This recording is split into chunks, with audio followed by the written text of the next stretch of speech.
right. What up, Ken? What's up? Then let's go ahead and pick up Tyranny of Dragons once again for the 141st recorded time. Recorded. Last game, right? Last game, we started off having you guys just returned from the Tournament of Starfall, where we had a bunch of our baby adventurers beat the crap out of each other, and then beat the crap out of Aerith. Sorry. Before we all returned here to the Guardians of the Sword Coast Iriabor Branch Guild Hall.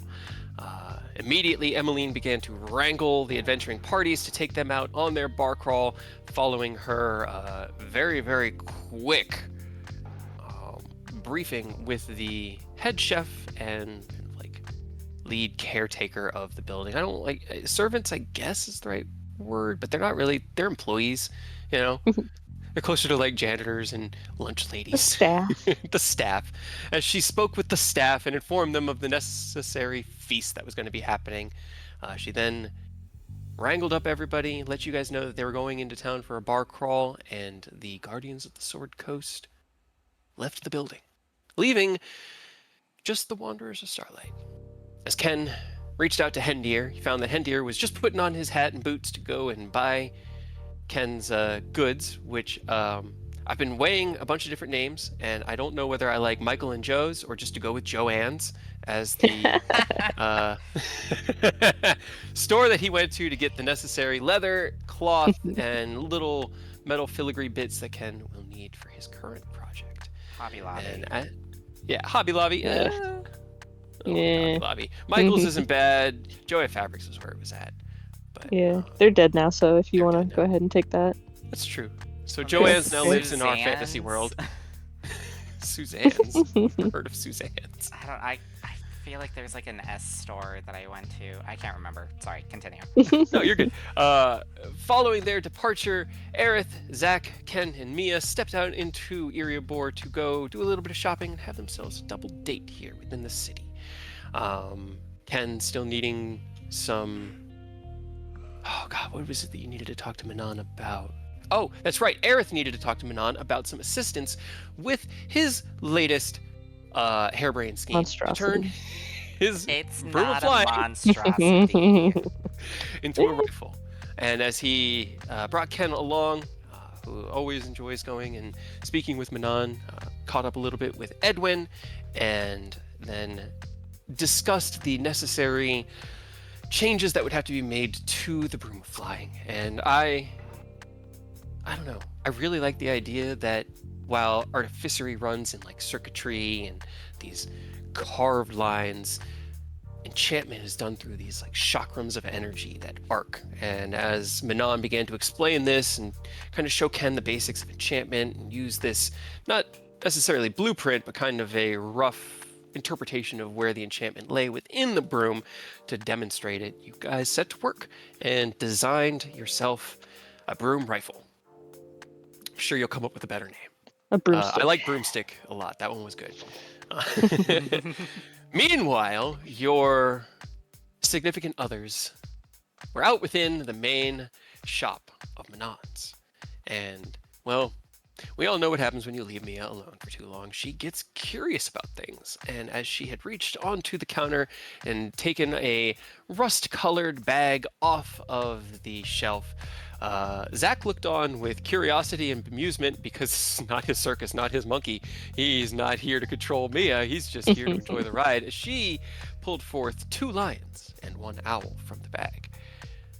As they didn't cause any immediate problems and Mia seemed more than giddy, Nina had no issues with this, knowing that there was no harm that was going to come to the bag that couldn't be restored by tomorrow, and most likely Ken was going to probably buy the bag. So this was just another sale on under her belt, right? And as you guys came out from Manon's office, having spoken briefly with Edwin and caught up with him, you heard the deep rumbling on the opposite side of the shop as the 2 lions curled up around Mia purred happily, and she looked up at Ken with a big beaming smile on her face. In the end, Ken didn't have the liquid currency to cover it, but Aerith was more than willing to lend the 300 gold, which equates to about, I don't know, I want to say $30,000 to pay for the rust-colored bag of tricks. And Mia left with her friends. Can you owe me You put into $30,000? actual dollars, you realize how absurdly rich they are. Yeah. Yes, it's a copper piece is Yeah. about equal to $1 because a loaf of bread is on average about 3 copper pieces, which is How much is our giant stash of platinum bars again? you have 850,000 gold pieces currently worth of capital, which means that you currently are sitting at $85 million worth of equivalent money. That's why I say you have the money in to real afford. life. Yeah, right, that would be nice. You go kill an ancient red dragon and then turn his liquid horde here. Go hunt Elon Musk and turn his horde into a big pile of. All right, bet. Sorry, I apologize, AI don't think gods that you are would listening to Discord. I do not mean it seriously. They're still after you, Cade. Watch out. Yeah, no. Yeah, well, now you guys know. You can't kill people and get their money, otherwise everyone would be killing everyone. It'd be a whole different world. It really would. But as you paid the money and stepped back into the city to go and find the small little halfling-run cafe that Mia and Ken had gone to a couple weeks prior when they were last here, you began down the road before coming across Rose. Who are you traveling with, Rose? Taz and Thorn. Okay, it was just Taz and Thorn, that's what I thought. Okay. Yeah. And as you kind of caught sight of each other from across the street, this busy thoroughfare of people bustling about and very much avoiding Mia's lions. I remembered after the game how I didn't narrate that effectively. She has 2 lions. Just chilling. Had a short conversation about efficient use of party time, and maybe we should all travel together to go to the magic shop, and just the plans for the evening. There's a little bit of, I believe, avoiding answers. I can't remember Huh. the specifics of your discussion in the street. Don't Why really did Aureus remember not either. tell Rose? Well, I know that was something that came up because back in the guild hall, Aureus had spoken with Chad and Hendir upon Hendir's return, asking them not to say anything to Rose until he'd had a chance to talk to them, as he wanted to be able to explain things and answer the questions during their family meeting that they were having. And while Hendir wasn't too happy about getting caught in the middle and was kind of honestly afraid of that, they did agree to pass along your version of the truth to Rose should they ask. Rose continued on to Manon's and had a conversation with Manon about what was traded, about Aureus's purchase, and about secrets, and about what else he might have hiding within his secret stash of powerful goodies. And it became known that years and years ago, when Manon was a young adventurer, he came across an ancient shrine within the Mithril Hills, far, far to the north in the Dwarven lands. And within that shrine, a long-forgotten, ancient arcane relic. A deck of many things. Knowing the power and potential calamity that it held, he tried to resist, but in the end, Manon could not fully resist and ended up pulling a card. Fortunately for him and the world, he pulled the moon card and was granted a wish. He wished to be powerful and influential, to be rich and happy, and to share his magic and shape the future of the world. And while he thought maybe Archmage or, advisor to a king or something like that, or, Lord's High Mage, he instead found himself suddenly with the ownership of a beautiful magical shop in a kind of run-down city that hadn't seen much travel. It was a mostly trade city here at the very far southeastern corner of the Sword Coast, but being on the river, it offers a lot of connection to the rest of the world. However, it didn't really have any way to set itself apart until recent years, when Manon, Lorena, and many of the other magically inclined individuals began to focus on Eriabor as a safe place, away from the rest of the Sword Coast, perhaps even refugees from Baragost, as they've been looking for a place to reset up following its destruction. And the magical Mecca began. He strictly said it was not for sale. Far too dangerous. But in the end, Rose was able to convince him that such a powerful artifact could be the one thing that changes the outcome of their struggle. And Taz, being the wise, noble dragon with 1,000 years of history and experience under her belt, offered to protect the deck of many things, in the hopes that she would be able to resist the urge to pull any cards, because she's not entirely sure that anyone else besides Manon would be able to, and even Manon wasn't able to forever. It's fine. Yeah, I'm sure it's fine. And while that happened, Eodos had a interesting conversation. A conversation half said without words with a young adventurer who appeared to have a similar type of power to his, the ability to be almost at one with their weapon, and who seemed to want to be able to see what he was capable of, to see his moves and like watch him fight. And he had no issues with that. Always looking for an opportunity to train and sharpen his skills. He followed her within the cloud of darkness that they both could see through, out into the bright sunlit day where they stood in shadow, and absolutely decimated one of the striking dummies, which is fine. They got extras. But as she stared on in awe, more questions about where his sword came from, and more kind of offered insights as to where she gets her power from. And Eodos reached out to her short sword, this beautifully carved, curved, kind of black and silver blade, inlaid with small glyphs and runes along the flat of it. And as you touched the blade, you heard a voice enter into your mind. An ancient voice, female and cold, but filled with a need that had to be filled. And as she made a half-hearted attempt at pulling you over to their side and making a pact with you instead of your current patron, she did take your no as in, yeah, I expected that. You learned a little bit about Larithra Everval, the patron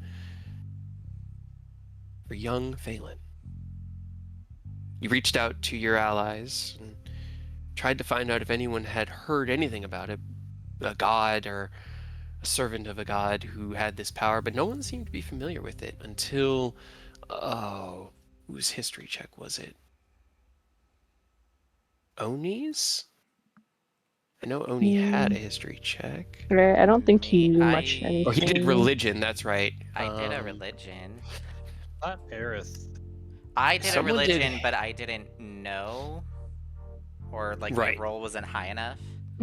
Well, so the thing is, it's not a religious figure, so Oh. you Yeah, can that's only the roll reason. so high on religion. But I remember, maybe it was Ken, someone rolled history. Maybe it was Aureus, honestly. No, I rolled a nat 1 on my. Okay.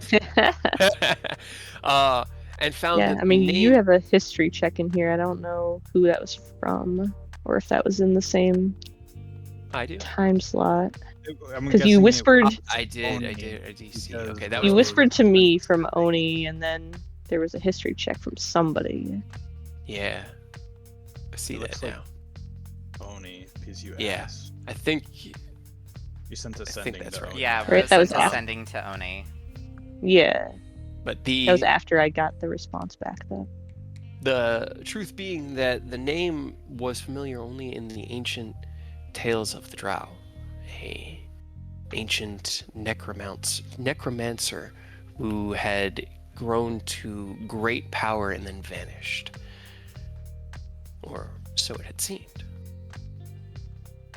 As you finished up your kind of conversation. It's hard to call it a conversation when one doesn't talk to you. With, oh my God, Phelan. Yes, thank you. So many names. You all returned into the guild hall. Phelan sat down and began to read her book. Aureus also joined her in that front area to also kind of catch up on, actually probably just reading your prayer book, from what I remember. But in time, Rose returned.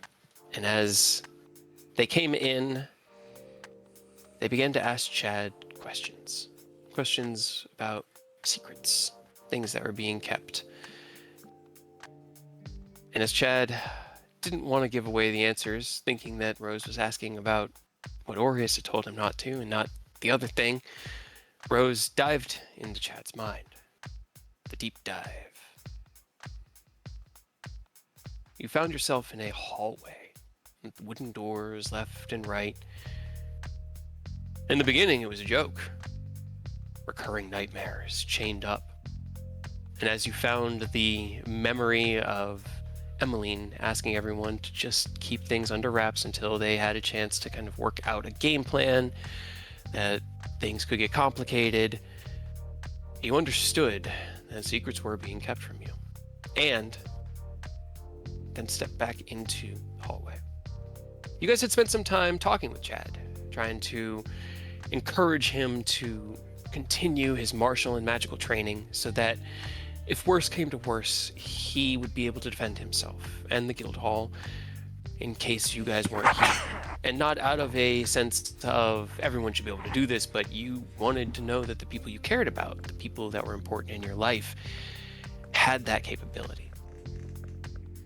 You didn't understand. There was no way. He had never told you. There were very few people that he had confided in the truth as to why he didn't like to fight, why he didn't like to hurt people.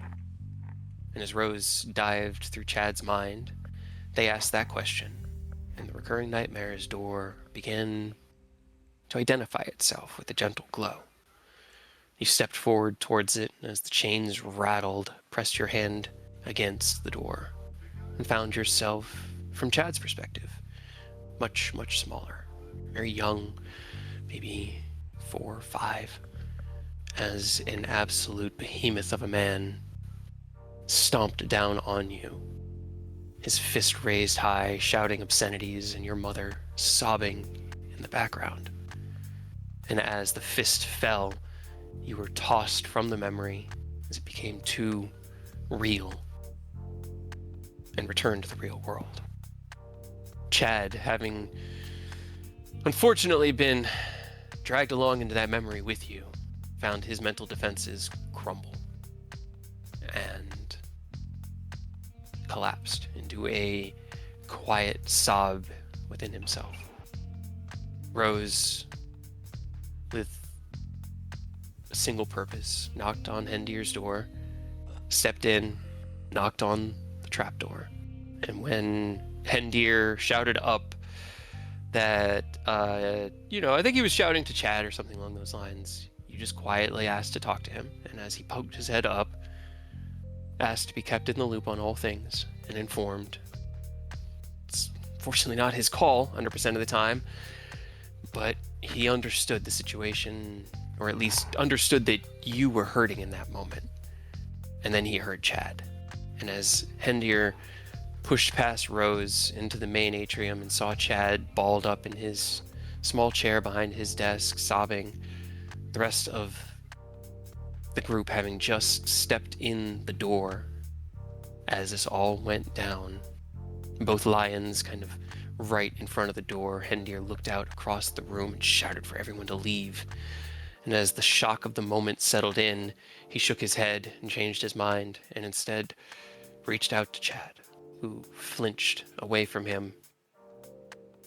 In the end, he was able to cajole Chad out the front door, to return him to his home, to his grandmother. And Thorn took over as the attendant to the guild hall, as somebody needs to sit in the chair. Initially, he took on Chad's face, Somebody needs to be Chad, but you don't slap that out of him because it wasn't the right time for that kind of joke. And so, as you all stand here, the silence kind of echoing through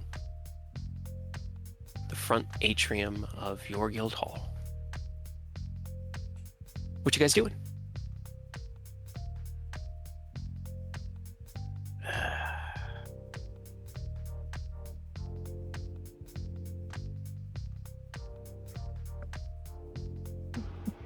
Mia kind of just like puts her hand on your shoulder. Is Chad gonna be okay? Yeah, I think he's gonna be fine. Hinder's got him, and they're taking him to his grandma, so I'm sure he'll be fine. She's very nice. Yeah, he just needs some rest. I'm sure he'll be fine. Gonna try to take care of some further business, but I guess we're gonna have to have this family meeting right now.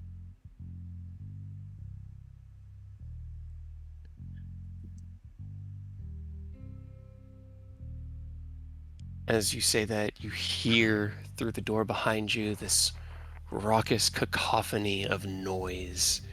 There's 25 adventurers, the power to topple nations itself. Head on through the main gate into the guild hall. You hear the laughter and kind of jovial exclamations from the group, and you can tell they've been drinking the entire time. Finally, Emmeline pushes open the door and turns around. All right, Sorry, give me 1 second. All right, everybody. Head on back to your rooms. Let's get cleaned up. Dinner should be in about, she looks up towards the sky, an hour. Meet up in the cafeteria. We'll all get food and probably go eat in the yard and continue this celebration. All right, y'all. Let's go. She turns around, and I'm going to roll an insight check for Emily. Oh dear. As everyone is still kind of standing stone still, she looks, kind of like steps in. Whose lines are these? Mia goes, mine. Whose All right. lines are these? Just make sure they don't destroy anything, sweetie, all right? And she kind of like walks past everybody. I grab her as soon as she grabs the or spots the lions, and then Rude. Oh, no, that's not fun. we need you here shortly. Something happened. We're gonna need you in our family meeting here very shortly. Is that why Thorn's sitting in Chad's chair? Yep. All right, everybody. Hour, maybe 90 minutes. Meet me in the caf. If I'm not there by then, y'all just get started, all right? And make sure you tell Amy that that's what I said. Somebody head upstairs and get Koro and the others. I gotta figure this out. She kind of just steps out of the way, and I'm just gonna have the cacophony walk past everybody. Oh, God. Okay. All right. That's not a single natural 20 in that entire group. I got 3 19s, but no nat 20s. I got 1 nat 1. Good job, As they all guys. kind of, and they would all be at disadvantage. So as they all walk in and kind of just like each of them look and acknowledge you, but you can see the looks on their faces. They can tell something's up. Let's see. The Veil Walkers are these. Doop, doop, doop, doop. Staff isn't in there anymore. Everyone's going to their rooms. Come on. Just All trying the to tokens. keep things clear.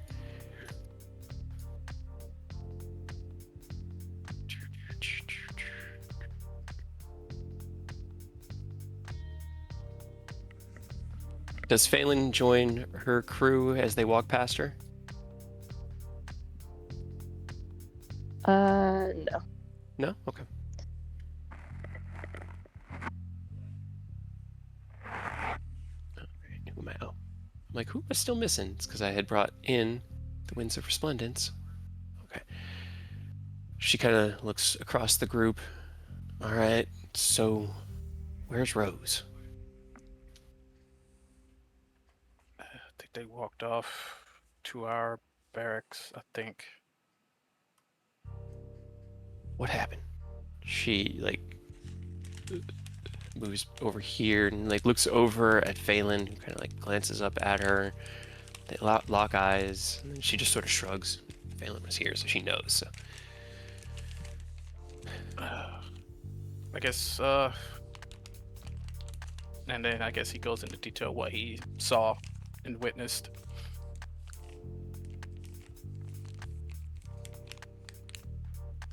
Well, that's not necessarily good.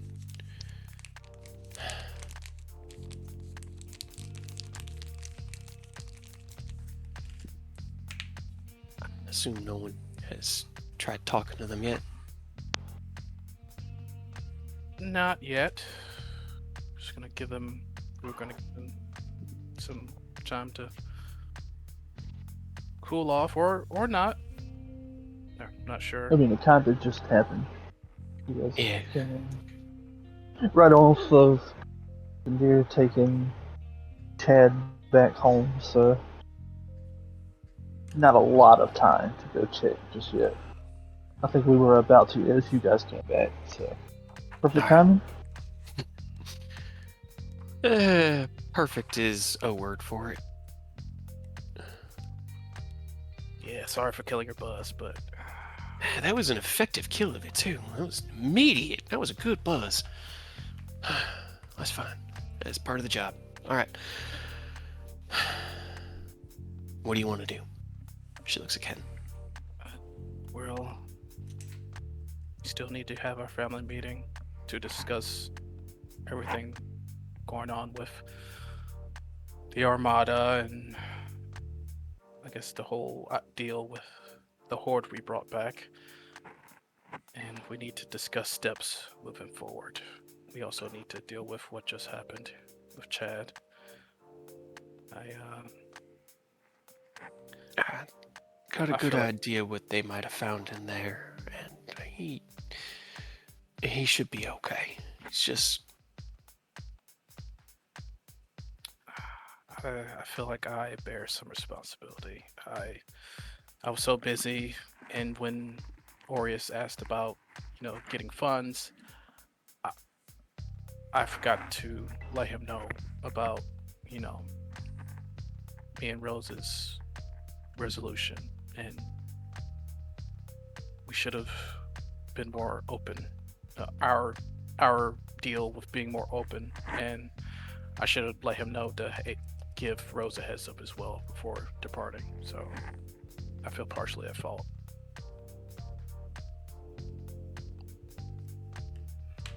Well, what do you want to do now? We need to resolve this the best we can as soon as possible, considering everything that's going on.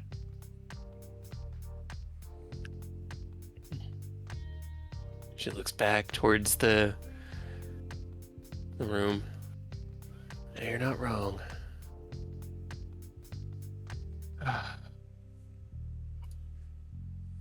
Put on my sad meme music. All right. She kind of like stretches, cracks her back. So just the immediate family, or is everybody coming in? Well,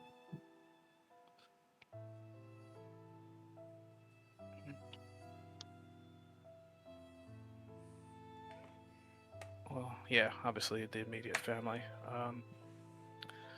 Mia, would you be so kind to find my uncle? Just hang out with him for a little bit. I'll come out and get you when we're done, okay? Okay. Yeah. I think he's on the big boat.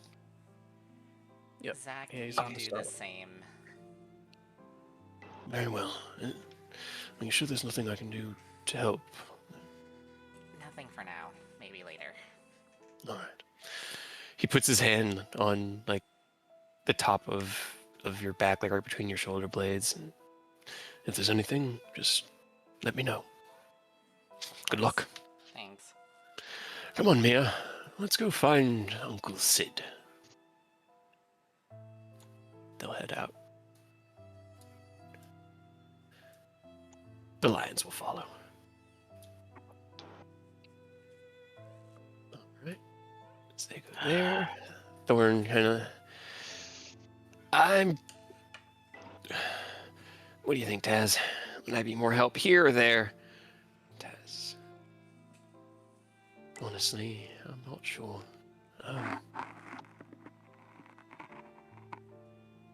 Probably with us, if she looks over at Ken. If you want us there.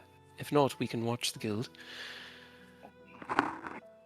No, I think you guys being there will probably be helpful. I mean, especially you. You kind of.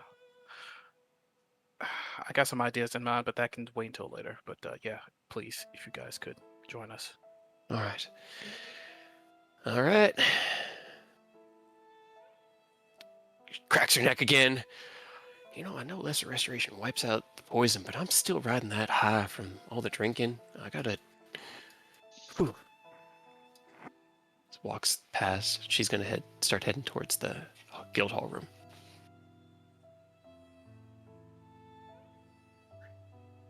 Aylin's gonna go talk to Thorn. No, she'll sit down in the seat when he gets up. Oh, that's very fair, very fair. Okay. It's gonna be intense, but we gotta do what we gotta do. Come on, y'all. Let's go chat. Yep, Orient. No, I'm joking. Start making our way back. Rose in the corner. I'm sorry. So, Rose, as everything had gone down, you leave the front atrium, hearing the door slam. Not thrown shut, but just shut behind Hendir and Chad.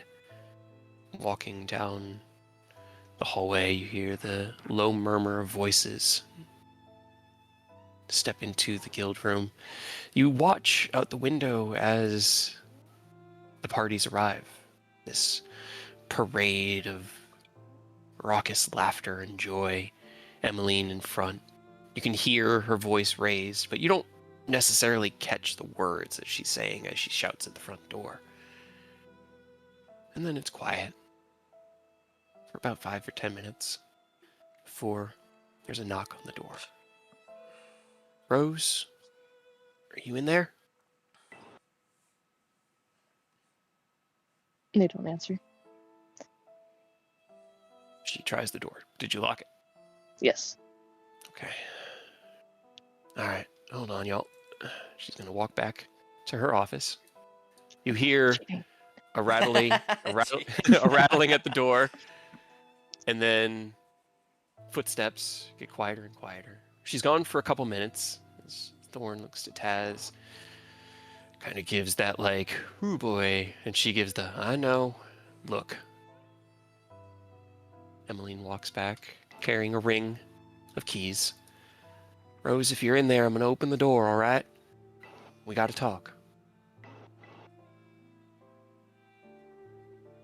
You hear a jingling outside, a click. The door opens.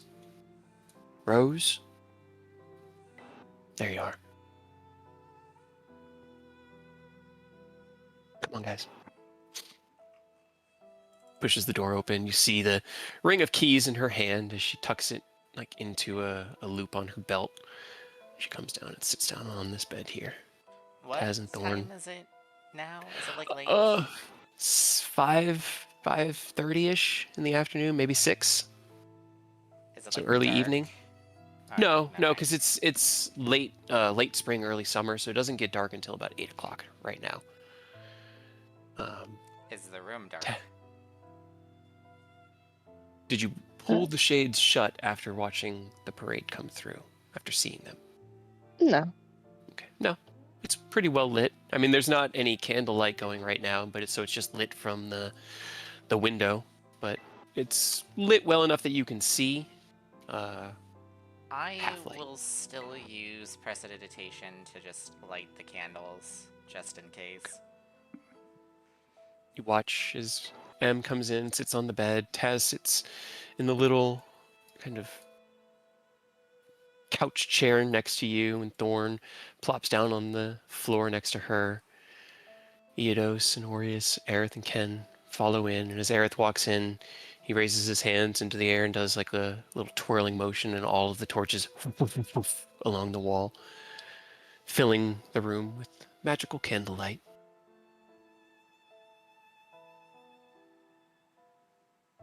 What does Rose look like?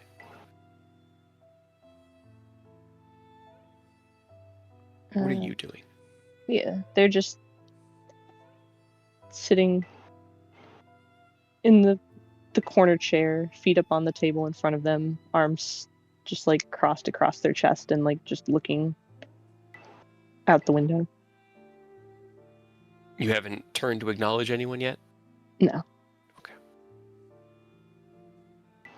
Rose, are you all right?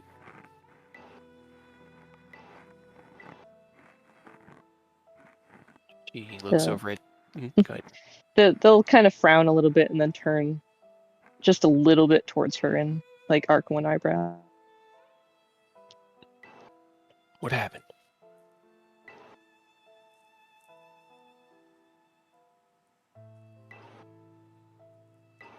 I'm sure you've had the rundown. I want to hear your side of it. What happened?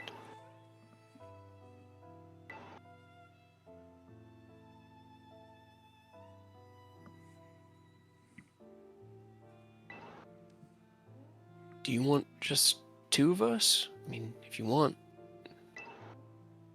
Kind of looks across the party. Have you acknowledged any of them? Or are you only talking to Em right now? Just Emily. Would it be easier for you? I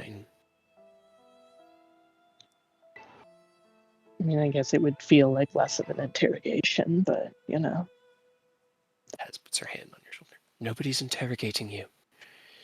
We're just trying to find out what's going on.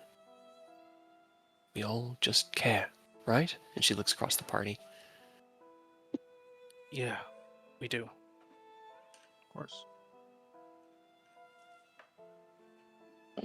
Care so much to continue to leave me out of shit. And that's what we're here to talk about. All of this is my fault.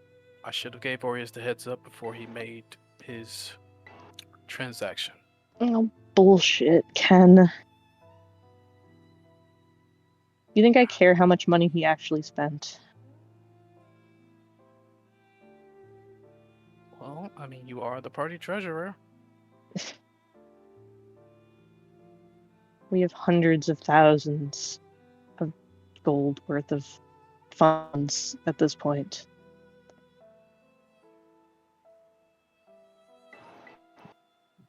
Sure, it's fun to claim the title.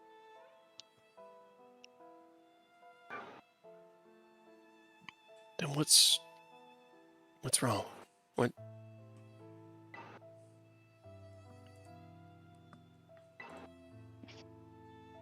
He'll turn back to Emily. What's wrong? Maybe the fact that that was like the third thing in this day that I learned that I'm being kept out of. On Taz is purpose. kind of quiet. We've brought Rose up to speed on what was happening. And there's a look between her and Em. And Em's eyes kind of It wasn't. No, we weren't. I wasn't trying to lie to you. You were Honey, specifically we were going to get together later to properly discuss all this. We weren't intentionally keeping you in the dark. We were just waiting to get things later. done. Later doesn't matter when everybody else knows except for me.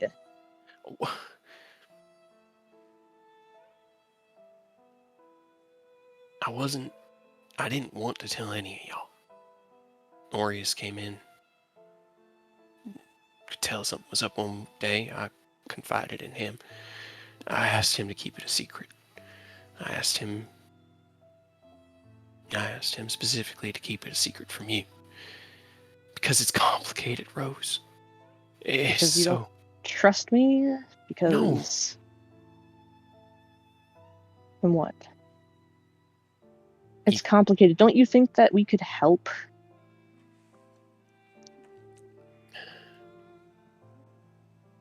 Instead of taking all this shit on yourself. This is the most stressed I have ever seen you. You're not wrong.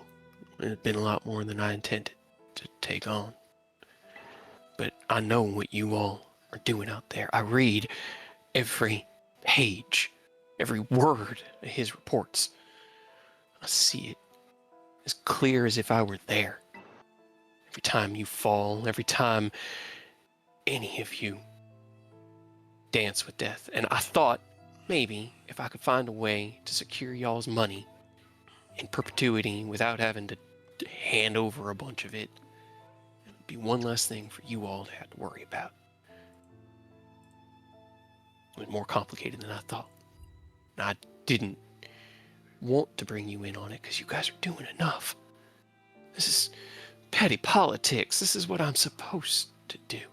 And I had... As soon as Tazmikella showed up, I had...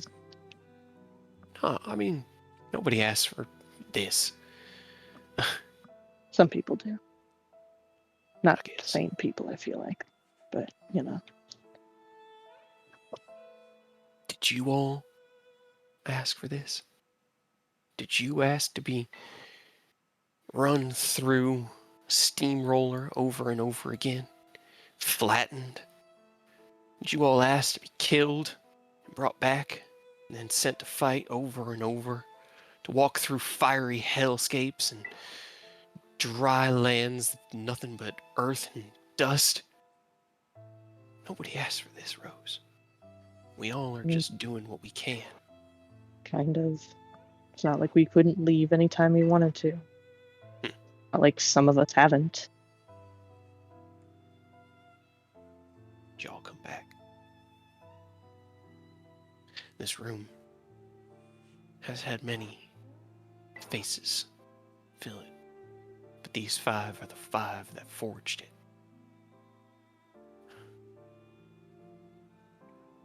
You are right.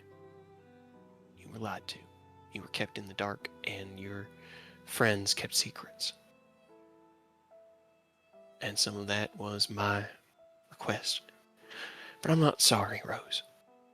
I'm just trying to do what we can to help. And this is something that I know from previous experience you don't do well with. The nobility make dumb, bullshit requests. Demands more like. Yeah. And you need to be able to keep a level head, calm, and respectful, or those demands can get threatening. I love you, Rose. You are so dear to my heart, you don't even know it. And all of this was done out of that love. I'm sorry it hurt you, but I'm not sorry we did it.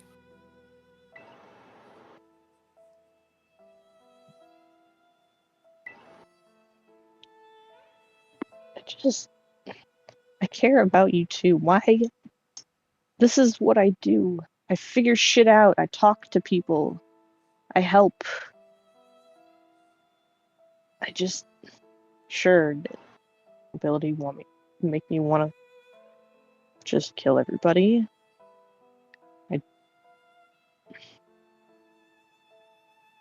doesn't mean that I can't help in other ways. I don't know.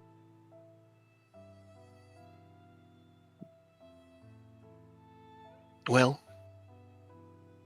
I'll lay it all out for you then. We're in trouble. The money that y'all sent has no pedigree, I guess. No, what's the word? Backing. Yeah. Yeah, there's a term for it, like a shit. Origin point. Yeah, I can't think of it in the moment.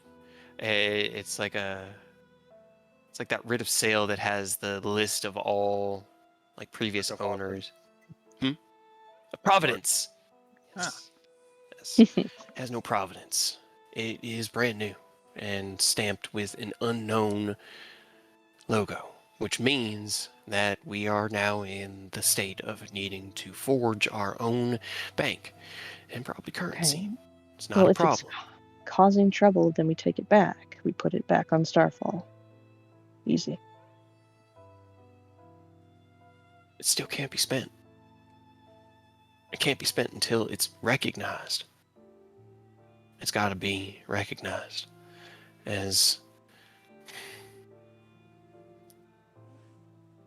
it's a way of trying to get around banks getting robbed and people just melting down the goods and reforging it.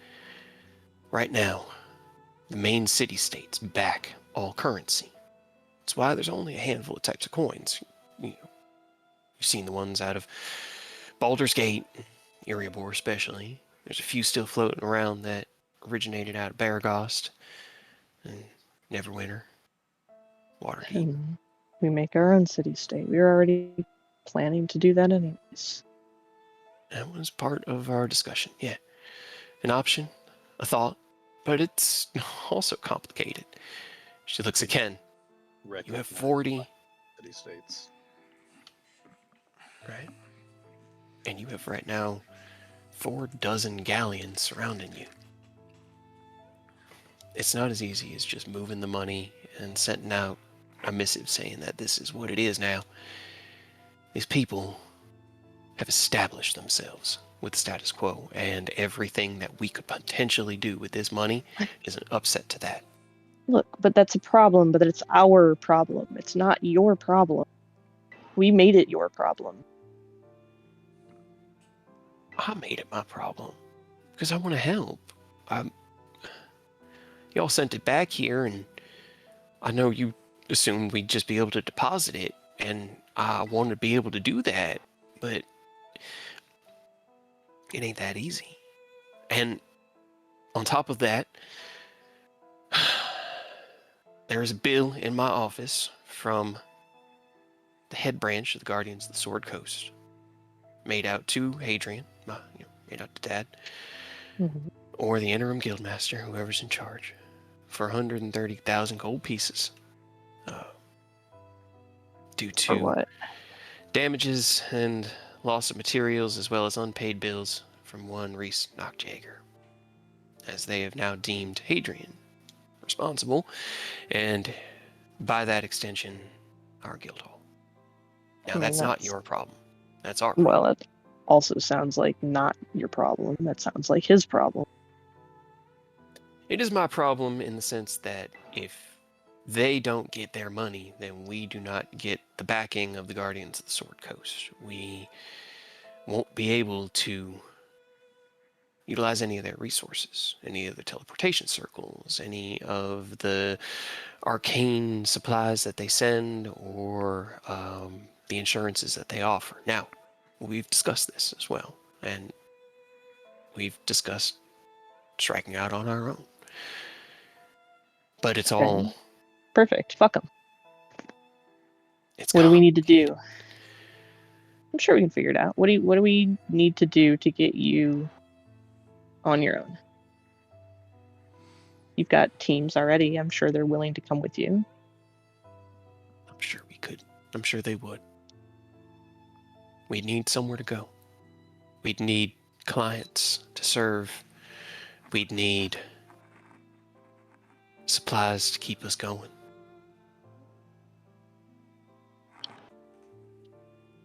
What's everything that the eerie. bill that the lord of this Evir Yabor requested? Was his actually reasonable, or was his outlandish as well? Oh, well, they're never reasonable, but it. We did not tell Lord Braun the specifics, it's Taz now, of what you all brought. Only that there was a large sum of unclaimed currency that was located by one of the adventuring parties, and that it would be needed to be added into the coffers of the city-state or the guild. He, or his representative in that moment, actually informed us that such things have taxes applied to them to help cover the costs that operating within the city, etc., etc. Anywhere from 15 Okay. to 30%, depending on. 30%. So, But he so doesn't know how much money is there. no, but anything that we try to,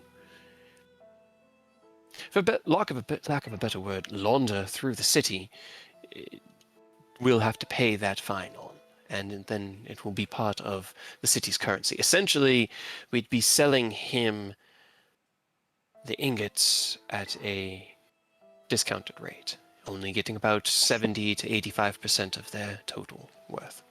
Yeah, fuck that. If we do it, though, it means we get to stay here in Erebor. It means that our clients can continue to work here. Chad can continue to work here.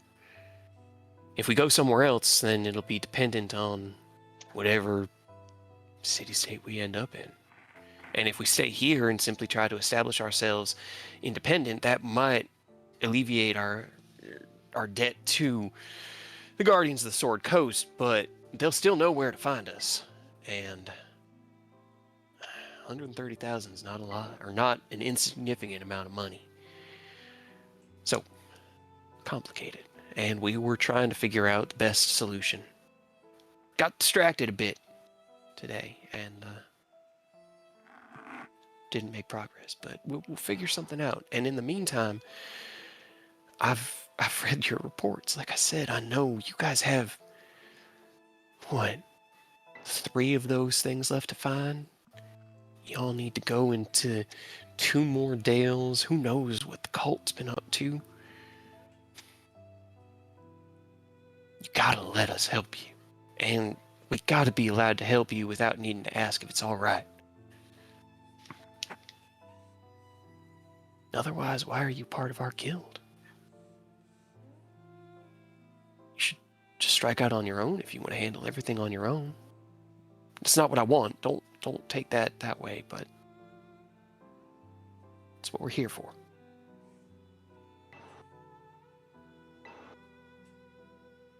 I mean, personally, I couldn't really care less about the rest of the branches of this guild. I care about you and this.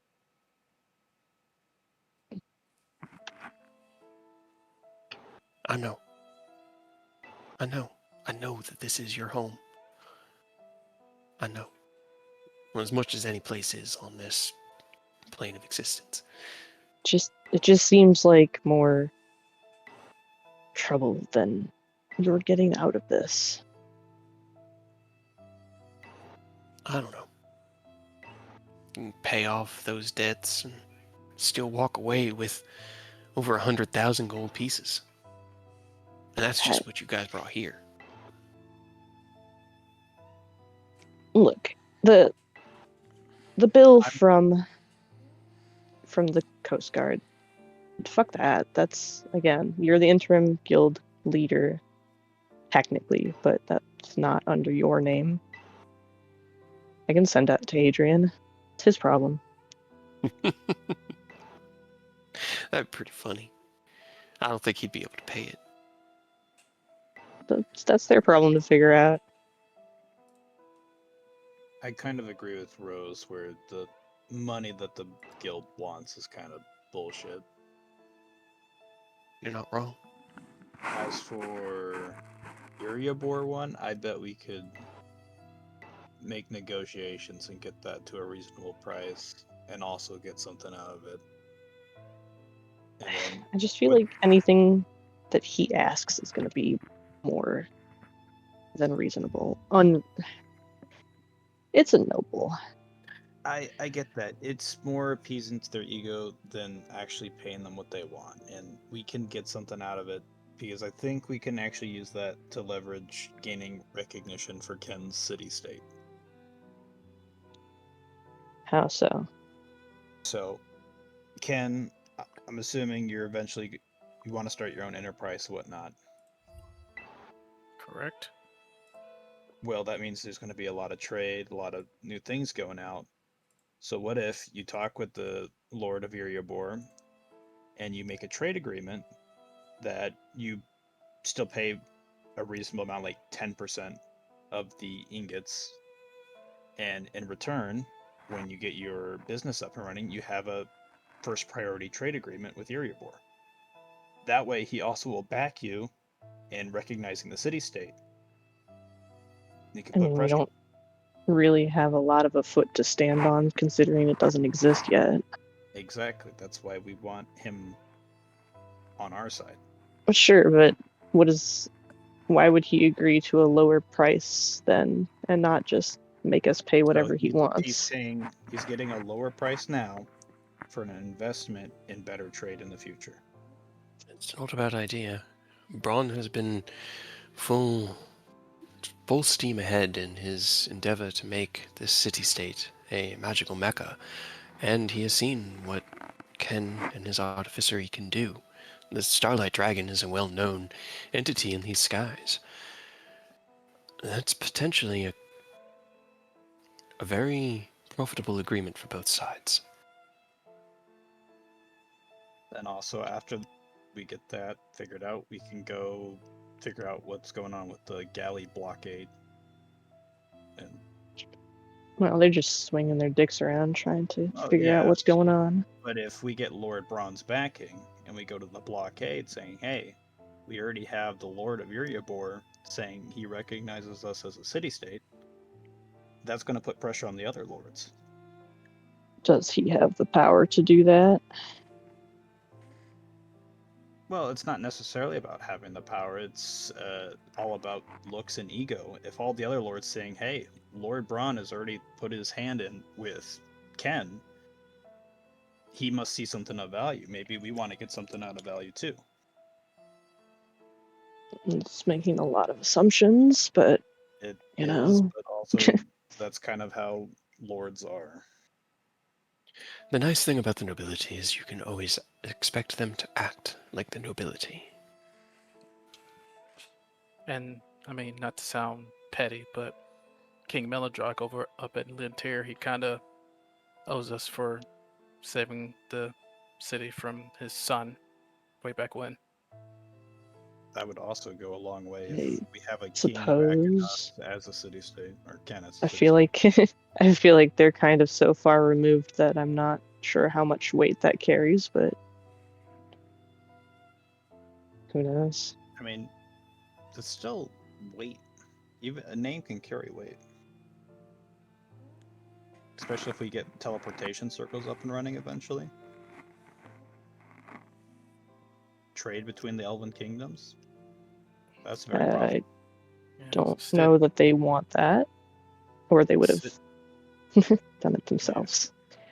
Sid did mention about after everything's over and done with, we can use the Platinum Gates as means of transportation, goods and services and all that. Helps makes traveling safer. Yeah, that'll be a huge boon. Any noble worth half a brain will realize how profitable it can be. Good idea. And it does allow us to stay here in the city, which has been a concern. I mean, my dad bought this building and built this place with his two hands, so I don't want to leave. This is my home. I mean, if you want the building, you can keep the building. I can move it. See, that's what I said. We learned about this earlier today. Oh, that's right. That's right. That's right. I remember now. We did talk about that idea, joking about that. I guess. Yeah, fuck it, I'll just move it. But, I mean, do you want to stay here? I think you should still say fuck you to the Sword Coast, like, entirety. Just do your own thing. It But- will mean some more complications. We may not have as many potions to offer y'all as we have in the past, as that's part of what's been subsidized for us. And, well, I'll have to figure out some sort of way to cover the insurance. But those are guild problems. It's legitimately guild problems. And I can figure that out. We don't even want Erithus learn how to brew potions. He'll hook us up. I'm relatively close. You can brew Just start up potions. a brewing place. I'm still learning. Make how your to own use like alchemy. refinery for potions. Instead of a winery, it's potions. I mean, Ariston does have a setup out back. Maybe we could. I know he's made a few, but either way, I agree. Their bill is bullshit, and their bill is 100% them just throwing their weight around, angry that Jaeger charged them an exorbitant amount of money for something and then disappeared. And then came back and caused a whole. I mean, looks over at Eodos. You know how big of a problem he was causing in Baldur's Gate. I'm pretty sure they're just striking back because they're mad. And if that's the case, well, this might make them more upset. But what are they You going to could do? also argue that we have no control over Jaeger and not our problem. Forward that bill to the appropriate parties. If you can find them. I'll send it to him. You know, I think that would be a good idea. Here, wait here. I'm going to go find it, and you can send it on its way. She gets up, and she starts to walk, and then she walks over to you, Rose, and she kind of like stands there in front of you for a second. I am sorry that I hurt you. And I am sorry you got left out, but we needed to have some sort of idea before we talked about all this. And honestly, still feels a little bit up in the air. But Well, we've talked about it. All of us. And I could give my 2 cents. What is actually the next step? Because I know we got a lot of little problems all over the place. I'll let you all figure that out while I go find the bill. You know, I kind of want to deal with the ships blockading. Yeah, that was my next idea as well. I don't like people swarming my house. Plus, I think it'd be funny to scare them off. I mean, I That's have a what plan for already that. did. Well, you just made them pissed off. Yeah. I do have a plan for that. Okay, but not hurting anyone, correct? I'll do my best. No. We don't want to hurt them because that's going to cause more problems. I mean, if we want to scare them, there's still the magic method that Rose and I tried out a while back. What? I don't know what you're talking about. We created a ginormous large illusion. I mean, that's pretty much what I'm planning on doing. Just slightly less illusion-like. We still want to talk with them first. How about that? If things go a little sideways, I'm fine with you guys doing goofy illusions to scare them. Or not illusions. And I won't hurt anybody. Okay, what are you doing? Property damage is fine, right? What kind of property damage? Like, they don't need that many boats. As And long this as is getting none actually of them struggling. drown, as long They as can- none of them They're drown, in the Navy, they can all swim. Make it home safely, and as Well, a see, that's last okay. resort, fine. See, this is where all you guys come in. If needs be, you save everybody. Okay, this is a last resort thing. It's plan B. Sure. It's plan C, how about? Alright, What's plan B then? we'll figure it out once we get there. Plan B is audible. I want to talk with them first. I'm sure we can resolve this. Also, do we want to do the Lord Braun trade agreement and see if we can't get his backing for you getting your city-state recognized? I was thinking maybe we can, since we're already here, we can talk to Braun first, then deal with the blockade. I mean, Okay. good Make luck things easier getting. during the talks. What were you thinking for the percentage? Personally, I think 10% is fair and reasonable, but it is your city-state. That's still what 80,000 gold worth. It should be just the one-time payment for getting the gold, and then you get the trade agreement, and then that'll be money going both ways. But Yeah. Although technically only half of it is here. How much is here? My How much do recollection we?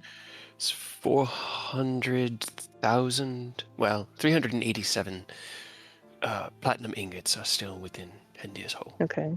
And how much do we tell him we have here? How much are we only you have basing to that tell him 10% off of? how much is here? So we tell him exactly how much we have?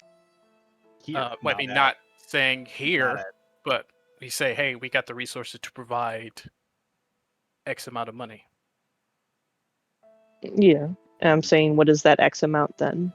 10%. You can tell him. He doesn't know how of much we trade. have. Yeah, I would not tell him how much we have at Starfall. I would only say what we transported here and give him the 10%. 10%.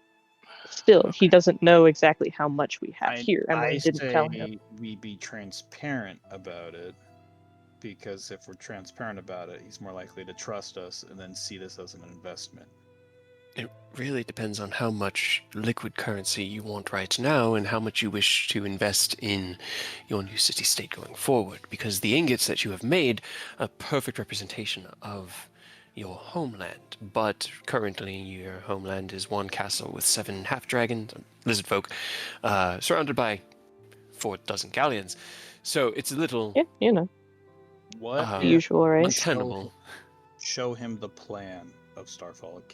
I don't know if you have your blueprints done or not, but if you can show him what Starfall is about to become, it could give him more reason to invest.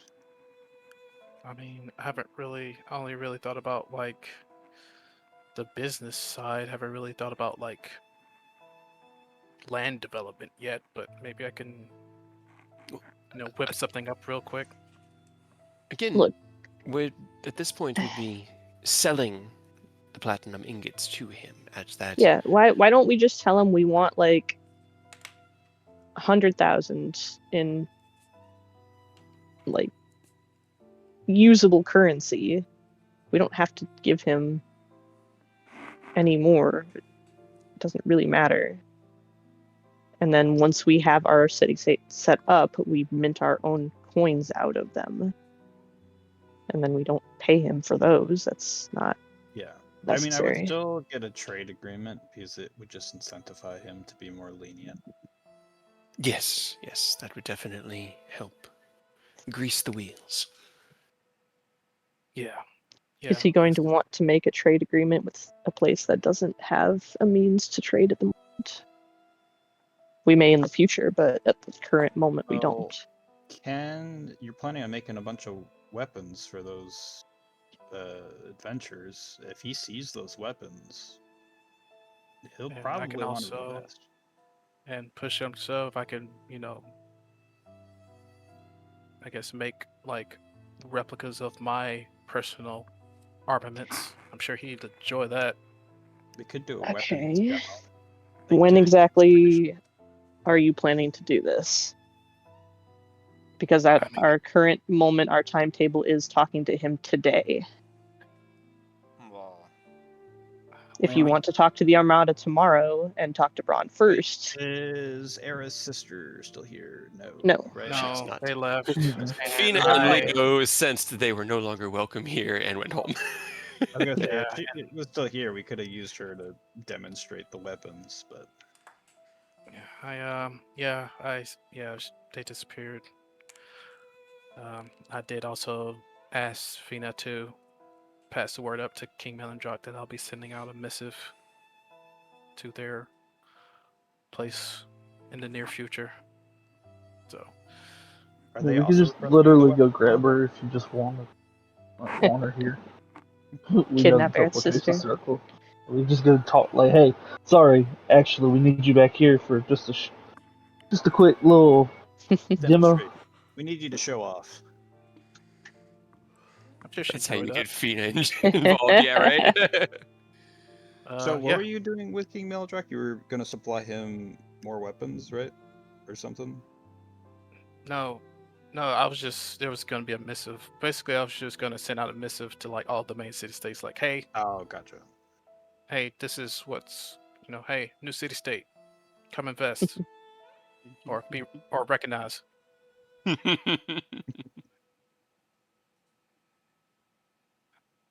But Right, I'm not necessarily opposed to this. I suppose it sucks because fuck Braun. But if this is the way to do what we want to do and we need I his mean, church, fine. as far as nobles go, Braun seems pretty peachy in comparison. He was fine, I guess. But again, just when are we planning to do all of this? Because it sounds like a large timetable in what is not a large time span that we have available. well, I guess we can take care of Brahm tonight. Are you sure we can get an audience right now? It's I'm worth a sure if shot. we say it has something to do with the large influx of money, he would be willing to listen. And he knows me personally, so if I show up, he should, also be inclined to see what's going on. I would just suggest having what you plan to offer him made beforehand. Right. So what we it's okay. Oh. So since I know So, since I hand built Mhm, Venus Gunblade, mhm. I have everything like from the process, from everything basically memorized. Would I be able to fabricate a gunblade? Mm-mm. At the very least, like a non-magical version a of it. model. Yeah. If you use the So a fourth level, blade. yeah, if you use the fourth level spell slot to do the smith work, it will cut the time down. Essentially, to forge one from scratch using artificery, it's going to take you between 6 and 8 hours. That's about what it took for you to make the other one. Because it's a rare weapon, because it has 2 enchantments on it, so it takes that time frame. Now, if you use fabricate and spend the 4th level spell slot, I'll cut 2 hours off of that because that's the forging of the blade. But most of that time is the inlay of the magic necessary to like the blades themselves. When they're moving, it's like a transformer. They're using negative and positive space to hide pieces of themselves. It's what Ken has instinctually done with Vidofnir ever since you loaded it into your shoulder. It just sort of like appears almost out of nowhere because it is coming seemingly from nowhere. Little pocket dimensions that you're stowing things away in. So that's the enchantment that enables it to transform. And then it's also a plus, I think hers is actually a +2 weapon. It'd actually be easier to just go graphene. Right. Yeah. So it would take between 4 to 6 yeah. hours to fabricate. Yep. I guess Air for Rose, can you send a message to Fina? Ask her if she can get permission to come back real quick. Nope. I can literally try. can't.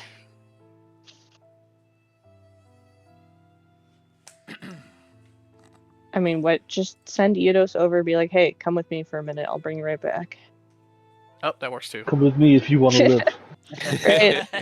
Just or just tell her we need the weapon. We'll bring her right back. Either way, you don't have to bring her, I guess, if you don't want to. But Bring who where? What are we talking about now? Zemeline walks in, has a kidnapping. okay. Time Sorry to I walk asked. back out. Sorry I asked. Here. And she hands you it's like thick parchment paper. It's 3 pages folded up with this kind of lightly glowing filigree up at the top. It is the bill. Great, cool. So I'm not allowed to set this on fire. Nope. I mean, if you okay. I've had the thought. God, I've had the thought. But if you want to try, normal fire doesn't work.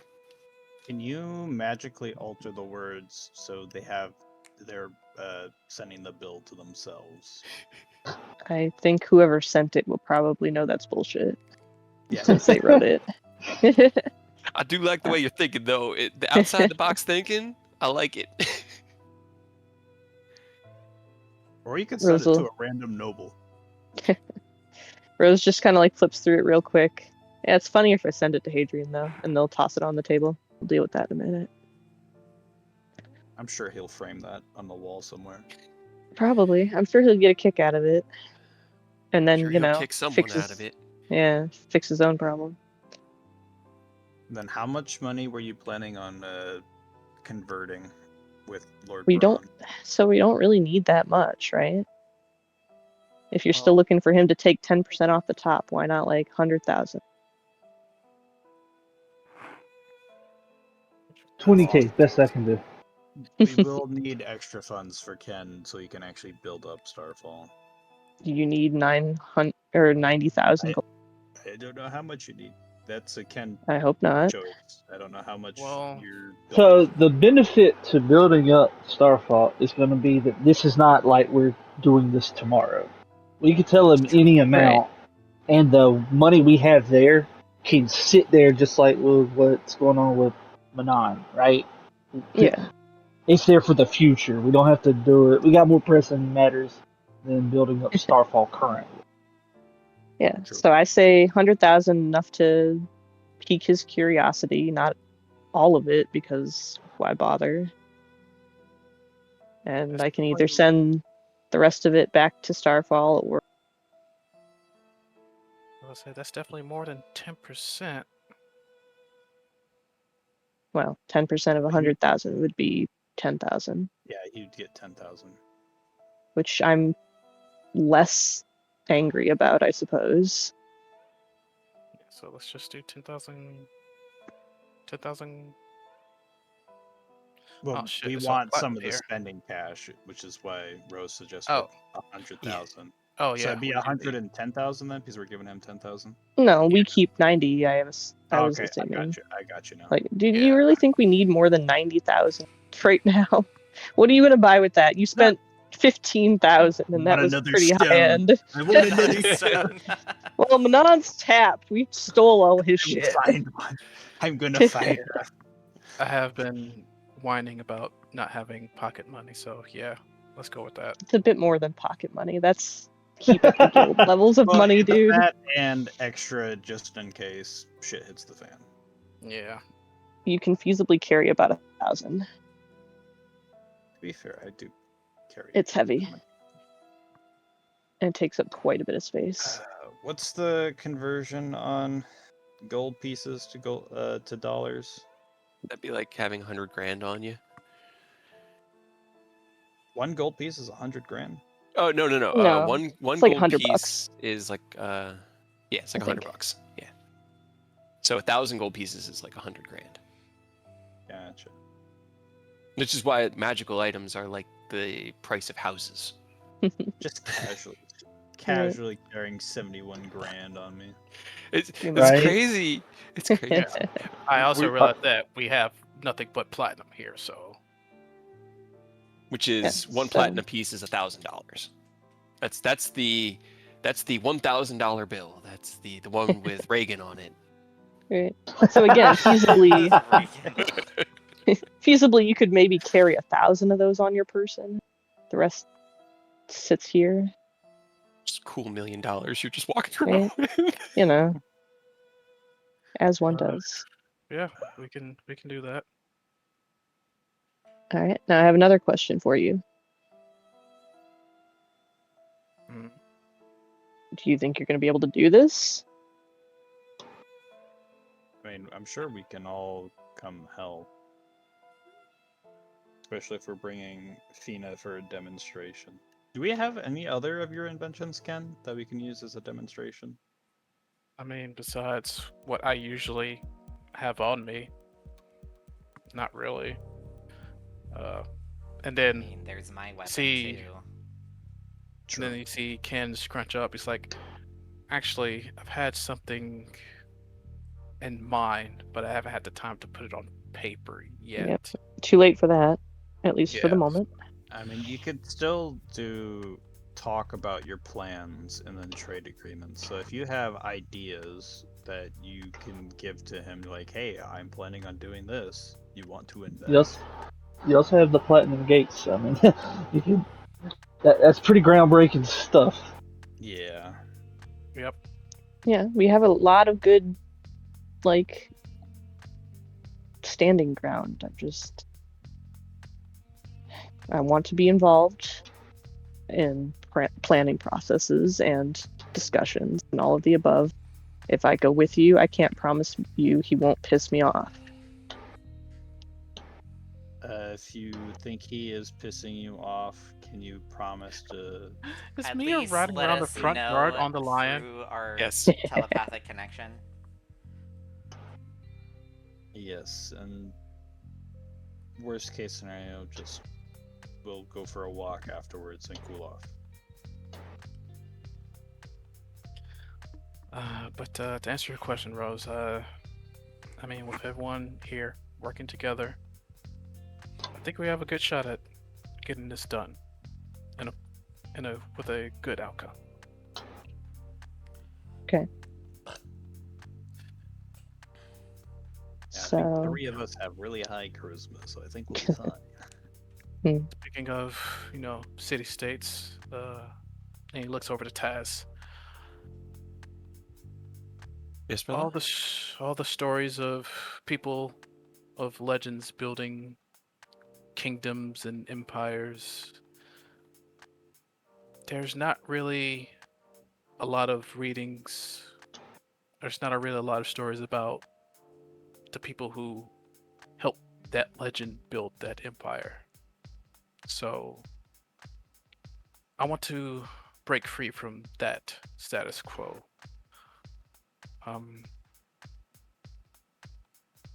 Taz, would you be open to becoming my official number 2?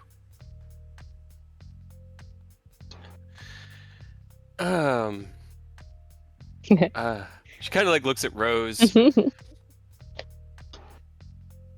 Brother, Oh. I will do whatever you need to help, and I am so proud of what you're trying to build. It would depend on where my future takes me. We have responsibilities in the Feywild, and well, I still care about my family on the mountain. So I can't guarantee soul. I mean, well, Partnership. it doesn't have to be a permanent. I mean, you'll be my number 2 on paper in authority, but you are free to go take care of business whenever you needed to. If you need to go to the mountain, perfectly fine. If you need to go check your hoard, also fine. If you need to go to the Feywild, also fine. I believe, I think this is you. I think you'll be the best person. Hmm. I'll definitely need your advice and insight, and for all of you. And he like gestures to everyone here. I'm pretty sure there's gonna be times where I'll need a smack in the head. Can I do it right now? No, Why? because he doesn't need it right now. How do you know?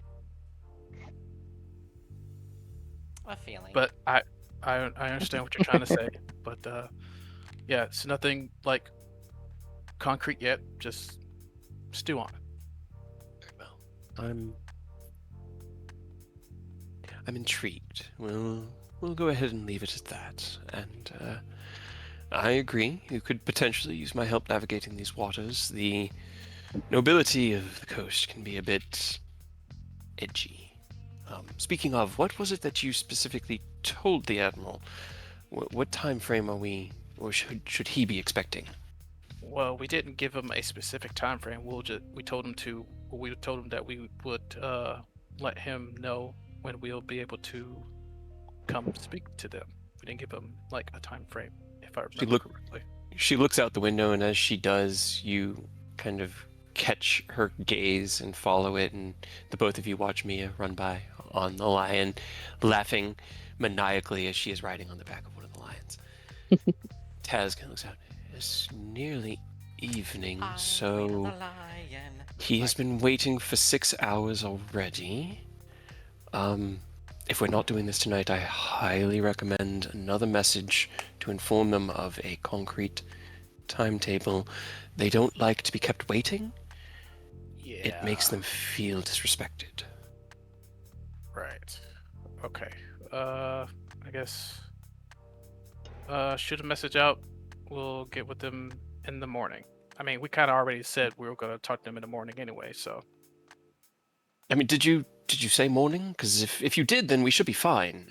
I wasn't privy to what the message was, so I wasn't. I'm just did- making sure. I don't remember the exact time frame, but we did say, hey, you need to give us like a day at least, and we'll get back with you pretty much.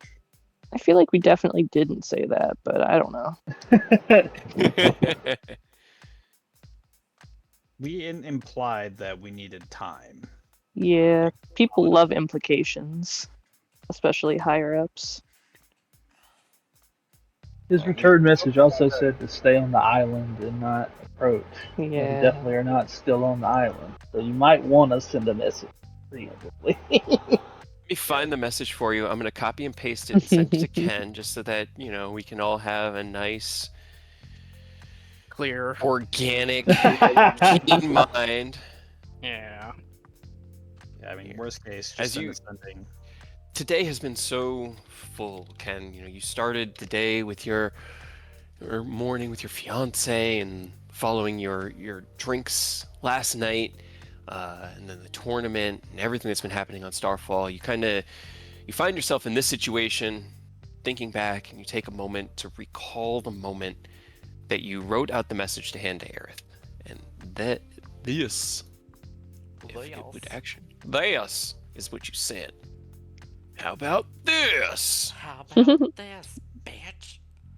Yeah. And then you'll see Ken like tap the side of his face and oh, okay, I remember now. I specifically said to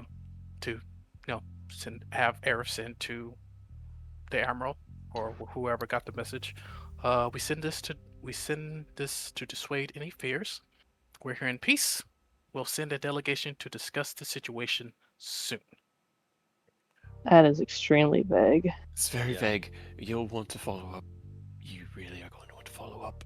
If Yeah. we Or- won't be there tonight. Hey, Like, make him wait, and then he'll be angry, and I can do my plan. No. It is. I mean, it's your call. But if you are nominating me your ambassador, then that would be my first suggestion. This is your maintain ambassading? Respect for all of these assholes, because they are assholes. Maybe being powerful enough to eat them makes it easier. I Will I you know no eat matter someone what. for me? Sorry? Will you eat a noble for me? No. What? They are far Please? too fatty.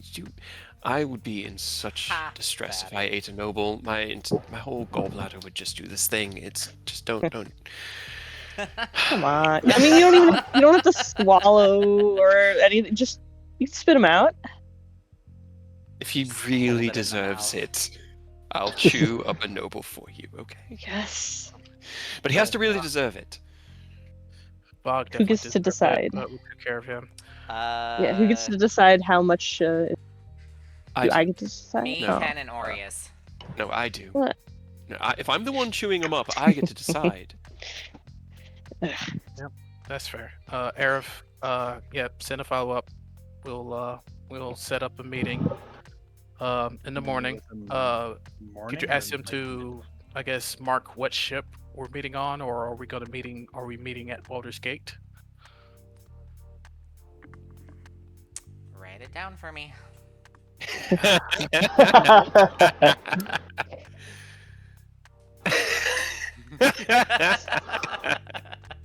So I have a stipulation. I will help you with the stuff with Braun if you let me do my plan with the Armada. You keep saying that you have a plan. Just what I is do. your plan? It's gonna sink ships. That's part of it. But it paints you guys in a great light. Are you gonna Great. hold on? Are you gonna polymorph into like a kraken and like attack the ship, and then we have to save it? I wish I could do a Kraken. Have I we even can't. seen a Kraken? If it's something similar like Po- that, Polymorph isn't one you gotta see. Mm-mm. Oh. Well, That's wild it's shit. well, yeah, true it's polymorph, just sure. stronger than I am capable of doing, even at our level. I've looked. Alright. Is it similar? Go on. Yes.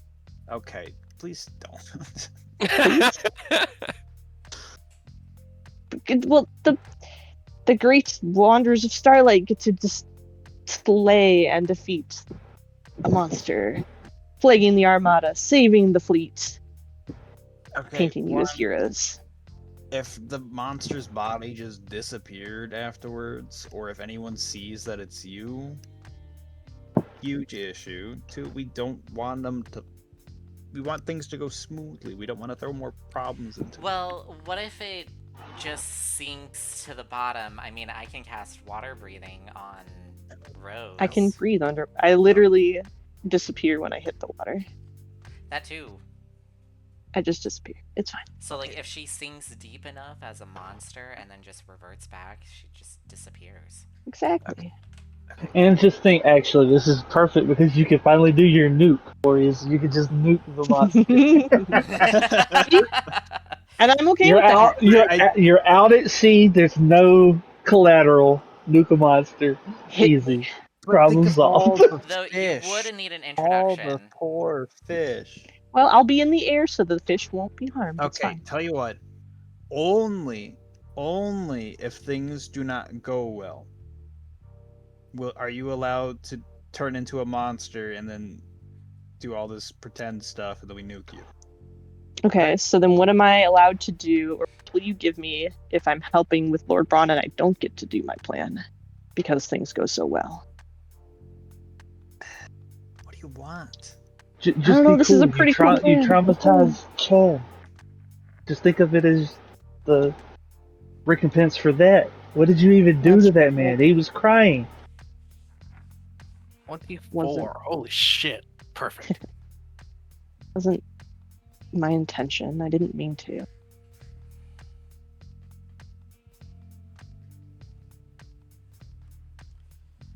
I will send the sending. Same person I sent it to last time. Do you Why have don't you like just send it to the Admiral? wax seal Right. we can Haven't give met you, him. Ben? Like one of those I- fancy like wax presses. Actually, I thought about this all week. I did have a wax seal made when we got the first council meeting set up on Starfall. Hell yeah. So I should still have it somewhere. Is it the ones Chekhov made?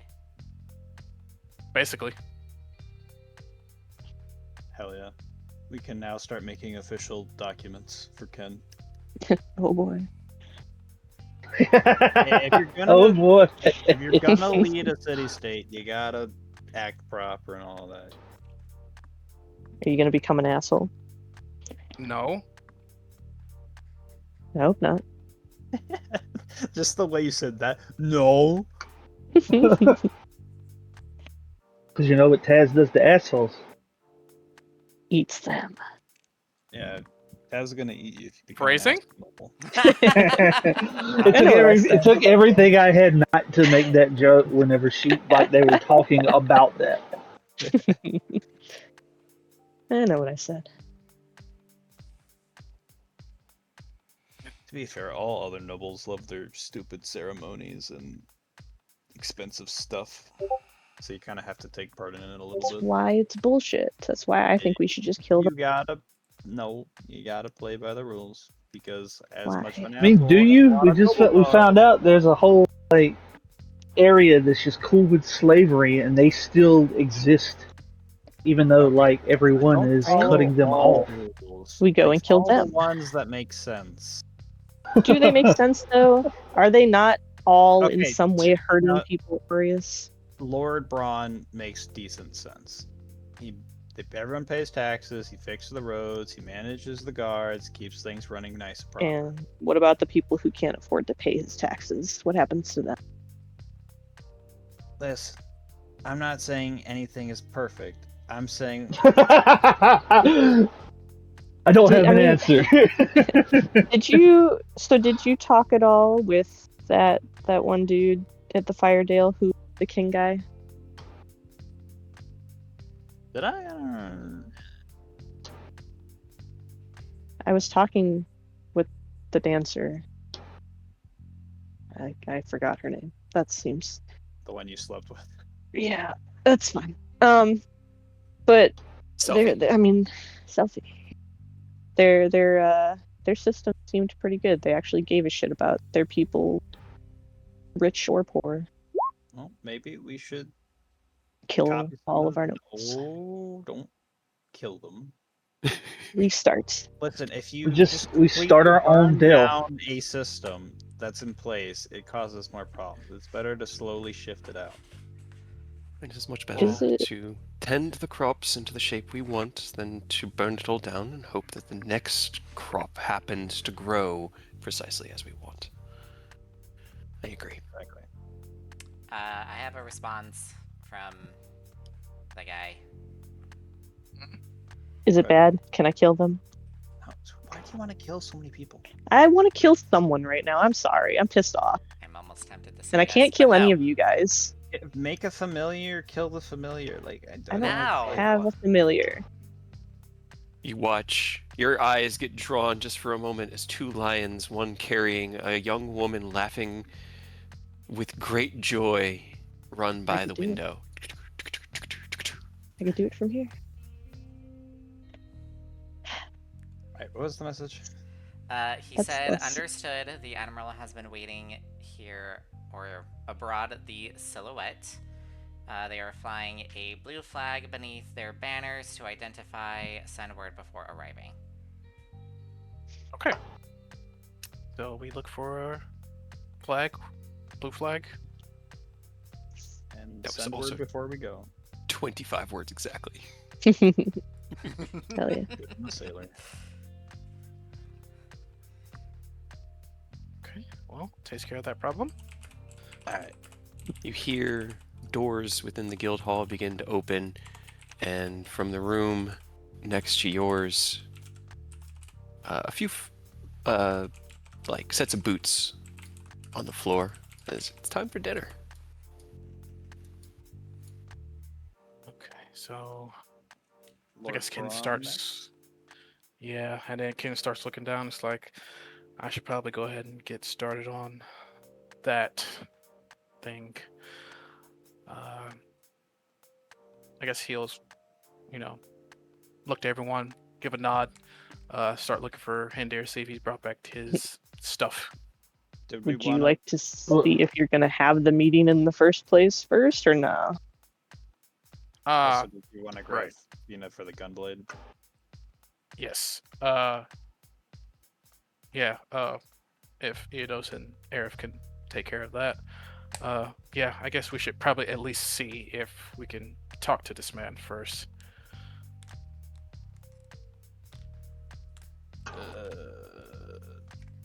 Do we just send him a message or a letter or something? I don't know. Do you We think usually he'd read that by tonight? Well, I mean, if we can walk to his place, deliver him like a written letter Just to bang him. on his door. Be like, Well, hey, to his servant. It would go to his servant and be like, hey, can you please deliver this message to Lord Braun? It's of and importance. We'd like to set up they a meeting take it today. and Take it, give it to him, and like, yeah, and then and he'd he say, will hey, definitely read that right away and with great haste, and not put it on the bottom of his to-do pile. we could say some special words to incentivize him to read it. Special words. Okay, Aureus. I don't Got know, it. I'll like, put on my special words pants. in relation to the large quantity of gold or something. Like we could do keywords to get his brain a ticking. We got a shit ton of money. Let's talk.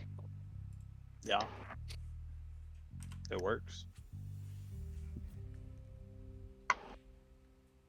And we could just ask first. Like, there's no harm in just asking one of his servants if we could set up a meeting immediately. There isn't. I just don't think you understand how highly they take their own selves and how low they take everyone else. They also It's just really it's not love money. sure, but it's not something that you just go up and ask for an audience and they're just like, oh shit, one of my peons. Definitely talk right now. Come on in. Well, if the peon is throwing around hundreds of thousands of gold, I Which think we they'll don't have right now. But he does know that we've got something Sure. because we've Do you already think been that's talking enough? to him. I mean, is that enough to incentivize him to see us right this second? After Uh, hours? And we can give him like a few hours. Like the earliest we say, hey, in like 3 hours, can we have a meeting? At midnight? Or we could ask first thing in the morning and then go from there to see the Admiralty. That's a That was- lot How long? in one day. How long do we think it would take to iron out a deal? I mean, specifics of a deal, probably a few days, but the first conversation, an hour maybe?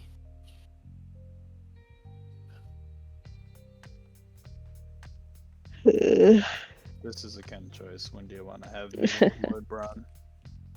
I don't know. It Maybe would help us. I think having Braun in our back pocket would help with dealing with the Armada. So maybe we should take care of him first. Plan C.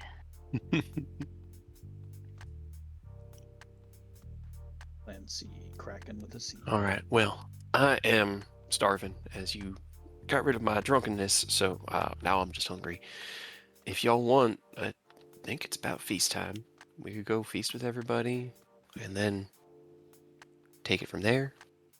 However we want to proceed, it's up to you. But I think I should probably head on out and take care of the rest of the guild. If that's all right. At least temporarily. You know, when y'all are ready to go talk to Braun, I'll be here. Right. Yeah, I need some food. I need something to,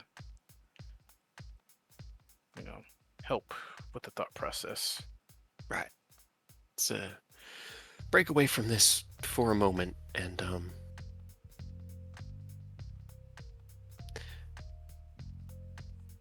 maybe that'll help things be a little clearer. Alternatively, I can handle trading some currency. If y'all are only looking to get 100,000 out of it, I could convert.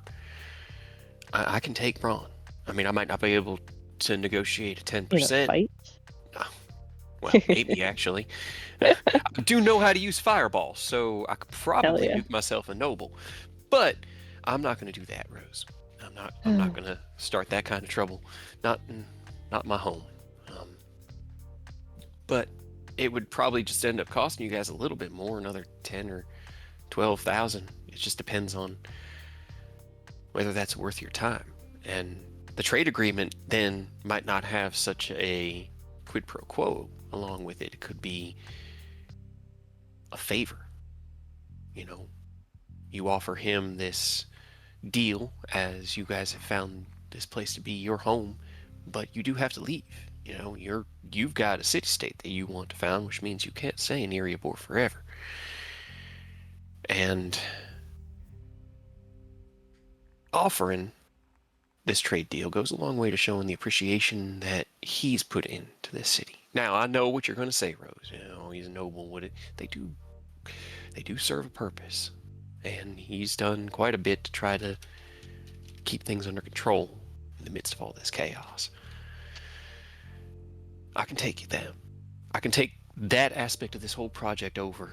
It probably only cost you another 20 on top. So 120, and you can walk away with 100,000 cool coin. And you guys don't need to worry about that one bit. I mean, But if if you you want to want, negotiate Starfall, then that's kind of up to you, Ken.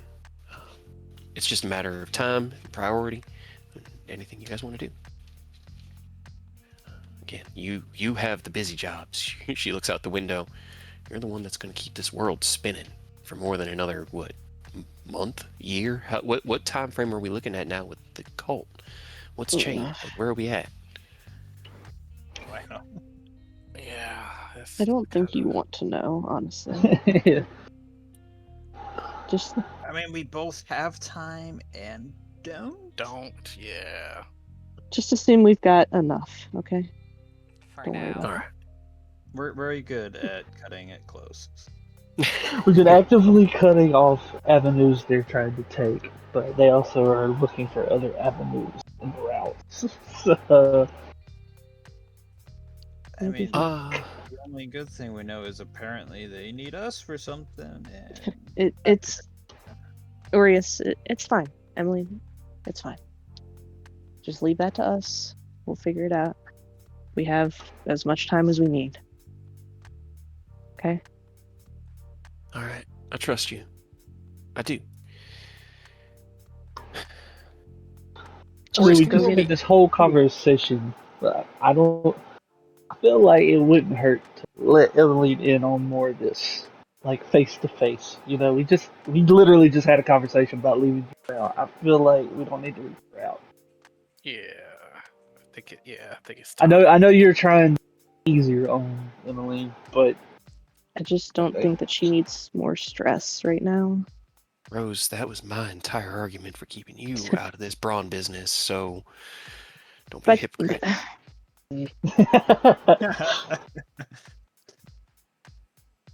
what do you want me to? this is for real. The last Insight. no more secrets, gang. We're all in this together, okay?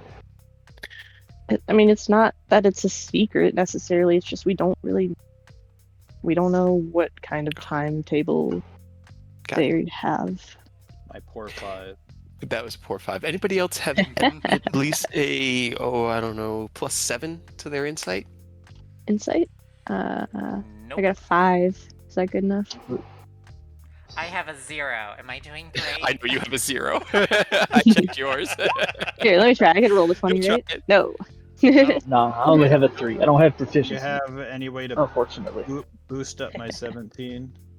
I can. Yes. Yeah, I could bless myself. Just a random, like, I Yeah. want to Guidance? bless myself randomly. Here, take this flash of genius. I don't have guidance. Okay. All right, we'll do a flash of genius, Okay. and the way I'll narrate this is as you guys are talking about this, the progression of the cult, the problems in the distance, Ken and Aureus, you both pick it up, being on the same side of the room. Taz is being very quiet and seems to be trying to stay out of this conversation. What else has happened? Something you want to share with the class? Our list. Do you ask that, Enos? Yeah, if they point Roll your out that persuasion. We're all being open together right now, so. through No more through love secrets. specifically, can I tell Taz? Sure. Okay, Okay. you didn't need to. Taz kind of like looks and closes her eyes. I mean, it's not the cult, but if we're being honest, open, no more secrets, then I have one that I need to share as well.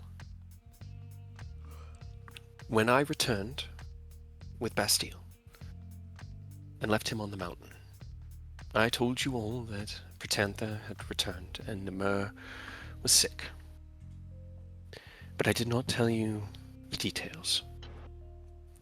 I have kept those to myself, because I am afraid of what it may trigger. He seems to be in a catatonic, comatose state from which he cannot be awoken. In their time, they had pressed into the Dale of Air, pursuing the Thayan, who, under the order of the cult, had moved in to secure that Dale.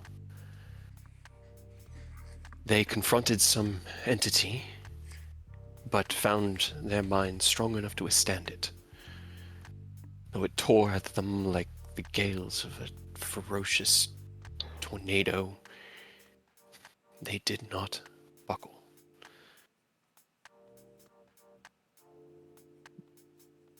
The problem came when they encountered the Thayan, the necromancers. Within the Dale of Air, somehow granted more pervasive magic than ever before.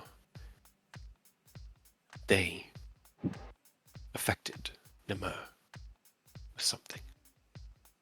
He was wounded in battle, his consciousness seeming to be taken. And Pratantha and Otari Leocanis ran with him. He has not been able to be awoken since, and all indications show that his body is bereft of soul.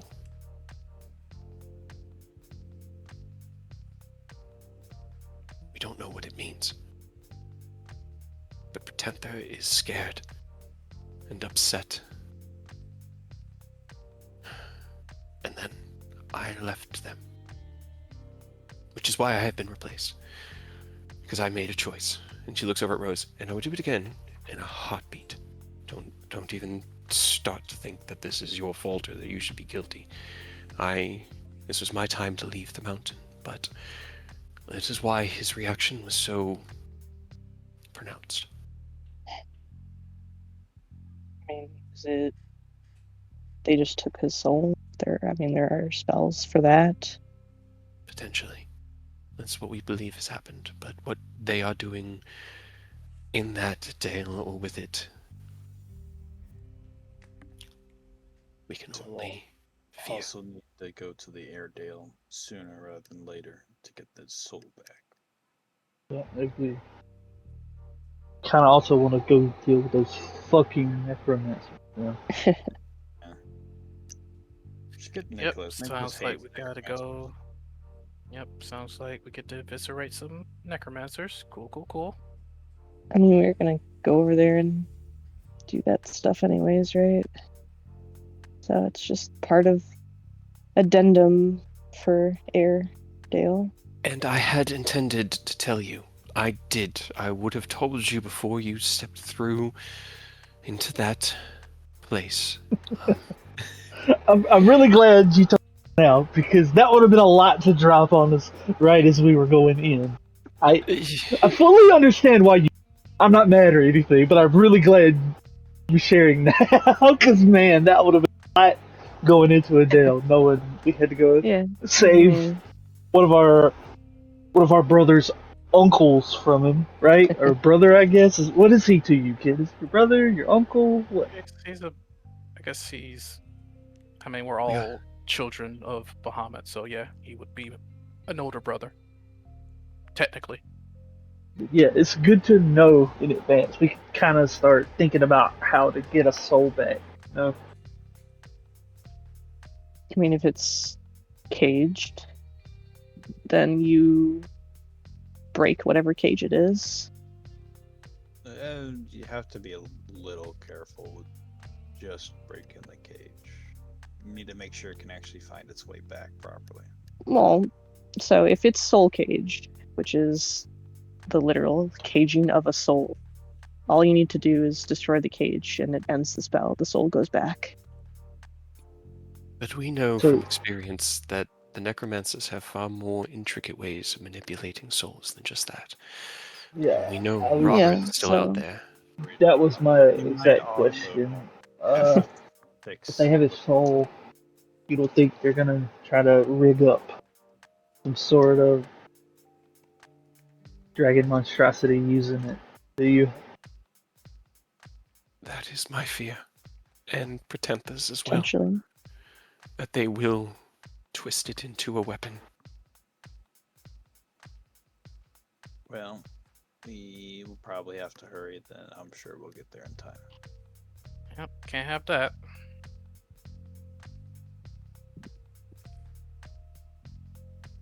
Okay. That was all I had. That was the last secret I was keeping. All right, sorry. Thorn, I'm what you sorry. got? All right, Thorn. Looks at Rose. I don't actually like those cookies you really like. What? No. I know they're too sweet. It's just too much sugar. It's just too much. Well, More rude for you. also, Yes. but yeah, more for me, I guess. That's all I got. Sorry. Sorry. too. Sorry, is that everything? Nobody else has anything. I'm racking my mind trying to think if there's something I'm hiding, and I don't think I I know, have me any. too. I'm all like, am I hiding a secret? No, I think my conscience is clear. All right. Well, everything's out in the open now, and we've got battle plans for a few of them at least.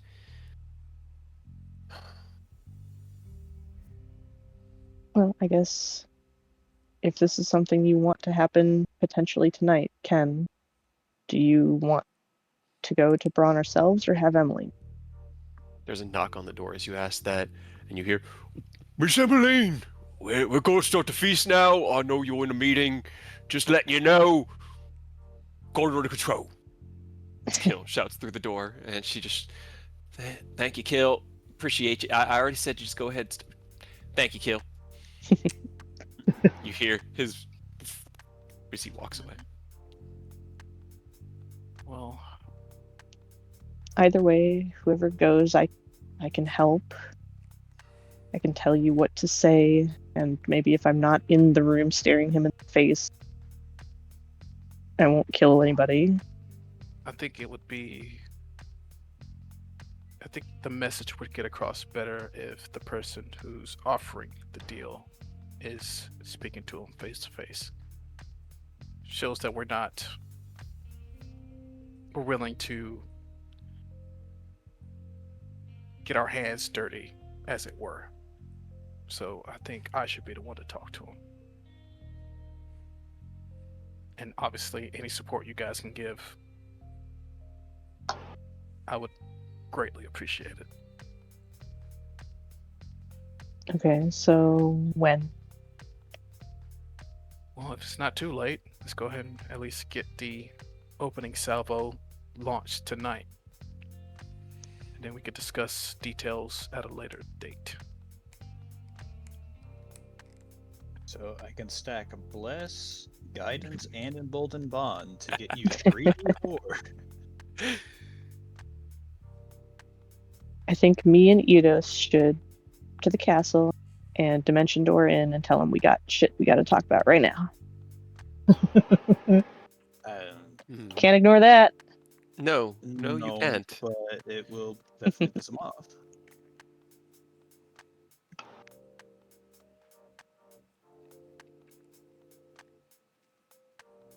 Set someone to talk to a servant. I feel like that will Yeah, do like just fine. Yeah, at least, give the doorman notice. All right. Why don't I go and let them know that we're looking for a meeting? I'll get a time frame, and as Guildmaster, I'll have a little bit of weight to pull. You all, I guess, figure out what you want to say and be ready. Because if we're trying to do this tonight, then potentially we can. And you guys might be on the spot sooner rather than later. And if you're looking to show them anything, have that ready. All right? Right. Someone go kidnap Thane. If I'm not back, I'm gonna swing into Chad's as well and check on them. But I'll be back probably a couple hours. Can I come with you? To Chad's. You can come with me to Oh. Chad's, all right? I won't say anything. I just want to make sure you're safe. All right. That's fair. All right. I guess who's letting Fina know that we need her gunblade for a demo? Kidnapper. Oh, that sounds like as Emmeline's walking through the room, she slams her hand onto Era's shoulder. That sounds like a job for her brother, don't it? I think that. Kidnap her. Then you don't have to talk to her, Aerith. She'll enjoy it. She likes that kind of shit. Taz sits down. She seems like the chair. type. It'd be I mean, kinda do I funny. even send her a warning? Nah. I mean, probably should, but I mean, Well, either Iridos or Rose has to come with me because I don't have teleport. Bye. Yeah, Rose and Emmeline are already that's pretty why far down Rose left. the hall. I mean, I can talk, but I don't know teleport. Not fair. Why don't clerics know teleport? Because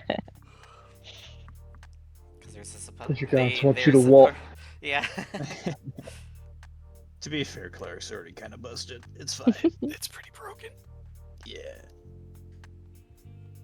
Just heal 700 HP instead. You know, no big deal. Well, Eidos, if you're free, do you mind? Hell, I'm not. Yeah. Let's go grab Eric's sister. Are you going with them, Aerith? Yeah, might as well. I was about to say you better. I don't know the fucking layout of that place. Are you kidding? If you don't come with me, I'm taking your boyfriend with me.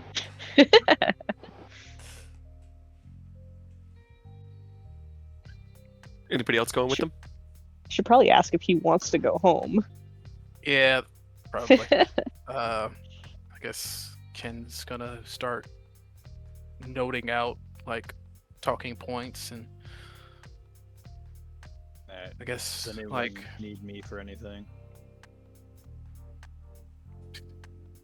pray for us.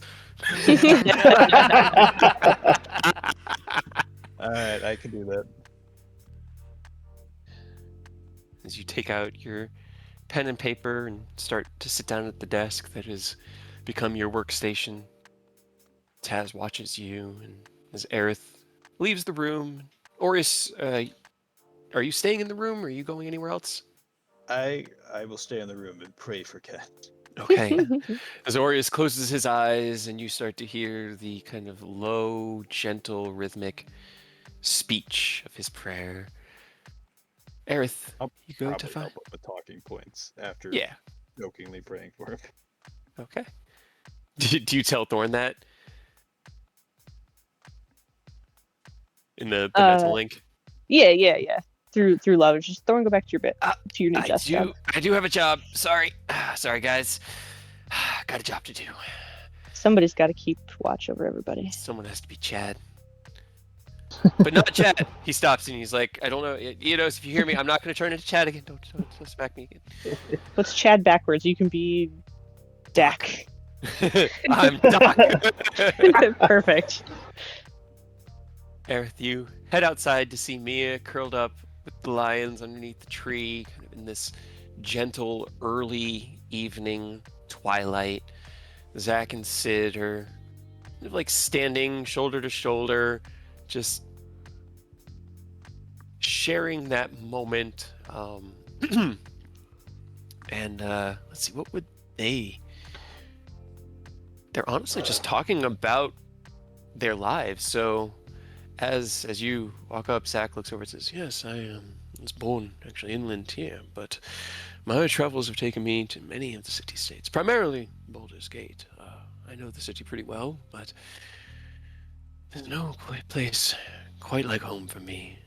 Sid responds with a gruff like, well, never really welcome in my home, so I guess this is it for me. Or looks into the guild hall. Wherever that boy is, that's where I'm gonna call my home. It's closest thing I've got to family ever since his dad died. And as you approach Aerith, Sid kind of looks up and goes, Aerith! How's everything going in there? We figure things out for now. Zach nods. Good, good. It felt a bit tense there for a moment, so I'm glad to hear things are getting sorted. Your friend looked less murderous when they walked by just a moment ago, so. Well, I don't know Zach. if murderous is the right word, but Yeah. upset. But funny enough, Eidos and I are going to head back to Lintier to grab Fina for something. All right. So Well, I was curious if you wanted to come back with us and stay in Lintier, or to stay another night and head back to Lintier tomorrow. I have until tomorrow. My leave has been approved until tomorrow. If we go back tonight, I would have the night in Lintier to spend, but I would want some company. Fair enough. Wink, wink, nudge, nudge. So, Chicken wing. if you're coming back tonight, then I'll go with you there and come on back, but I would still need a ride home in the morning.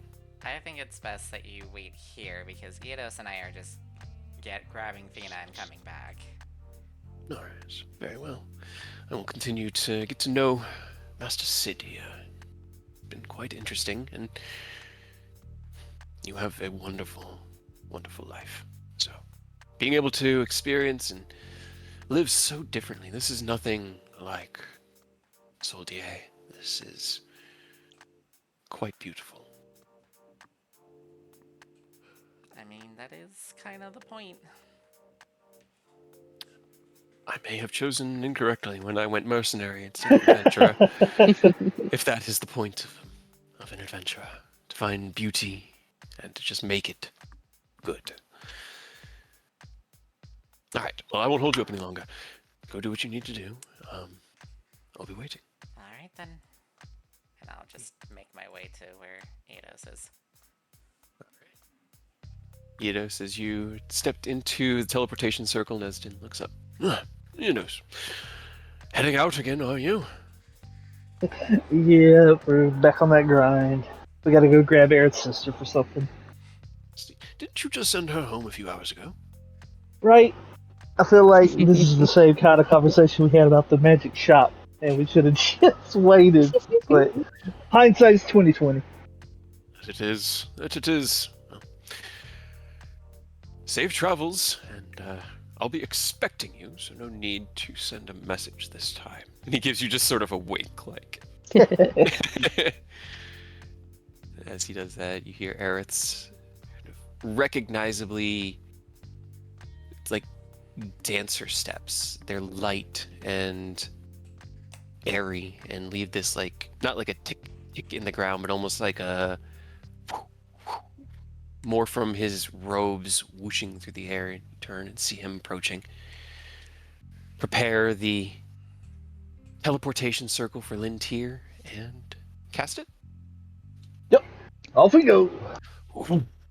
Dark portal emerges from above the circle, and you both through, emerging out in the, I believe it's the Academy in Lintier where you have your circle. So can you both roll me a charisma check, please? Oh boy. Surprise. Charisma, just straight charisma. There we go. 12. Okay, that's not bad. It's not bad. See what Roll20 has up its sleeve. Right? 14. It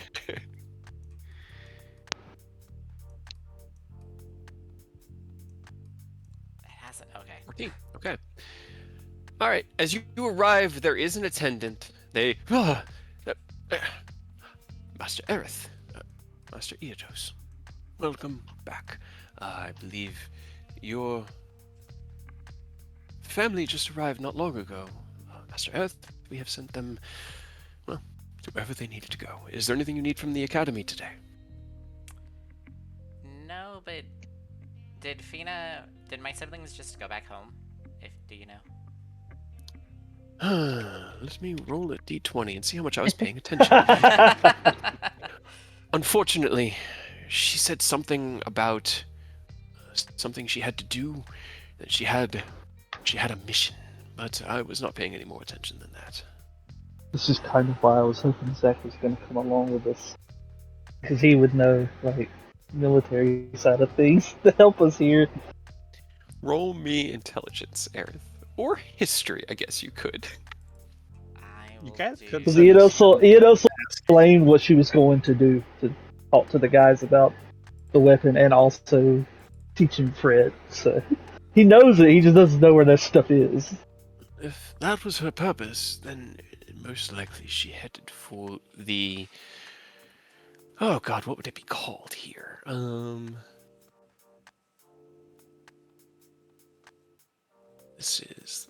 That would be the Marshall Academy, associated with the Royal Palace. It is just north of here, past the palace.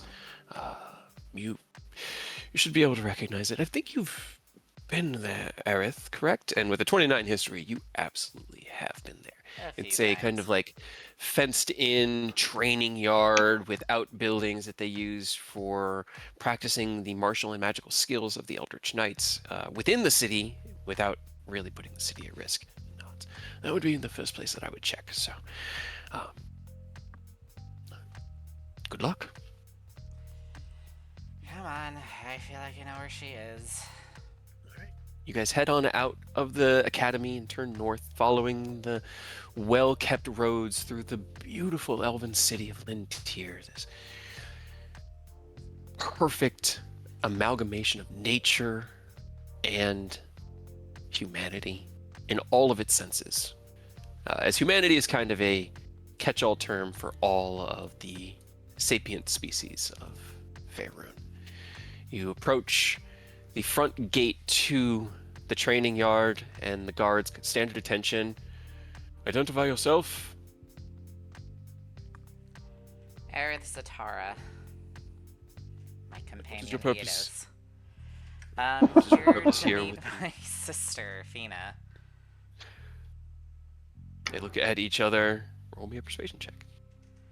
Oh, persuasion, why? Because you have to persuade guards. Fuck. be a noble, Eric. Like, do you know who I am? Do you know who I am? Let us send word of your arrival. Give us a moment, and we'll make sure that your presence is authorized within these walls. Wait here. And one guard that has been talking turns to the other and nods, and then heads through the pedestrian gate and into the training yard. The other one just sort of watches you very carefully. His eyes drift over to Eidos, and he like squints at all of the ghostly affectation. Ghastly. Yeah, well, I mean, the Pokemon, the ghost, and there's Same thing. the ghostly affectations, and his eyes kind of narrow up, and his stance tightens a bit. About 5 minutes pass, and the door opens. When he's staring at Eidos, he just kind of like taps Fate Render on his back so he can cast it. He makes the shadowy mage hand appear in front of him, just waves at the guard. As you cast spells, you see this instinctual like reaction. The mage hand comes out. He recognizes it. You would do well to maintain civil decorum around these walls. Unauthorized magic could be seen as a threat. Master Zatara and friend. The door opens. The other guard walks out and looks at the first with his weapon kind of pointed, and his eyes glance over to you and see the ghostly mage hand and the large sword on your shoulder. Do we have a problem? I don't believe so. Maybe. Your sister is in a meeting right now. She will be available shortly, if you would like to wait. How long? I didn't ask. Would you mind? Roll me a persuasion check, Eidos. He blinks really long. Like he takes that like deep breath with a sigh. We're doing great, guys. Good job. Wait here. He turns around. Heads back in. The first guard, who still has his weapon kind of trained, just watches you very carefully. Guard returns only a few minutes later this time. Where's the name that I had? Corporal Varian has just ordered that the guests be escorted to the training yard. Fina says that this probably has to do with what she is demonstrating. The other one just sort of, fine. But know that you are being watched carefully within these walls, Shadow Mage. Brother, relax. We have saved this entire place. We're on your side. They look at you and squint, but you rolled a 5. As you walk through the door, you get that feeling of, man, if you're there, they'd just been a little bit more maybe. But Eidos rolled an 18, so does that mean they don't like Aerith, but they like Eidos? More, yes. No, I'm a the, denizen. the spook, A noble the from spooky, a fucking scary family. guy. Yeah. Well, You got a better look about you. Scary guy seems trustworthy. I don't Well, I'd know say about it's my probably- fellow elf noble. it's probably actually equal. Eidos earned himself a little bit more, but Aerith started at a higher level. Either way, Lost a little bit. with a little I bit, don't like either of you. you're like, we have to let these people in. But they do let you in. The one who had been kind of messengering escorts you back to like a back corner of the training yard where you see Fina talking with an older looking elf in a much nicer set of elven chainmail. And she's like holding the sword out in front of her, kind of like tapping at points at the blade. And then she just smiles and turns around, and then her head cocks and, Aerith, I thought you'd bring Ken. Okay, all right. Well, I was just about to show my corporal here what Ken made for me. He's wary. She looks over at him, and this older elf standing at full height, this well-trimmed, like, goatee, white hair down, like, Legolas style, just straight down to about shoulder blades. Yes. This weapon she is claiming to show us, she says, will change the face of the Elven Knights. Doesn't look that imposing to me. It looks like it'll break at first strike. And she just smiles. You just watch. First, let me go ahead and demonstrate what it can do at range. He just scoffs. Range? What are you going to do? Throw it? We have Firebolt for range. You know how to use your spells, Fina. Rely on them. She goes, this is so much. And she flips the sword, and she holds it out, and bam, bam, bam, bam. So much easier. And in that 10 seconds as she fires the shots, he kind of like takes a step back as the blade clicks into its more submachine gun-esque style shape and fires it in these blasts of arcane energy 60 feet across the battlefield. 3 of them do hit. She misses once, but what are you gonna do? She only has a +5 to firing with that, and she kind of like spins it a little on her hand, but it's a little too unwieldy to spin like a revolver. And she looks at him and goes, I'm still practicing, but you can see the benefit, right? I mean, I didn't have to cast a spell, which meant that I couldn't be interrupted, which means other people that know how to fight like we do, maybe not as devastating. She kind of gives him a look, and he goes, yes, it was impressive, but it's still, if it moves like that, it would still break before it deals cause any damage, especially if you use it like a sword. She goes, no. I already fought my brother. He's got one like it. Mine's based kind of on his. Mine's bigger. Mine's bigger. Eric, did you want to show him your version of it? Yours is actually, mine's bigger, but his is more impressive. I mean, you guys want to show him hitting? Like, Real you quick, can swing him. Fina, we need to head back to Erebor. So, We're here to kidnap you. Don't worry about that stuff that you're trying to do. because we need to show off the weapon Ken made to a noble. She looks at you. She looks at Varian. But that's what I'm doing right now. To a noble in Erebor. Oh, okay. A better noble than him. I mean, like I said, he's just worried about it breaking, right? Just swing it a few times. Show him what it looks like when the sword form hitting. I pull mine out, which has been in the revolver form, and I just shift it into the rapier form. Right. So as yours does, hers like clicks. The blades move around and kind of reshape, but the Sicarius has always been more of like the handle turns, but the blade almost emerges like a telescoping, like those old lightsabers. Magically, I'm not gonna be able to see. Anytime I imagine Aerith from now on, I'm just gonna think of Little like a little lightsaber. kid flicking it out. Yeah.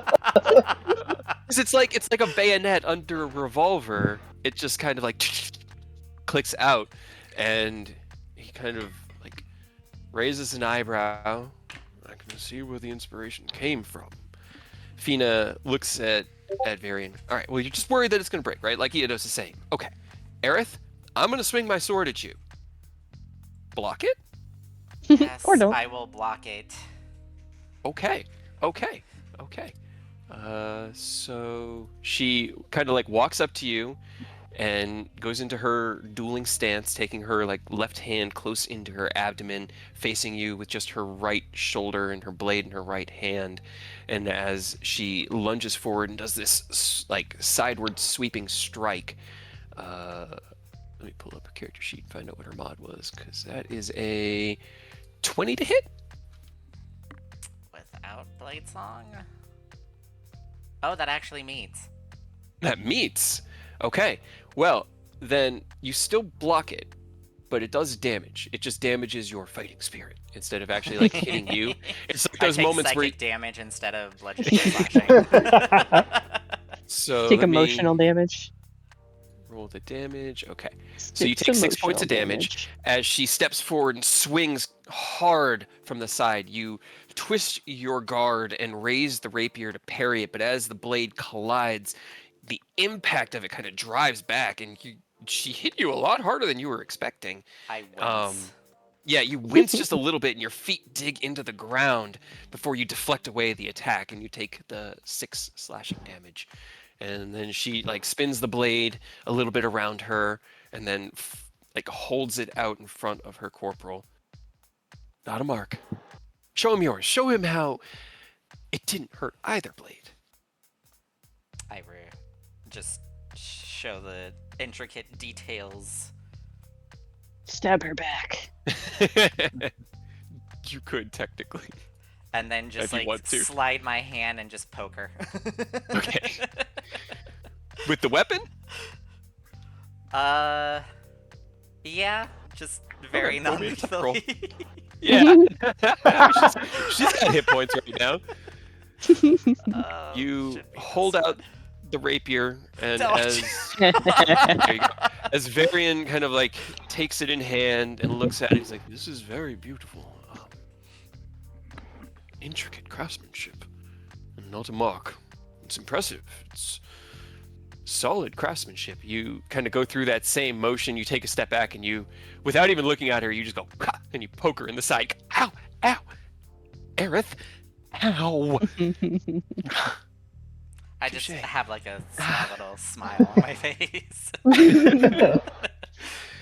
But yeah, so the reason I'm showing you this, because whether you authorize me to use this, I'm gonna use this, Corporal. This is my weapon now.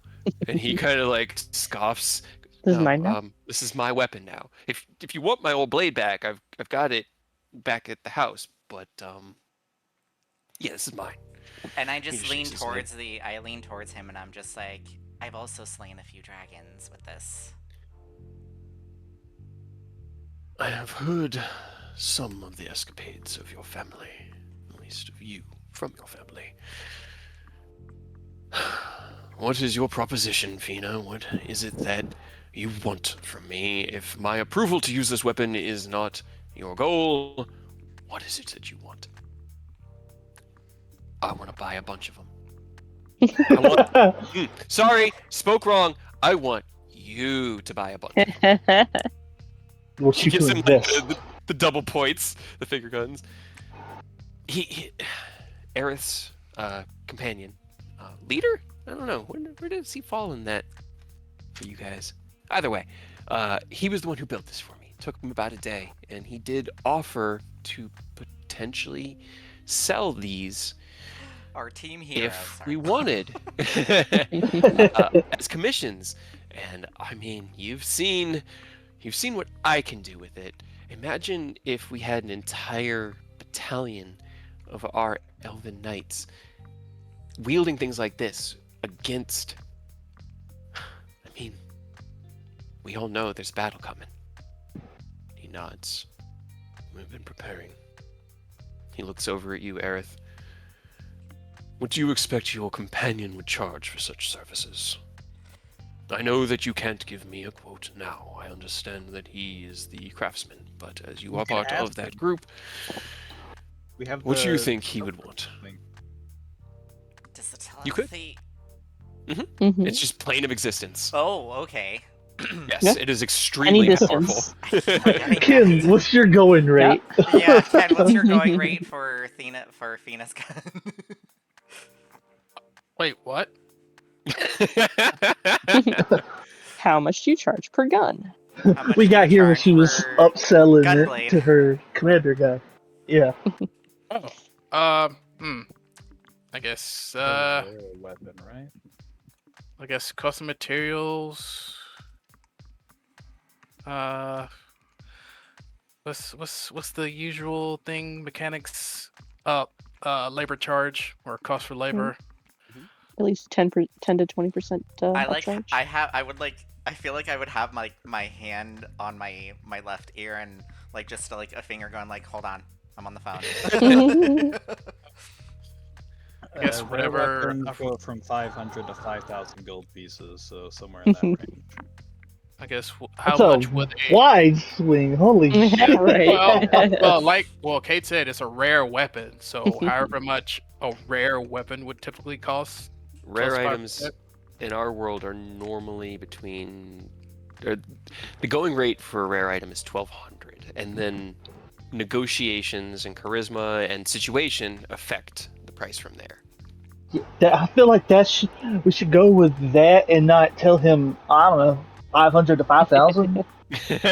No, I'm Give him a looking cool- at the actual like ranges. Rare weapon, rare item. Yeah. What's the range? Give him a cool 5%? like thousand, Like, wow, cool. That's 1,000 per that's awesome. military discount. Yeah, dude.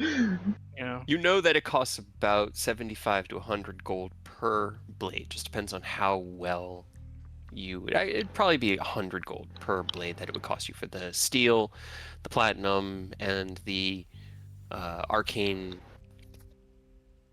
And I guess it'd be more of like the artificery attuned resources to inscribe the So- mana circuits and things like that. What, like 1,000% upcharge? Yeah, there's a big upcharge on magical shit. It's crazy.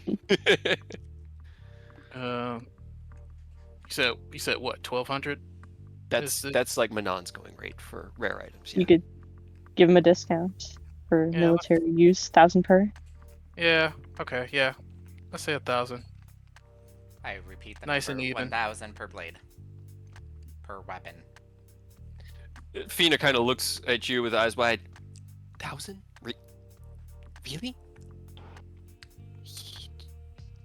Whoa. If it makes you feel better, that was with a discount, Fina. And Enos is whispering that to her, not letting him hear. Does Ken like me? Like, why? What? That Ken likes this me. I mean, your extended family. One, he likes you, yeah. I don't think he hasn't liked anybody we met from Aaron's family. You're Aaron's sister. Of course he likes you. Damn. Damn. We could have it in the budget to potentially order 5. And to see how that goes.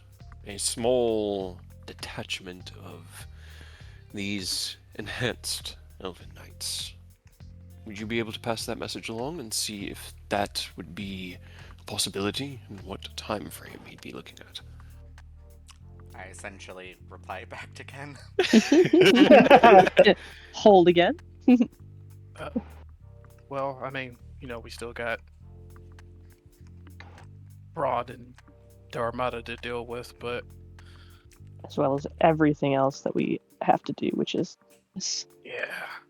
And They're then, already getting a backlog of weapons you gotta make. yeah. yeah, Ken, when are you gonna do all this crafting? Crafting. While kids have this existential crisis about how fast Enos looks at, like, so what about Fred? Kind of like puts her hands in her mouth to her finger to her mouth, like, no, that was next. That was next. I'm getting this all worked out now.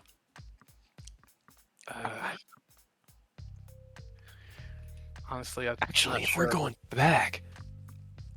Sorry, go ahead.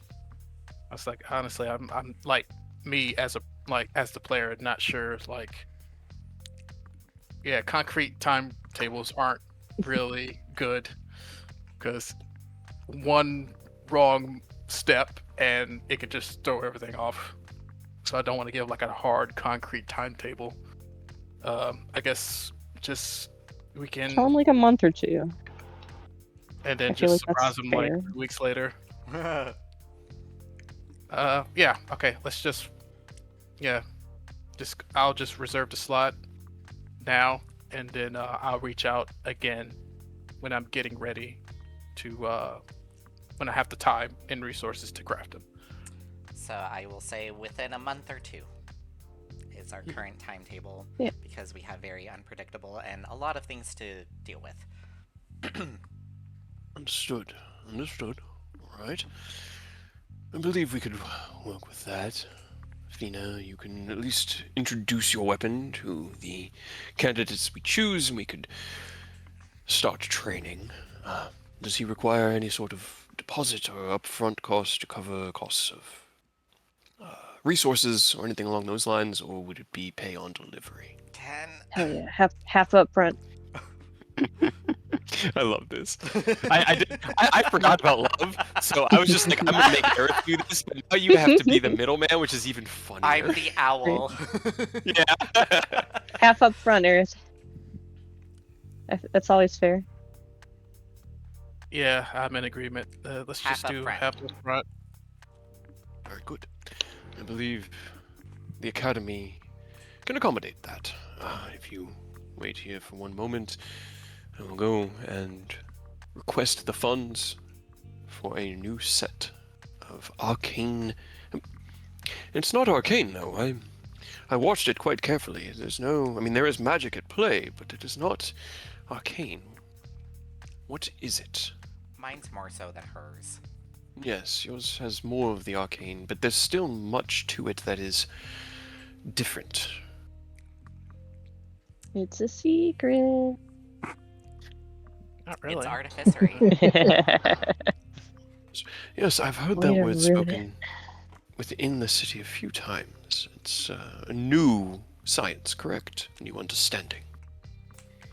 Pretty much, yeah. Pseudoscience. Pseudoscience. Perhaps one day your companion would be willing to join us at the Academy and share some of his knowledge of this artificery, as it seems capable of producing quite intriguing enchantments. maybe when the world is not about to fall apart. You're gonna kill Ken because he's gonna be so excited to hear you say you want to let you. Yes. Yes.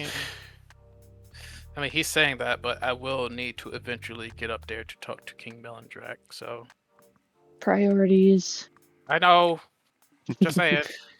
All right. So many Well, things going on. you said that I was needed back in Iriabor, right? For doing what I'm doing right now? Yes, exactly. Okay. Okay. Corporal, I have one more ridiculous request. And he kind of just closes his eyes and shakes his head. Yes, Fina, in our travels, in my travels with my brother, we came across a friend of his. It's very unusual. Has great potential. Strong as, well, it's a giant crocodile. And, well, smartest giant crocodile I've ever met. How do you feel about training a Special giant boy. crocodile? And he kind of closes his eyes, takes a deep breath through his nose. Aerith is just avoiding eye contact. As she He's an rolls awakened giant crocodile. an awakened giant crocodile. With a with a circlet of intelligence intelligence. 19. Yeah, and he's really smart, and he seems to have something of a grasp for arcane. So I'm thinking, like, train him like an Eldritch Knight. What do you think? It's still a giant crocodile, correct? Yeah. Physically, Fred's- yes. Fred's definitely just a crocodile, but he's Not smart. just a crocodile. I mean, too many It's kinda voices. If you want to be, if you want to Yeah. be redundant, yes, he's a giant crocodile. Mhm. That's like saying we're just humanoids. Like, come on. Racist. Fina. Bring your friend here, and we will assess his potential in the way we would any other soldier. But this has got to be the most ridiculous request you have ever made. She goes, yeah. If I didn't roll a natural 20 on that one, I would not have made that. That would not be working. Nice. I believe my day is going to get far more complicated. Oh, my night. Don't Give worry. me... While we're here, preemptively, Enos is going to send the image of this space into love so Rose can see it. That way they can teleport Fred for us. Because otherwise they're going to have to shrink him to get him through doors and through the portal and hope it lasts long enough for him to get out of the building. So, Man, Ian's thinking ahead, passing my shenanigans. All right. And Do now I have this. a back door into this place anytime I want. Oh, no. Perfect. Well, you've seen it. It makes it a little bit more Yeah. likely. You All know. right. just don't As chuck you- it 30 miles into the air like when we broke into capital over in the Feywild, I okay? mean, no promises of my past, but it's not like an exact thing unless I've been there or have a piece, or if you pick up a rock off the fucking ground right here, and bring it back to me. Yeah, as you say that, Enos has just got a handful of rocks. Like, oh, got it. All right. While you have the mental conversation, the corporal turns to Fina and kind of gives a salute, which she responds with in practiced acuity. Turns to Aerith. Let me go get the upfront payment for these weapons, and I will return so that you may continue with your day. One moment. Turns. Departs. You guys are here in the yard for probably about 15 minutes as he goes in and requests it. Comes back out. There you are. 2,500 gold pieces. He hands you a pretty sizable bag. Like, it's about the size of like a melon. Damn. For payment up front, Got that- 5. Got that in my bigger belts. What did you call it? Oh, he called it a blaze fire saber. Blaze fire saber. Yes. 5 of them to be delivered within a month or 2. If 2 months pass from this date, so end of the 8th month, 7th month, sorry, did math wrong. Then, well, I suppose we'll have to cross that bridge when we get to it.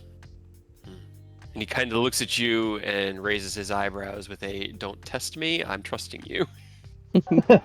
Don't worry, Like the Eric's good for Feywild. it. If Ken Like the doesn't Feywild. deliver, he'll give you the 2,500.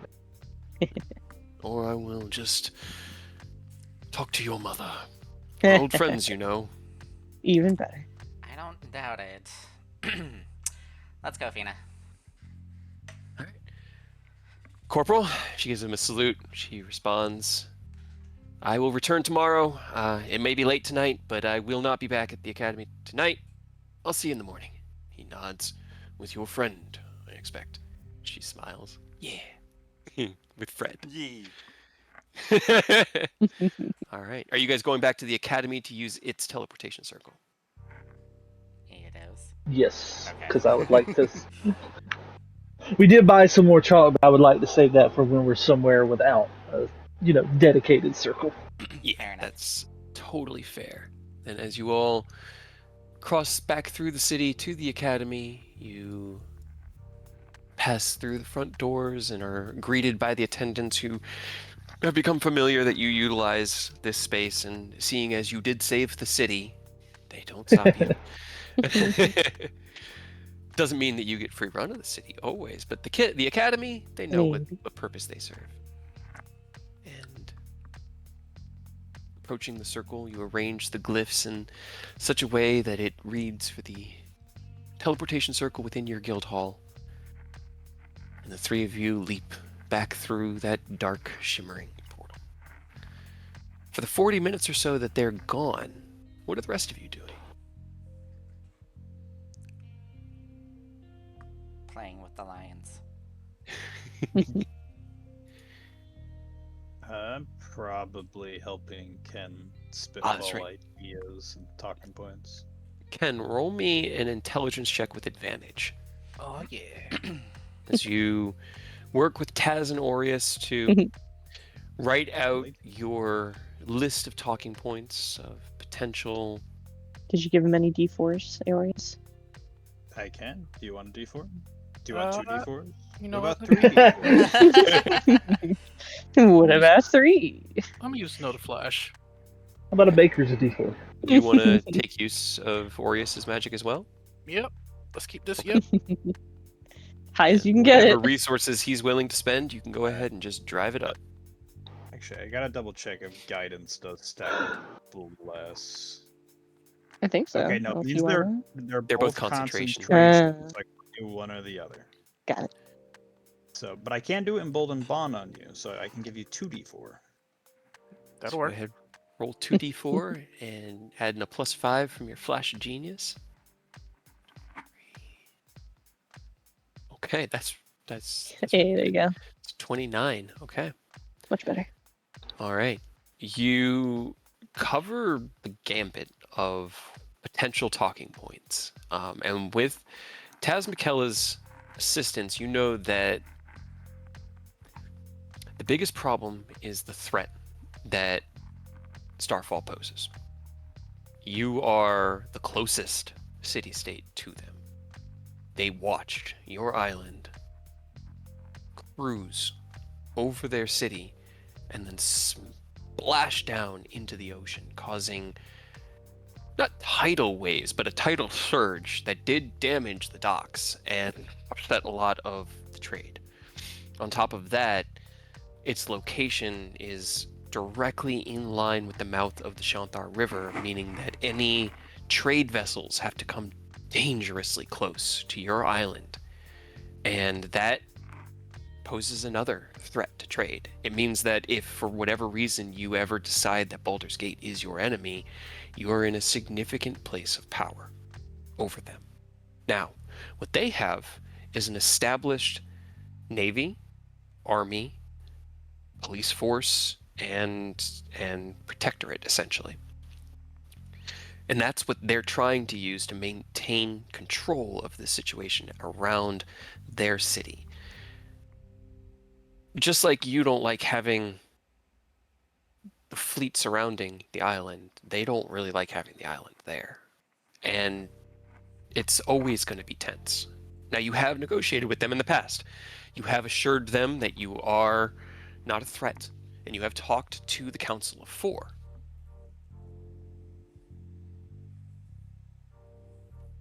But these fears still exist, and it's only really the one that you talked to the most, which was Boleyn, Lady Stelmane, Yep.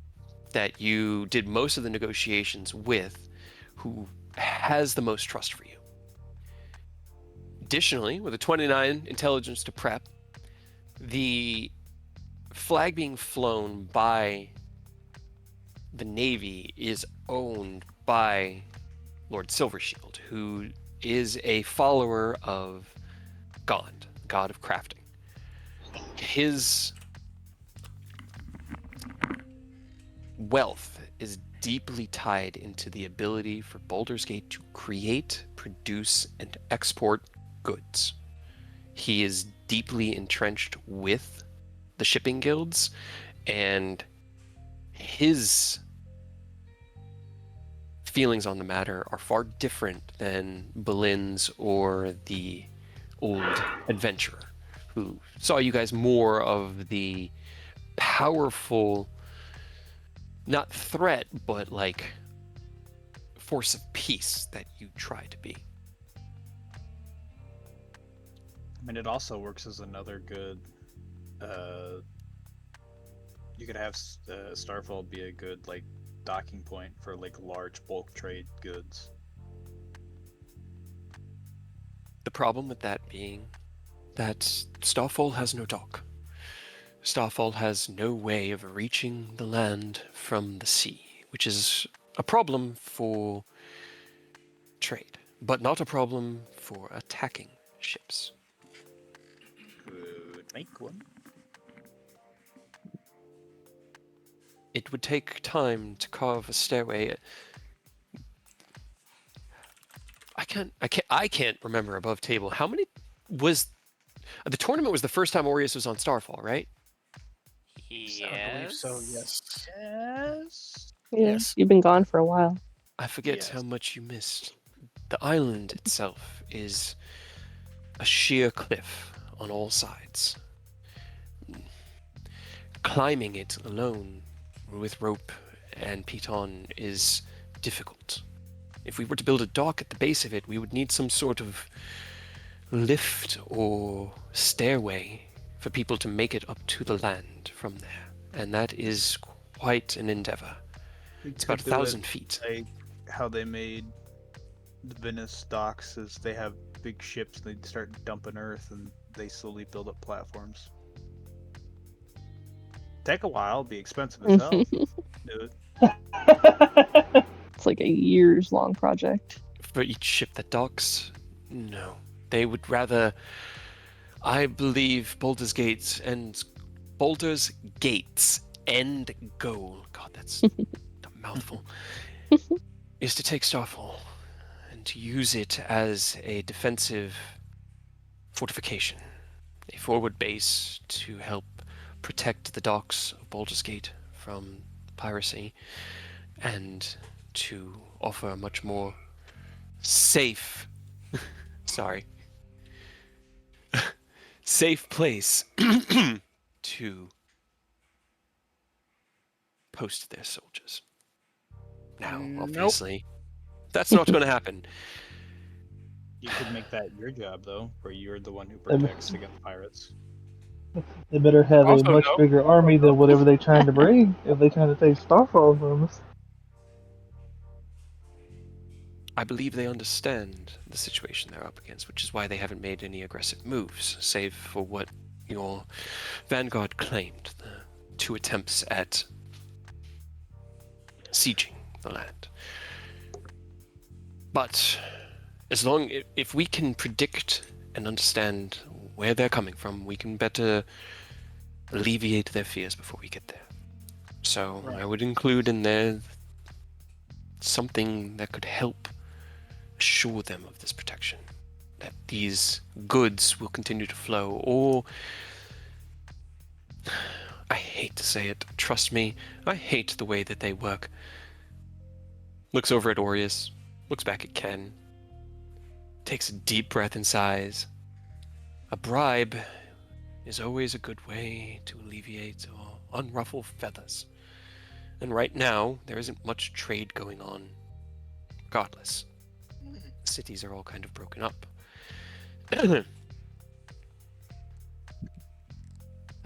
Well, I mean, it is for the good of the Sword Coast, so No.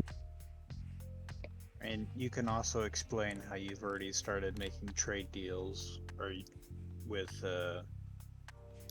King Braun. Maladrock and Braun. yeah. And Yeah, you now could actually have a use trade that- deal with Lintier as well, because you've now established one. So you could use that as a talking point where you are for trade and you have no intention of disrupting trade, and in fact you actually plan on helping trade and adding to it. Those are good talking points. All right, gonna add that to the list. And if all else fails, we always have the threat of extreme violence. Plan C.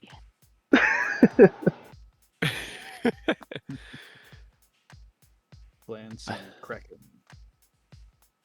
Yeah, see, I wish I could be a Kraken, but I'm pretty sure it's a CR21 monster, and I can't. And I'm very What if you sad. were like a baby kraken? Giant squid? What are you turning into? No. Oh, you're gonna turn into the like dragon tortoise thing. Maybe. That'd be funny to see. It's one of my options, at least. Now, if What's we the can... what's the biggest one that you have? 17. There's an adult dragon, right? It's like the adult brass. Yeah, and... adult red. Yeah. So it'd be the adult red and adult gold dragons. And obviously, you don't want gold dragons to be randomly attacking people. Yeah, I wouldn't pick that. I forget what it's called. There's the sea dragon. It's like a kraken dragon. Yeah, there's dragon. the dragon turtle.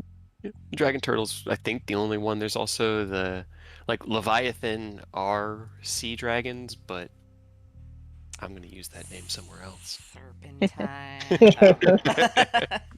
Oh. Water Titan. Yeah, dragon turtles have a shit ton of HP. Right? Yes. Right, dude. See? It's a good plan. Too bad you can't use 14 orchestrion rules in this game. And the 20 armor class. Just make the song, Aerith. You don't need the orchestrion roll. Just make it up. Just tell Rose you need to make a dope rock version singing about the big rattlesnake you fought. Wait, And which make it. version We would made we be doing? Shrek. Guys, we brought Shrek into this world. That's the rules true. are gone.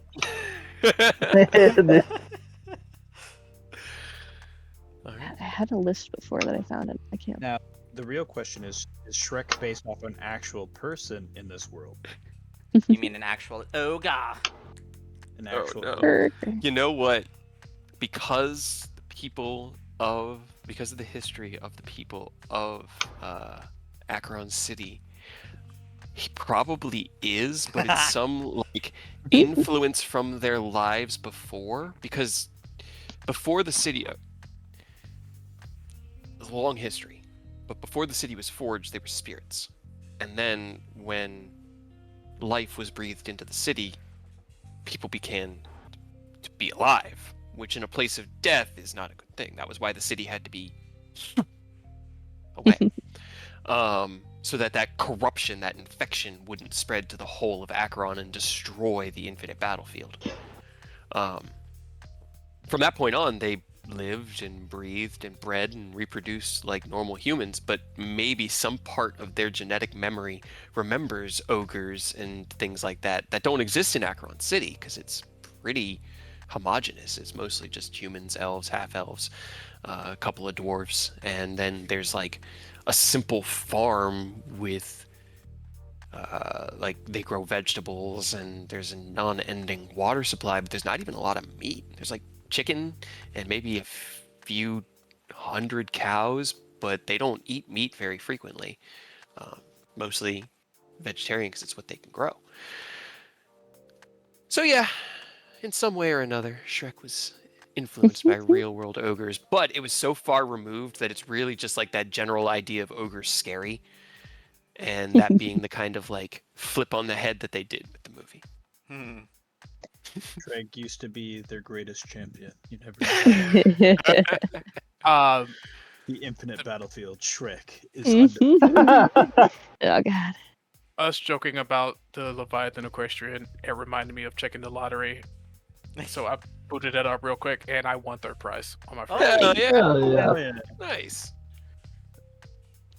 As you finish writing up your notes on the potential conversations for the next day, I'd say as the sun comes down, you start getting through the notes, and then you hear the door open, hear the large pads of the lions behind as Mia walks in. Okay, I played with Sprinkle and Twinkle enough. They are tired. I'm not tired, but they are tired. Hey there, sweetie. Sounds like you had Hey. some fun. I did. I rode a lion. That sounds awesome. Kind of like sidles up next to you and puts her head on your shoulder, looks down at the page filled with words that you've been writing. How was your day? A little busy, honestly. Had to have had a heart to heart earlier. Thankfully, we got that taken care of, and everyone's good to go. But yeah, we got some business to take care of here later tonight and tomorrow. So I'm writing down notes of talking points so I don't, embarrass myself trying to talk to these people. And I got everyone here to help me out. So I have confidence we can see things through. I know you can do it. She gives you a hug, like from behind over your shoulders. I can't remember the specific words. What did you say that you didn't want to be seen as? Did you say idiot? Yeah, probably. Okay. She just Yeah, I don't want to embarrass myself talking to these yeah. people. An embarrassment, basically. I don't think you could embarrass yourself. You're too smart. I mean, look at all the stuff you've already figured out. How could you embarrass yourself? There's always that doubt, but It is I think that I got doubt that will be your weakness, Ken. Don't doubt. We have a good plan. And you... Situation is complicated, but you're doing this the right way. If they come at you angry, don't let them rile you up. That's the worst thing that can happen, because they will try. It gives them power. Stay calm. Stay confident. Stay respectful and respectable, and you will do marvelously. And Mia just nods along with her, and I'll be right there with you, as your second in command. thanks. I appreciate that. I did learn patience from the best, so I highly doubt there's anything these guys could do to piss me off. Father is patient right up until he isn't. And I expect you are the same. And if we get to that point, well, they'll probably have deserved it. But for now, I think we've made as many preparations as we can, and I'm going to go try to get a little bit of food that might be left before the chuckleheads eat it all. If that's all right with you, Right. Ken. Yeah, I think this will be a good stopping point. Let's go get something to eat. Yes, food. And she kind of like takes you by the arm and picks you up, pulling you away. Yeah, he'll like grab me and kiss her on the forehead and just let's go dinner. As you do, she just like snuggles into you, her head tucked under your chin. I love vacation time. It's the best. Indeed. And then next vacation I won't have to work as much, and we'll be able to properly relax and have fun. Smiles. Yeah, next vacation. And this vacation. Agreed. Yes. All right. You two head to the cafeteria with Taz? Yes. Okay. As you do, Zach's kind of just like leaning outside the door, just been like looking in, gives you a nod. I haven't seen Aerith, have you? He's not back yet. Oh. Hey, Aerith, you guys back yet? As he You says are. to the link. You are watching Eidos arrange the sigils now. Oh, they should be back in about 12 seconds. Timing. All right, I will go wait for him at the circle then. We'll meet you in the feasting hall shortly. Sounds good. So you guys pretty much all head down the hallway. Zach turns right. You all pretty much turn right, and Zach posts up outside the door. As you guys continue on walking to the cafeteria, Aerith, Eidos, and Fina appear out of the circle. Neston just gives you a nod. Welcome back, everybody. And goes back to his book. And Zach is standing outside the door and smiles. Welcome back, Aerith. How did things go? I mean, Fina's here. I see that. Welcome back, Fina. Hey, Zach. How are you doing? I watched a young girl ride a lion and talk to a magic man. It's not a normal day for me, but it was a good day. She just sort of closes her eyes and nods. Those days happen when my brother's around. It's pretty great. He looks at you, and I never want him to leave. Fina rolls her eyes. All right. Are we going to this noble now, or are we going to go eat? Because I am hungry. Dining hall. All right. Definitely food first. All right. As you guys enter, the hall is a bustle. Where did? Oh, that's right. Rose and M went into the city. Aha. Hold on. One more vignette before we get to that. As Rose and M, you two leave the guild hall, walking past Mia, who's cuddled up with her lions, and into the city. You walk quietly for about 5 minutes before Emmeline asks, so what happened with Chad? I didn't mean it. You went diving in his mind, didn't you?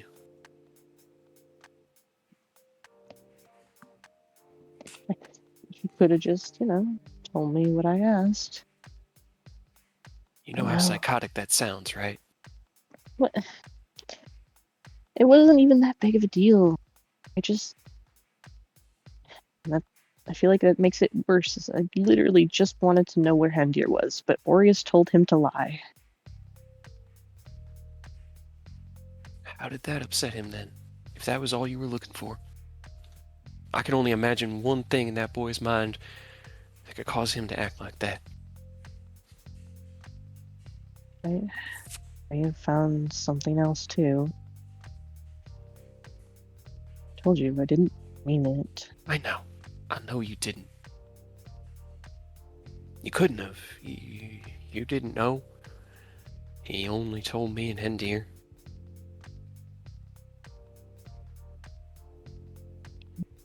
He'll be It's- fine. I know he will. Chad's strong. He's far stronger than he gives himself credit for. I've seen him talking to those idiots. He recruited half of them by selling them on this place. Chad, really? Yeah, he did. He's smart. smarter than we give him credit for, and his lack of confidence is his only undoing. You've done a lot to try to build that back up, and I appreciate that. I just hope this didn't set things back, because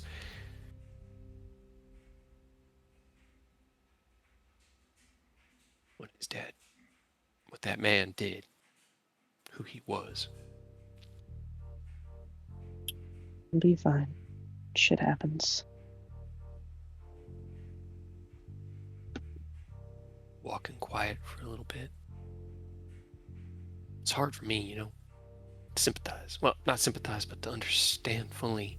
It sounds so horrible. My life was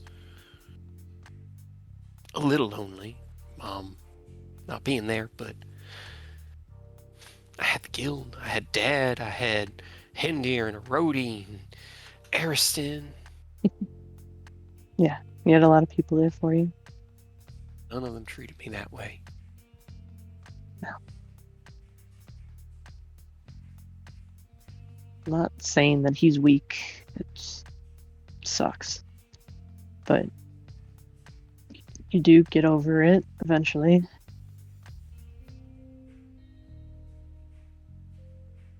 You have to.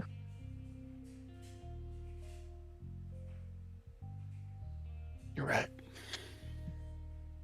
All right, this is where we turn. We can either go see Chad now or go to Braun first. I mean, what do you want to say to him? Check up? Just make sure he's okay. I just want him to know that I care. Right. And it's okay if he's not. Because he Yeah. might not be. No, I don't have any expectation. I just want him to know. Let's see him first. Guys, turn right down the narrow street, the little avenue off the main road, through the tightly packed townhouses to where they turn into tightly packed apartment buildings that stretch 4 stories up, which is impressive in a fantasy world. Stop in front of one of them. All right, this is his building. Go up the stairs. M knocks on the door. You hear, "Who is that?" "It's just me, Hendir. And Rose." There's a moment. We didn't have to tell him until he opened the door, but alright. Hendir comes up to the door and opens it. Kind of like looks between the two of you. "Evening. You coming to check up on him?" She just nods. Looks at you, Rose.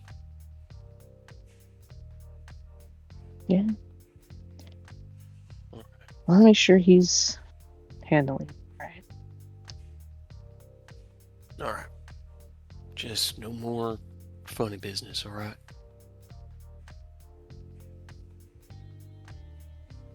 And Rose just kind of shrugs. He just closes his eyes and sighs, and we'll keep it under control. Fine. Right, he's in his room with his grandma. Come on back. Closes the door. Leads you through the maybe 10-foot square central living area down a short hallway into a small room. He knocks on the door. "Hey, Chad, buddy. Emmeline's here with Rose just to check up on you. Can we come in?" No way. Hmm? Nothing. You hear, "Yeah, you can come in." Hendir just nods, opens the door. You see his grandmother sitting on his small little pallet. It's hard to even call it a bed. It's maybe 5 feet long and 2 feet wide, sitting on the floor. This like wooden box filled with a mattress. It's essentially just cloth stuffed with hay. She kind of gets up. Miss Emmeline, it's good to see you. Can I get you anything? Any tea or water? Looks at you, Rose, or anything for you, dear? I'm fine. Yeah, I'm good too. We're just here to make sure Chad's doing all right. Heard there was a little bit of an event. Chad just kind of like winces a little bit. Yeah. No, I'm okay. It looks at Rose. I just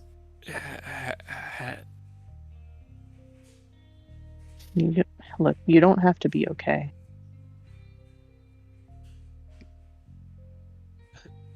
he kind of like starts trying to talk, but it looks like his eyes are like welling up. I, I, I want to be okay. Yeah, of course you do. But that doesn't mean you punish yourself or get mad or upset if you're not. I'm not mad. I'm not upset. I'm ashamed and scared. It's just it was so real. It was like I was there again. And I lost it. I lost control. And that's okay. It's all right. Everyone's just worried about you, Chad. And she sits down where his grandmother had been sitting, and as you had both been not dismissed, but didn't need anything from her in that moment. She kind of went out to go get a glass for herself and Chad. Hendir's still kind of standing off to one side in the room, and it's pretty tight with the four of you in here. We just want to make sure that you will be okay, I guess. It's the right thing. We know. Looks at Hendir. We know how hard this is for you. Kind of nods. It's so long ago. Why does he still have so much power? Shakes her head. It's 'cause you didn't. You didn't have power. He had it, and you used that.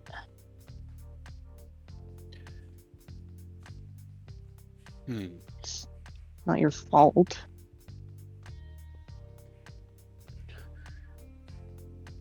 He kind of like puts his hand up to his eyes and wipes a tear out. You sound like you know more than just what you saw. Rose kind of sighs and sticks their hands in their pockets. Yeah, I know. I mean, you think that people in power take care of someone who can give them nothing in return for free? Kind of like looks between you and Emmeline and Hendir. No, not normally. Their way of doing things.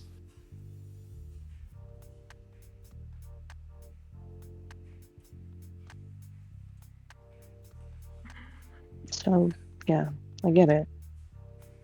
And it sucks. And it hurts. And it fucks you up. But you don't have to let it, I don't know, control you. You don't? No. Why care about what someone thinks who's no longer here, who can't hurt you anymore? He's gone.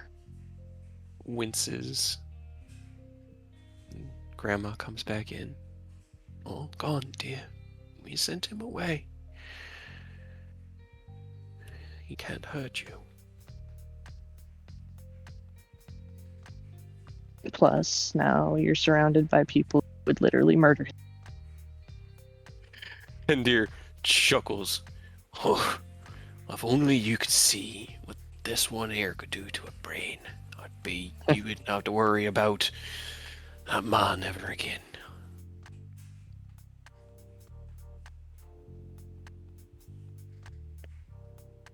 Found your place, Chad.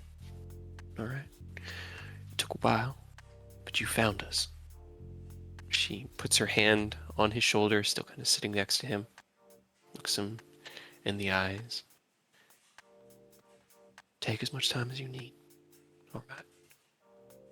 If you need another day, a week, whatever, we'll manage. No. I'll be back in the morning. Good. Because you have plans. He smiles. I have to get stronger. But not to hurt people. No. So that no You one... don't. Yeah, you don't have to hurt anybody. You just have to not let anybody hurt you. That That's doesn't how you- need to be violence. That's how you do it. Right, Rose? Keep going. Thrive. I mean, it's a mixture of knowing I can take care of myself or anyone I care about. And I don't know, just knowing it's not going to happen again.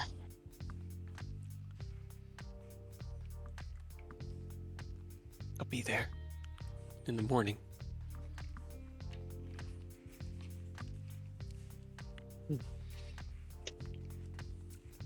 He sighs very deeply. Were you gonna say something? They sigh. Yeah, Rose just sighs too and just shrugs a little bit. If you want me to say something specific, it's easier if you ask me.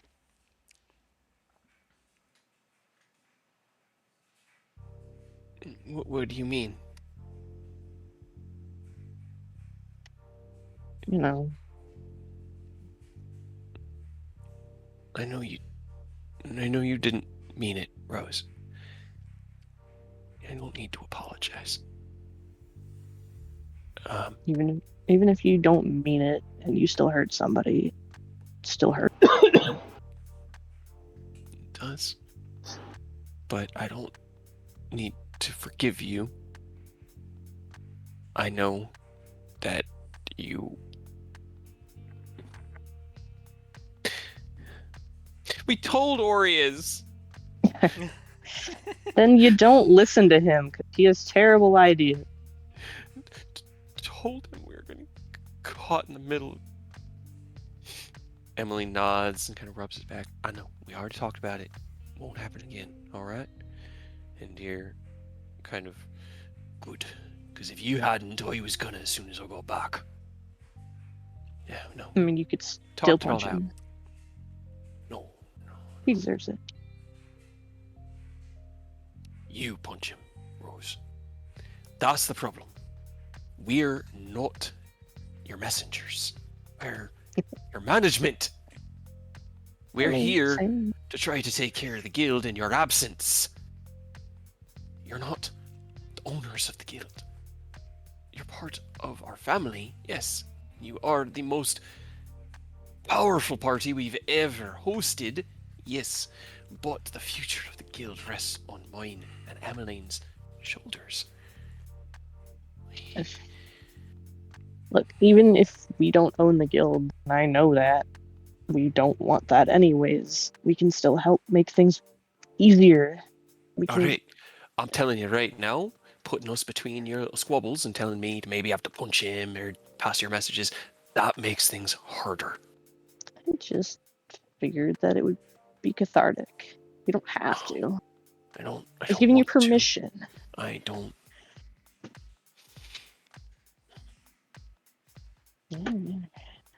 He sighs, closes his eyes, and M just looks across the room at him, the 7 feet that it is.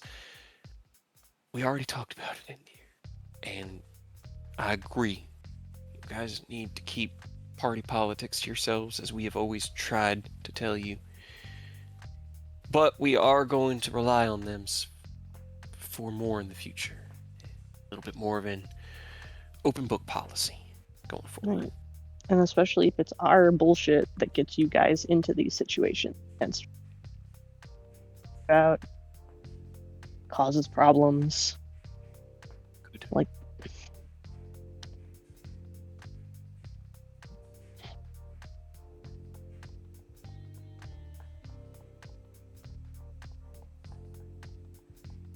Listen, I'm not trying. I'm not trying to push you away. I'm not trying to. I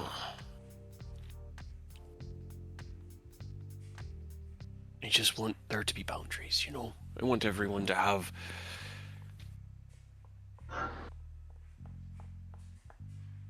We can't say no or stop you all. You're too powerful. The others, sure. I could probably slap one of them and keep them in line. I know Miss Emmeline probably knock out one of their parties in a couple moves. You all. When you start pushing your weight around, it makes us feel choiceless. And we don't like that.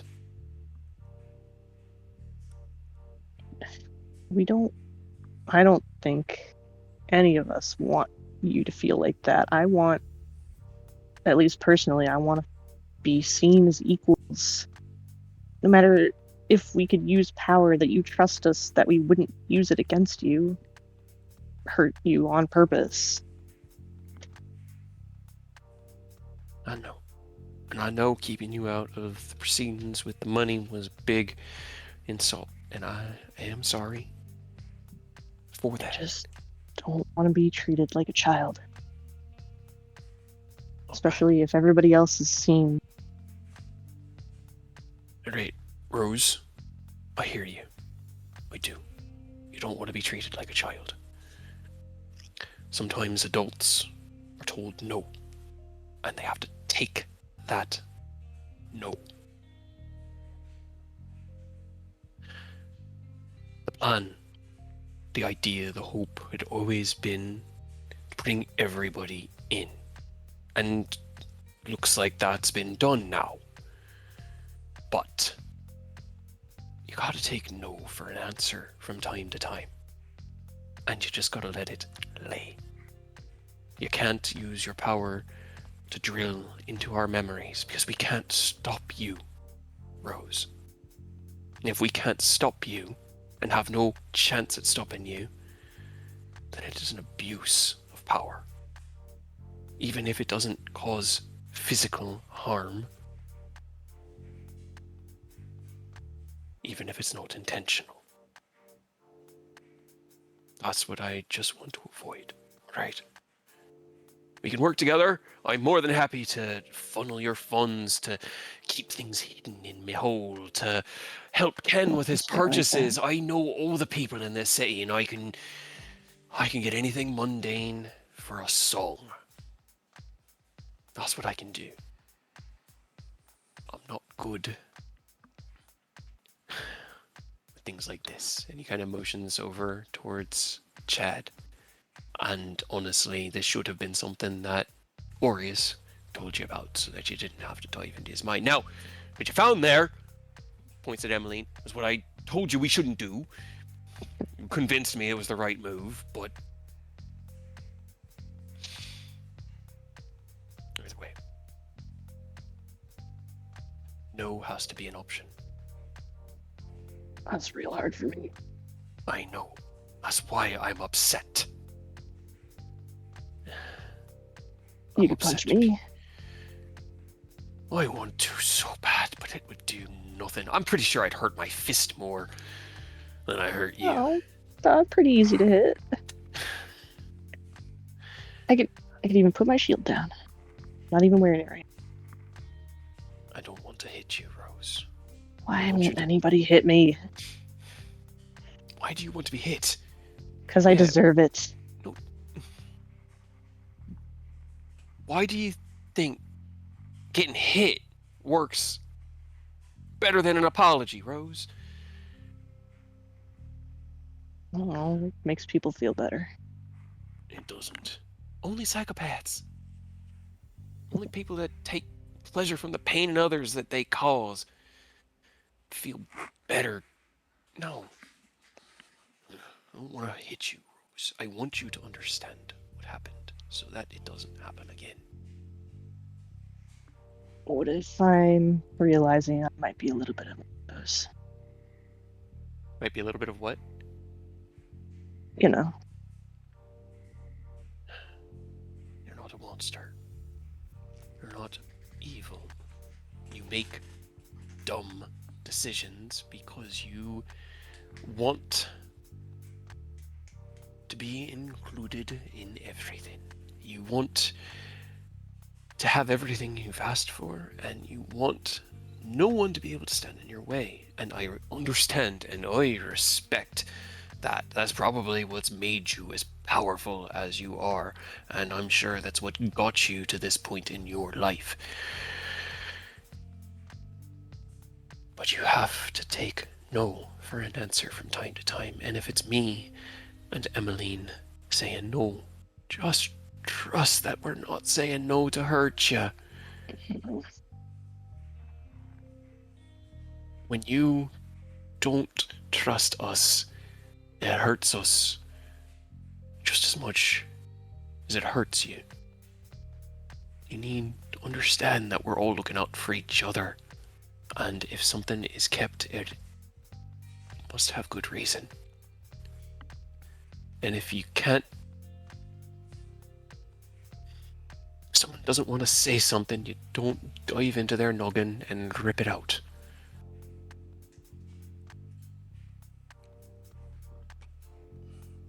this all wasn't a good reason not to tell me.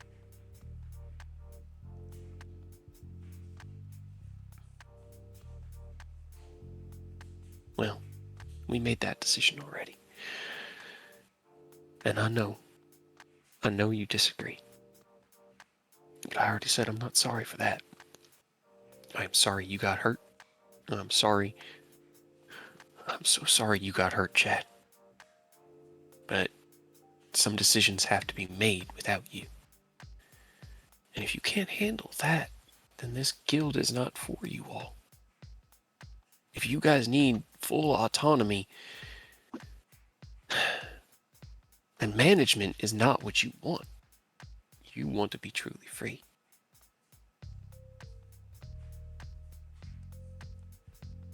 If you want a guild master, a quartermaster, and everything that we bring to the table, you gotta take the good and the bad, Rose. And sometimes that means not being the center. Alright? I just want friends. We are your friends, Rose. We care about you. So do your family. The Wanderers, they love you, and they don't want to see you like this. They don't want to see you hurting people either. You gotta trust them. I know that's hard. I know. Trust your friends, and trust that if they're not telling you something, they've got a reason. And when they eventually tell you, then you can judge that reason. And if they don't, well...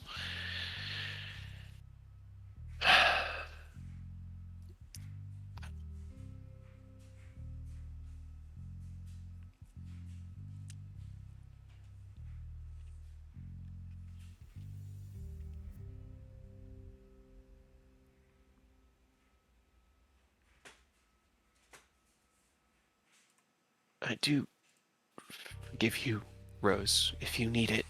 I don't think you need to be sorry, but I know that you didn't want to hurt me and didn't intend for any of that, so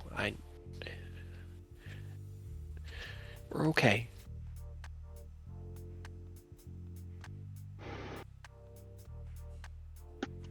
Alright.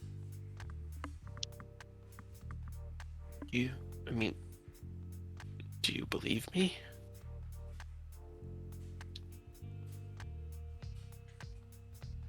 I believe you. You just want to make everybody happy. Kind of like, I don't know, sinks down a little bit. My friends, at least, yeah. I think you want to make everybody happy. Which is rare.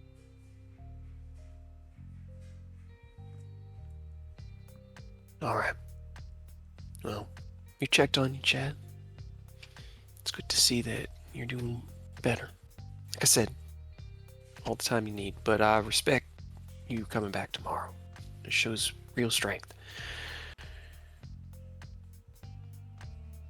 We got another meeting we gotta get to, but I'll see you in the morning. He just nods. Yeah. I'll see you both in the morning. All three of you. I'm gonna get some sleep, Endear, if you don't mind. Endear nods. All right. We'll head back to the guild hall then. You two can continue on to your meeting, and we'll let Chad get some rest. Looks up. Thank you for hosting us, Grandma. It's always nice to see you. Oh, of course, and it's always good to have Chad's friends here in the house. Is that your legal first name? I just don't want to bring up a name generator right now. Grandma Chad. Grandma Chad. Grandma. Chad's grandma. That's what she shows up in as the credits at the end of the episode is Chad's grandma. Right. All played by me. It's just like, it's by Cade. You guys are at the very top, and then the rest of the credits are just me. Yeah. All right. And you will kind of like walk out the door. Emmeline stands up, looks back down at Chad, and smiles. See you tomorrow. And then she's going to follow Hendir out, leaving just you in the room, Rose. What do you do?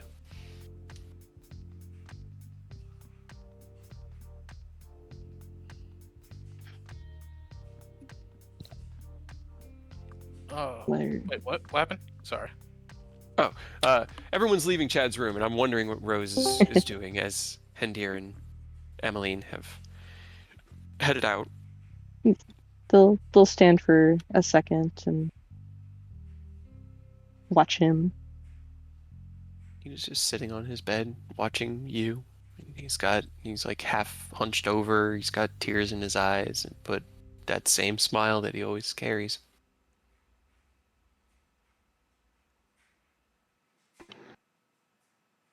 I didn't mean to.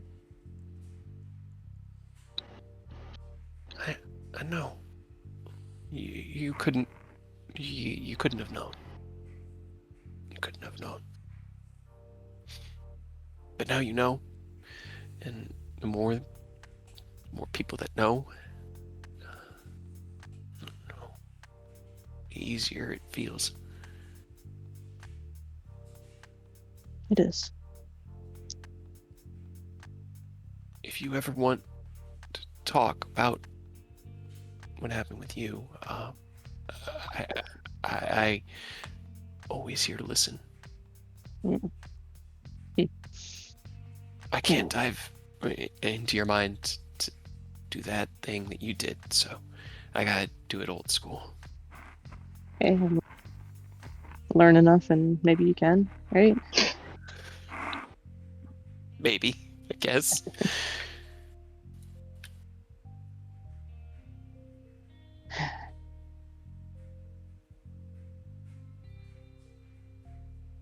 I am sorry.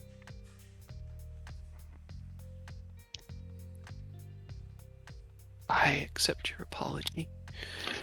I know kind of gets up from the bed. I know that you can be eccentric and push buttons, as Miss Emmeline says, but I know that you would never want to hurt me. So I accept your apology and tell you that it's okay. And he's just gonna lean in for a hug. Okay. Just very awkwardly, just kind of pat him on the back. We're okay. And thank you.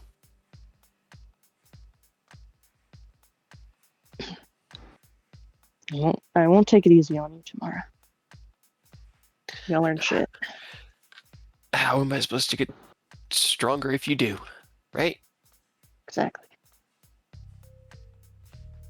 Steps back. Okay, I really want to get some sleep now. Yeah, So I'm going to leave because I'd rather be anywhere now. So, have a good night, Rose. damn. All right. You head on out as Hendir and Emmeline are talking with Grandma. Anything you need, you just send us a message, all right? You guys need taken care of, we got you, all right? That's very sweet of you, darling, but we are managing just fine. But if anything comes up, it's nice to know there's someone out there to look out for us. As you come out, she kind of looks over.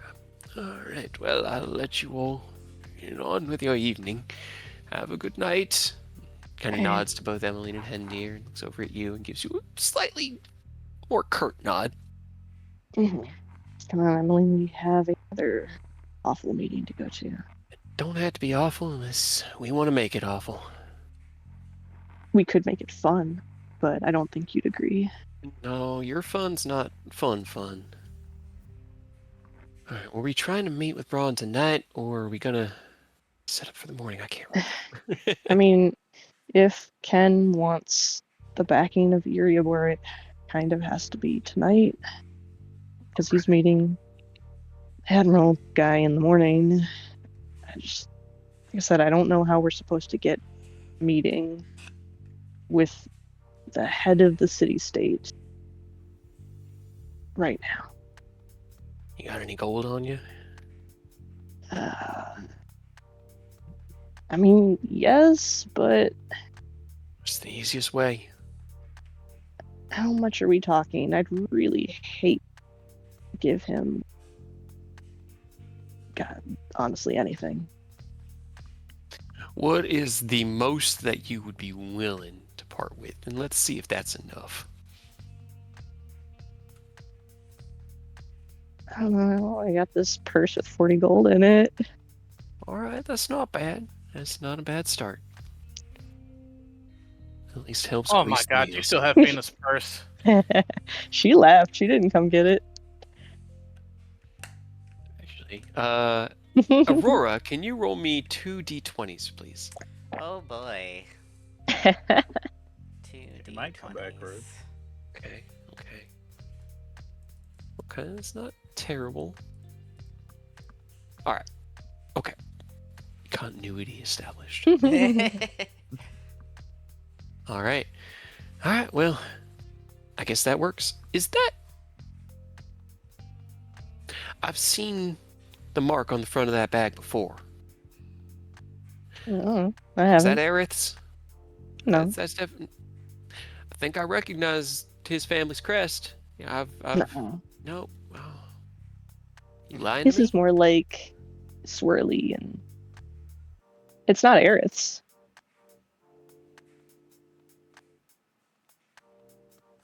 That was such a specific avoidance that I am just going to go ahead and pretend like you're not lying to me. Just had She a could- conversation about being honest with each other. Looks you up and down lying. and shrugs. It's not going to bite anyone in the ass, is it? Probably not. I mean, I don't have to give him the bag, just the money. She stops and kind of grabs your hand. Alright. Is anyone going to get hurt if we give away that money? I'll give it back.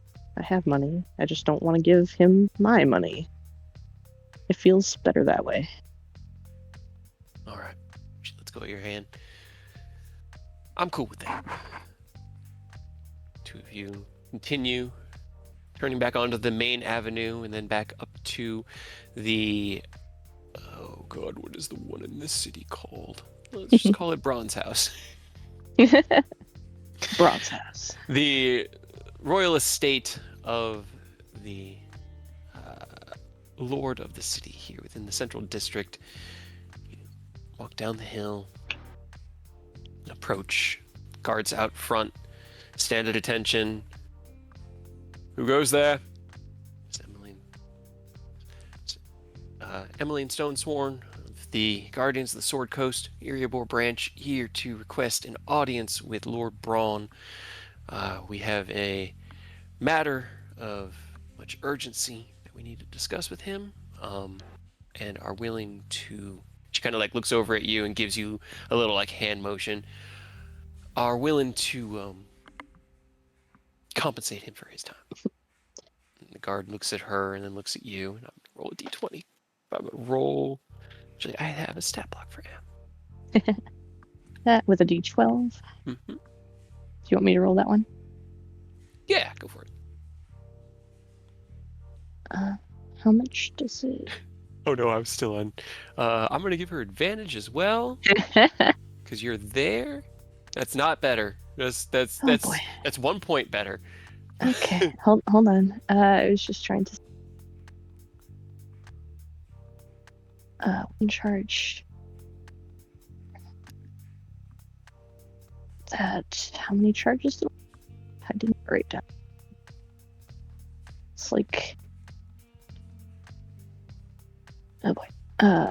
I'm gonna try to replace her roll with love. With your stats, okay. Yeah, So I just don't remember. It's only one charge, and it has 6 charges. Okay, so. all right, so your modifier gets added to her 13, and then roll a d12,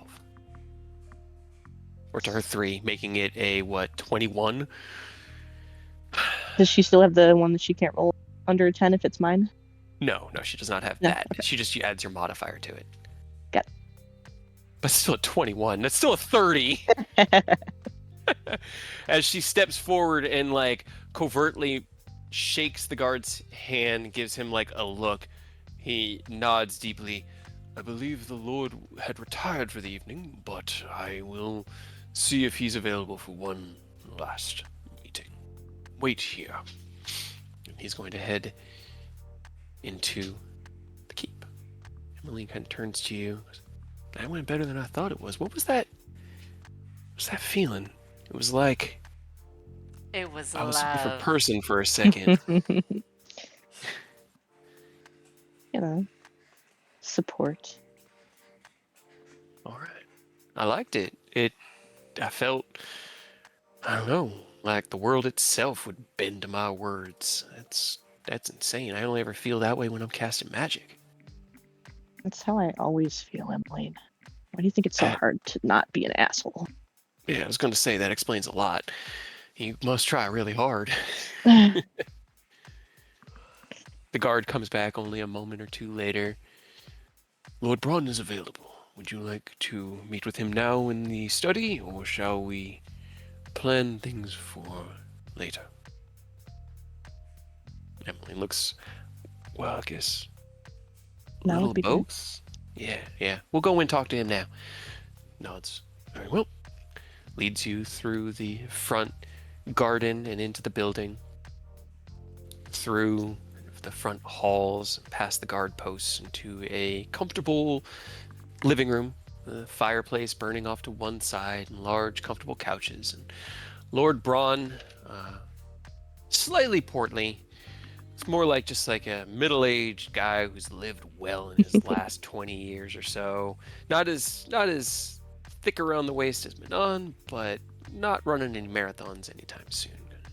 Looks over his salt and pepper, neatly trimmed goatee and beard connected straight to the like short, not like super short, but mid-length trimmed hair that he keeps. Ah, Miss Emmeline, it is good to see you. Was not expecting for you to call on me so late, but what can I do for the interim guild master of one of the most prestigious guilds within my city? Please have a seat.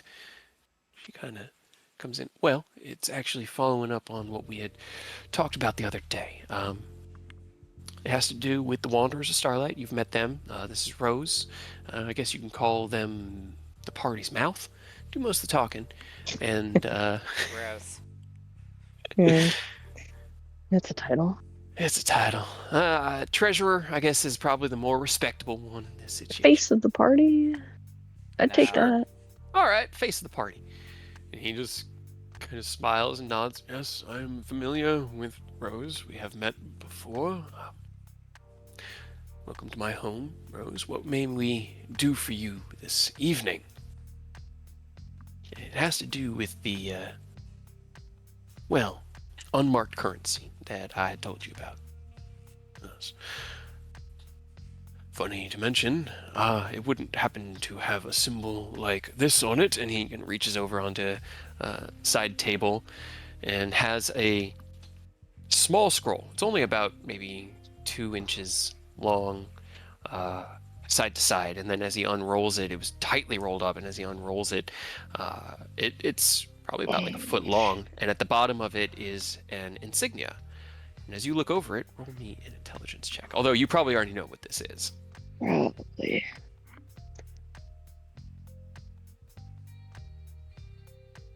Surprise! This kid's declaration of war.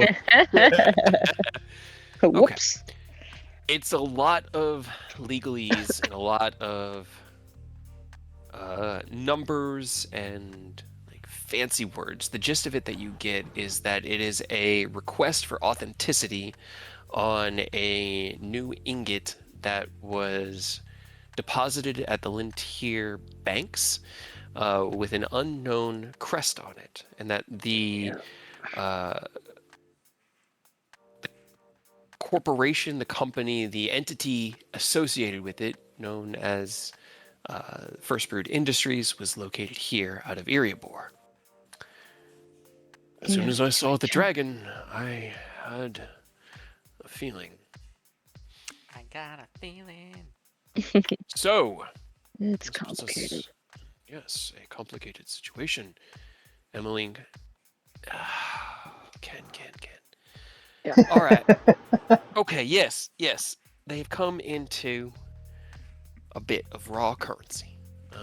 Found in a dragon's hoard, melted down, so we don't know where it came from. We don't know what provenance it has. So, we need to find a way to work it into our current economy. Braun nods deeply. I can facilitate this. We can bring the ingots in and convert them into Erebor currency through our mint. I am more than happy to facilitate, as we have discussed in the past. Well, yes. However, we had talked about terms and the potential overhead of such a exchange. He nods. Yes, there are certain costs associated with converting currency from an unknown into a known. How much have you come into? How much do you have? And Emily looks to you.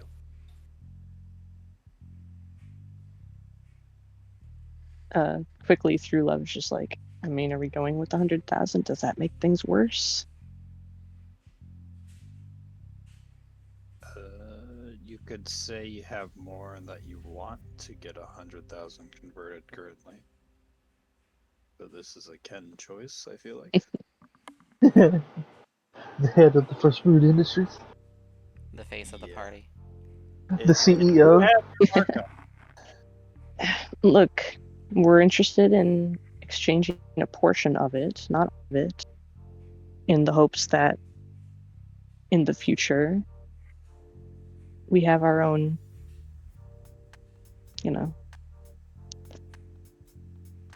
currency. Roll me a persuasion check.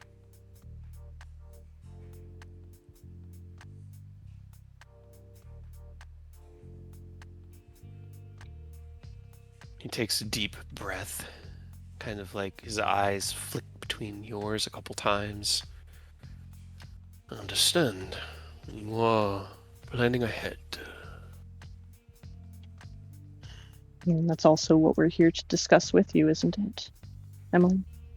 Not just the conversion of currency. No. Future as well. There is another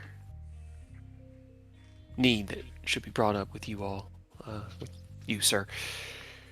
Our time as a part of the Guardians of the Sword Coast may be, and this is, I hope, something we can keep between us for right now, but may be coming to an end soon. We have found ourselves in a bit of a predicament with the Home Office, and are playing with the idea of setting off on our own. Nods. It is noble to want to endeavor onto your own, or strike out in your own endeavors.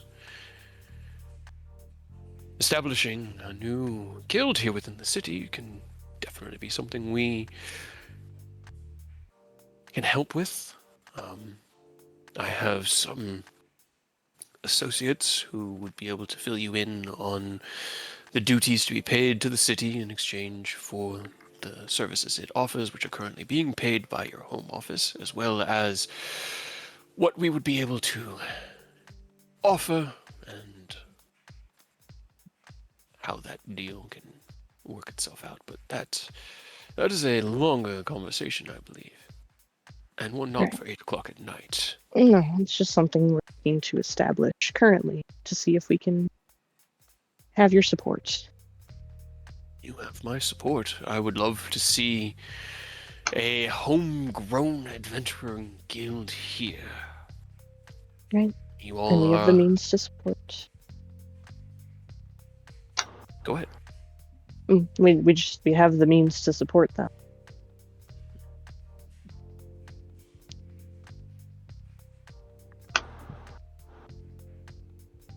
What is it that I can do for you tonight? What can I help you with this evening? We need your assistance on the backing against a separate city-state. In regards to what? Do you know where Starfall is? Yes, I've received the updated maps from Baldur's Gate. Okay. The change in coastline. And you are aware that they are maybe not in full support of this change. There is some division within the Council of Four regarding the island nation, which I can understand their apprehension. But yes. Yeah, we do as well. We're not looking to start any tensions. However, we're looking to try to work together. I'm going to put Broad's token on the map. It's going to be huge, but I'm going to make him smaller. Big. Big Braun. Big Braun.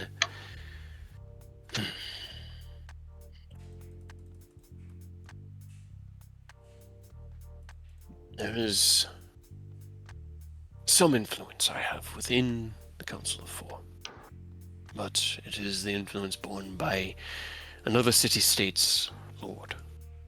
I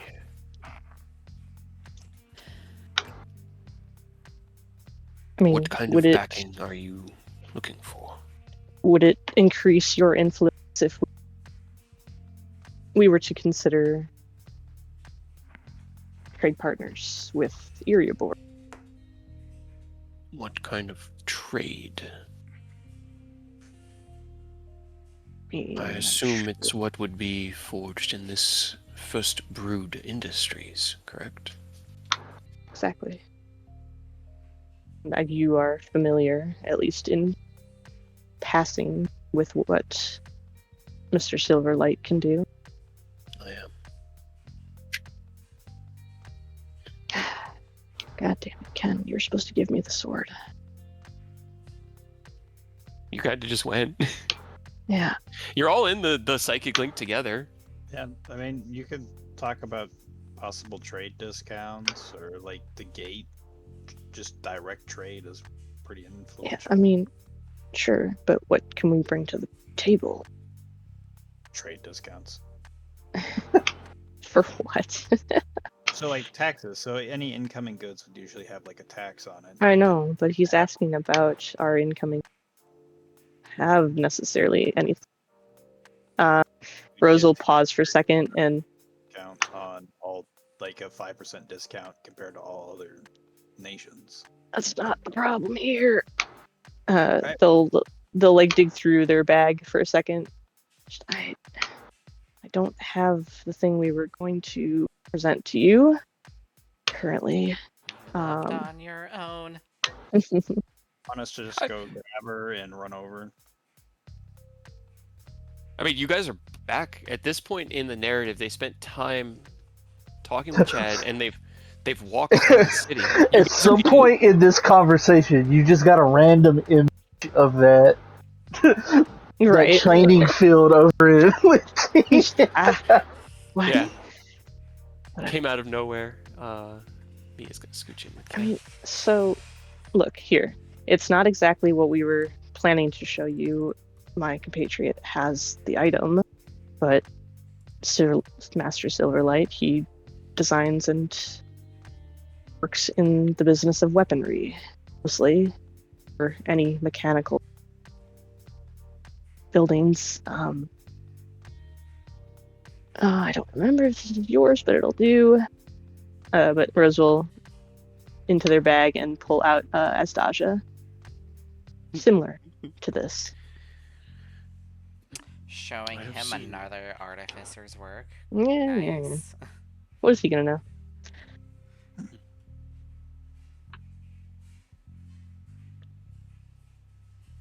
He looks it over, sets it down on the table, like coffee table set up between the two of you, three of you, with the teapot and little teacups gently steaming there. Where would such objects be crafted? He crafts them personally, and in future endeavors at our domicile on Starfall. We have the means.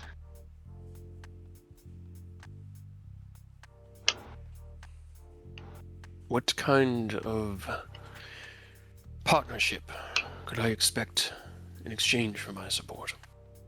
Say, trade agreement, but I am not hearing any specifics. In addition, this is a missive establishing a corporation within these city walls, which would have associated fees with it. If he wishes to forge this First Brood Industries at Viriabor, then we would need to have a discussion before I could give my full support. But if he were a merchant of my city, my support would be assured. Contrary, if he outsources these productions and moves this First Brood Industries out of the city as well as its potential profits, then we would be not opponents, but opposition within the world stage. I would hope for a more favorable agreement in that case. So, what is it that you offer, and what is it that you need? And I will see if it is something that is within my power.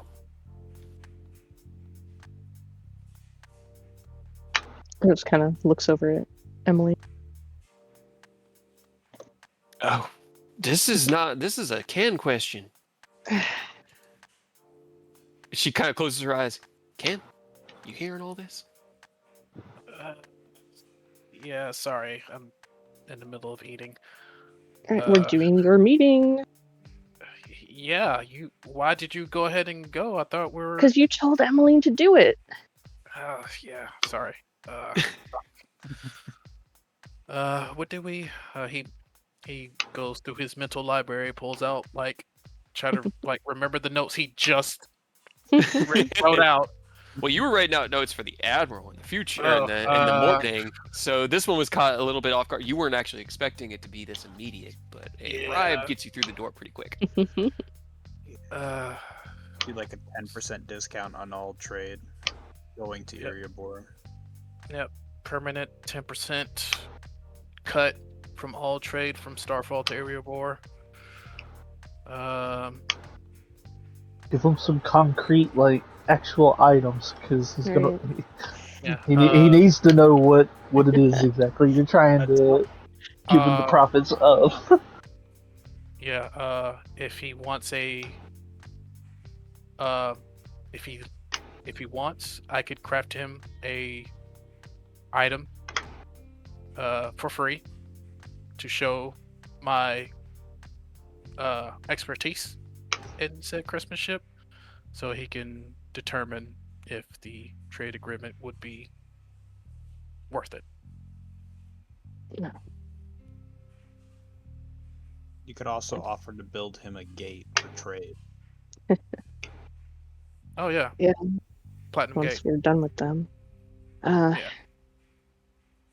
He We is also proposing. have means for quicker trade or very safe trade routes potentially. Right. So, he is proposing a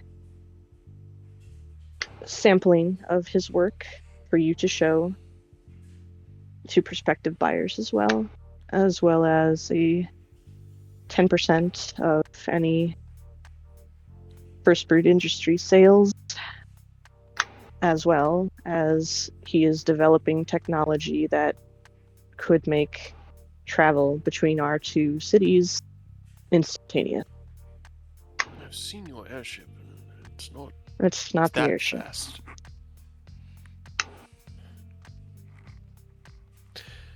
Then it is your end goal to eventually break free of Erebor and establish your own entity. And this would be an Yes. agreement between two leaders, correct?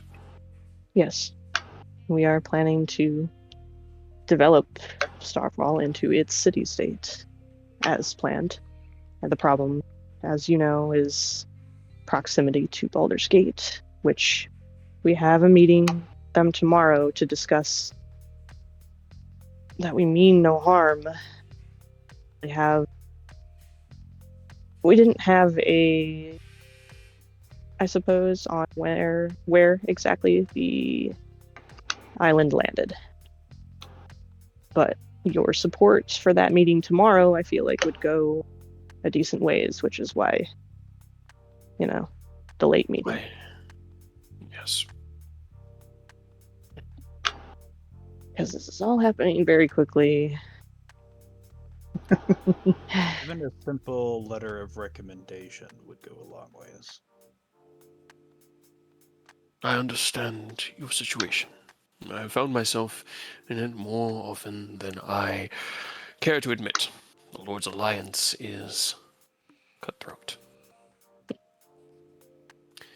Unfortunately, a 10% discount on future sales, sampling of goods.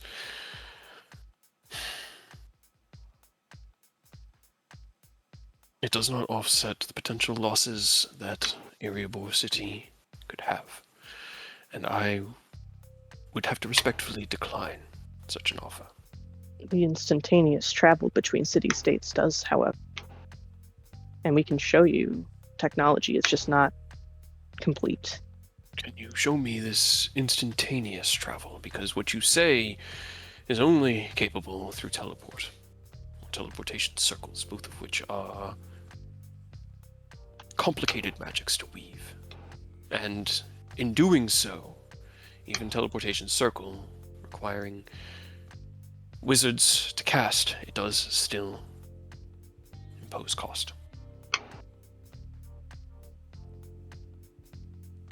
Like I said, it's a separate invention of his. It has similarities, but We gate, the second gate's like 90% done. Like it's almost finished. We'll be able to properly do a demonstration here very soon. He doesn't have to accept a deal, but we can say that, like, just keep it in mind. Like, But when we then that finish doesn't get all us of, anything for tomorrow. well, we can still say, hey, you can see what we're doing, you can see our plans. Can you at least give us a little bit of, like, a recommendation that, hey, these people mean no harm in Baldur's Gate?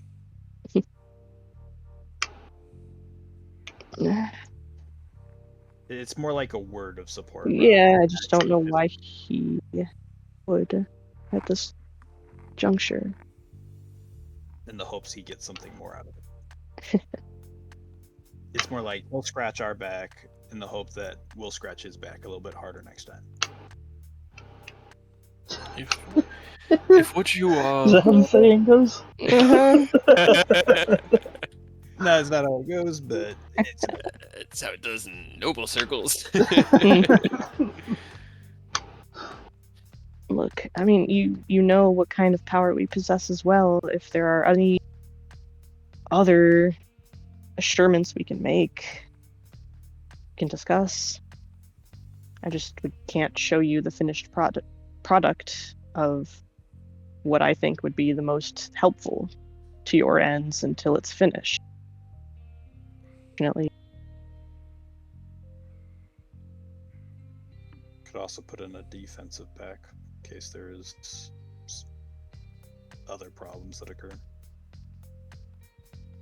I mean, what would your counter proposal be for your support?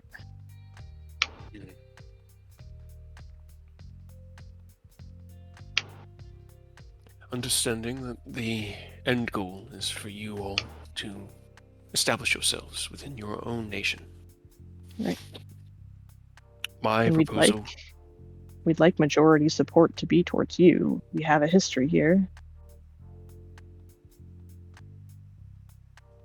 25% discount on future purchases, and I am curious about this instantaneous travel that you are so adamant will change things. We have such powers already, but they are limited in that you only get to send what you send with teleport once, and Exactly. the circle is only ever open for a moment. This is a combination of arcane and artificery. This isn't been done before.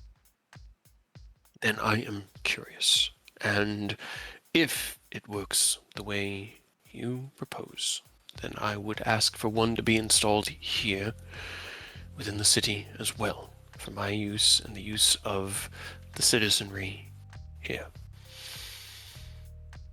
I believe an exchange along those lines could be beneficial and profitable to both of our nations, and if you are willing to agree to those terms, I am willing to back your move to establish yourselves within the Lord's Alliance. But know that they are, particularly the Lords of Baldur's Gate, are upset and are the most likely to try to stop you. And entry into the Alliance is unanimous. So, Right. That's why we've come to you. If we can't have relations necessarily personally with Baldur's Gate, at least we are adjacent. being their closest neighbor, you would want to have good relations with them. You are powerful, and I am glad that you are on our side and seem to be reasonable adventurers. But the might of armies is like an avalanche. Even the strongest bear is buried in it. You understand? I do. So, I don't want anyone to underestimate exactly how powerful we are.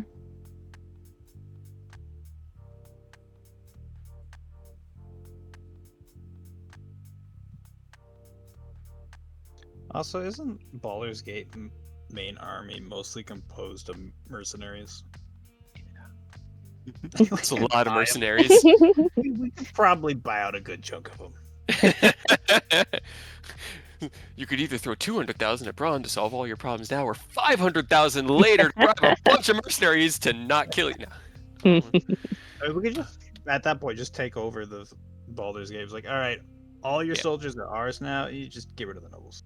They have an Kill all the official nobles. army or an official navy, like a Royal Navy fleet that's run by the nobilities of the Council of Four, but most of the terrestrial things that they do are hired out to mercenaries or adventurers. Yeah. See, so you're coming along to my idea of just kill them all. No, that's not what I was getting And take at. over. So, 25% and one of your assembling of inventions for my support. Is that Oh. acceptable? I'll kick the idea to Ken. That's his work. Would he like to meet Right. with me? I mean, right now. Can that would he be- be here soon? I will be up for the next few hours. So I had retired for the evening when you showed up. Hey, Ken. Made such a case for your. Run. Yeah, what's up? Run. Oh, hell, really? Oh, yes. Take the gun thing you were Unless supposed you to want- have us show anyways with you. Unless you already have a counter proposal to. I think he'd like to talk to you personally. Yeah, it'd probably be best. to talk. Yeah. Oh, God, Peter's gonna be mad. Yeah, give She doesn't me get a a second. choice. Okay, yeah, give me a second. Yeah, Ken will just wipe off his food, like wipe off his mouth. You know, take a last swig of whatever he's drinking. Mhm. Hey, sweetie, I'm gonna run out really quick. I'll be right back, okay? And he kisses me on the forehead. Okay. Okay. All right. Yeah. I'll see you soon. Yep, I'll be right back. He And then will Alright. be here shortly. walks down. As We won't take up too much more of your time. Okay, and he walks Very down well. here. He's like, Fina, you're probably gonna hate me, but I'm Give me gonna that. need your fire saber real quick. all right. I'm getting it back, right? Yes, I'll be right back. Okay. She pulls it from the sheath and since she sheaths it on the right side, she kind of grabs the handle and tugs it up. The blade flies out. She grabs it by the flat of the blade and just hands it to you. Handle first. Yep, appreciate it. Did you want the sheath actually? I mean, if you're gonna carry through the sheath, take Nah, this. With haste. Yeah, nah, it'll be fine. I can just put it in my bag. It'll be fine. I'll be right back. As Literally. you head out, can you make me an acrobatics check, please? As you're heading out of the cafeteria, there are a lot of people in here. You guys have been eating and I'll let him use mine. My acrobatics Okay. is plus 15. Good lord. It's a 25. All right. As you feel Ken having a need to move quickly, just like an instinctual dodge out of the way, Ken, you move so much faster. It's like you would cast haste on yourself. Your reactions are You could also do that. out of the way. Yeah, This isn't even running yet. Okay. You haven't even left the cafeteria yet.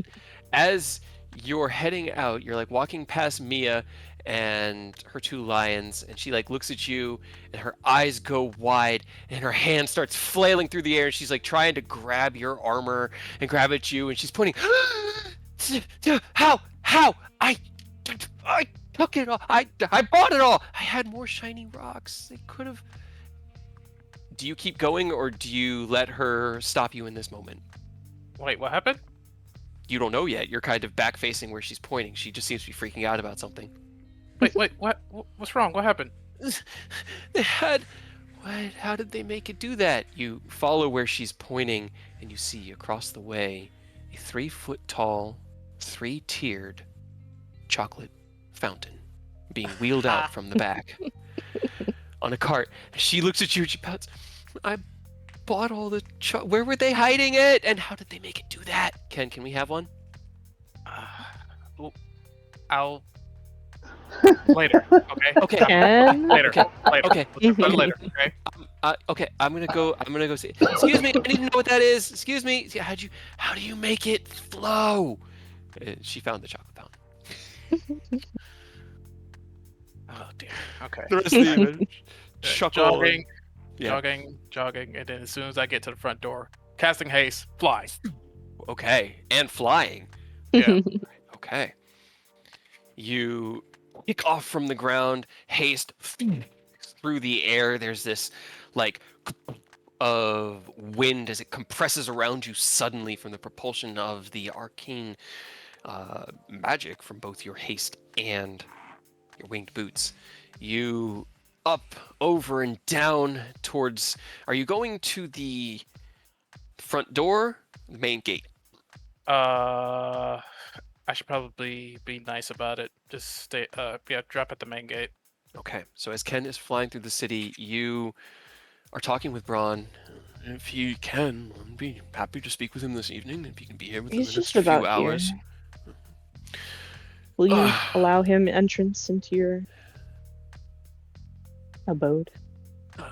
Laren, would you please see our guest to the meeting room? Just have him join us here. He should be arriving at the gate any moment now, I believe. And the guard who's at the door just nods. Yes, sir. Heads on out. Ken, you land, and as you hit the cobbles and kind of turn, your haste wears off, and you feel that lethargy. And as you do, the two guards walk up to you. Sir, are you all right? You fell out of the sky. Can we help? Yeah, I'm fine. Just work after effects of the haste spell. I'm fine. Just give me a couple seconds. He takes a deep breath. He's like, I can never get used to that. Hi, Ken Silverlight. I am here to see Lord Brahm. I believe he's expecting me. We haven't heard anything about that. And as they say that and turn to each other, the door opens. Master Ken, I assume. That's me. This way, Lord Braun is expecting you. Thank you much. All the guards look at each other like, what the fuck just happened here? High magic. It's crazy. You are led into the same meeting room, the small living room where the rest are gathered around. And as you do, Lord Braun, Master Silverlight, please join us. We are discussing the future, and it seems like you would probably be important to include in such discussions. Great of you to join us for your own meeting. Thank you, Lord Braun. It's good to see you again. And then he'll sit down. So, yes. A friend has been telling me of businesses and dreams. Tell me, what is it that I can do for you? Well, we're getting ready to. Well, I'm pretty sure they've told you. We have plans to establish a city-state proper on Starfall. And we'd like a little nudge, or a little good word to get our foot in the door. Support. Yes. Anything to unruffle feathers within the Lord's Alliance, I understand. And such propositions are normally met with recommendation. So it is smart of you to come to me. I can assist. We do have a couple of uncertainties that we have been discussing. I am to understand that a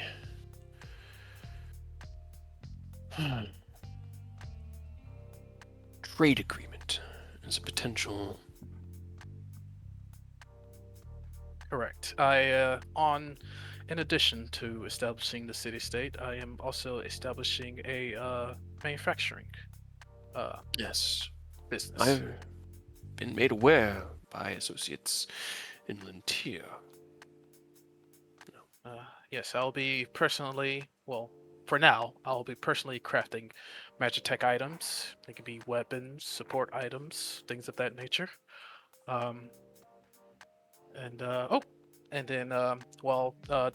This item belongs to someone else that I've crafted it, but I just wanted to show you, in reference to the types of things you'll be seeing if if we come to an agreement. And he pulls out the Blaze Fire Saber. This is an interesting sword. May I? Oh, sure. Rose This will is reach over and stow the other item. Yeah, this is I've dubbed this the Blaze Fire Saber. I've built it with flexibility in mind. I've built it for one of the Eldritch Knights of Lintier. She wanted something to combine both martial and magical, so I've thought of a way to combine the weight and lethality of a longsword, and also gave it a little flair with its long range capability. Are you a magic caster? I am not. No. Okay. Well, usually you can. Well, it's kind of built for the magic caster because I I've set mean, it I up could to show where. him. Well, yeah. Rose, if you don't mind. I've set it up for magic casters to where they can focus their ether into the hilt and twist it to shift from melee to long range modes. Also, for future reference, I could probably set something up for normal wielders as well. What would be preferred, as not all of the members of my city are magically inclined, and what limit I have is not arcane, but divine in nature. Would that be sufficient? Uh, well, I mean, that should be fine. We wanted to find out. Put the gun in his hand. Yeah, I mean, yeah, this will be, I guess, yeah. I mean, worth a shot. I mean, this also could be good data for me if any divine magic wielders happen to want to commission me. Not divine, if you're talking about me. You hear as he takes the blade in his hand, he kind of holds it up in front of him. He says a short prayer. O green goddess of the singing waters, may this plea carry across calm waters, and may it reach you above the noise of conflict. There's a glow around his hand. It resonates with the blade. You can see the mana circuits trying to react appropriately. They don't. They don't know what to do with divine magic.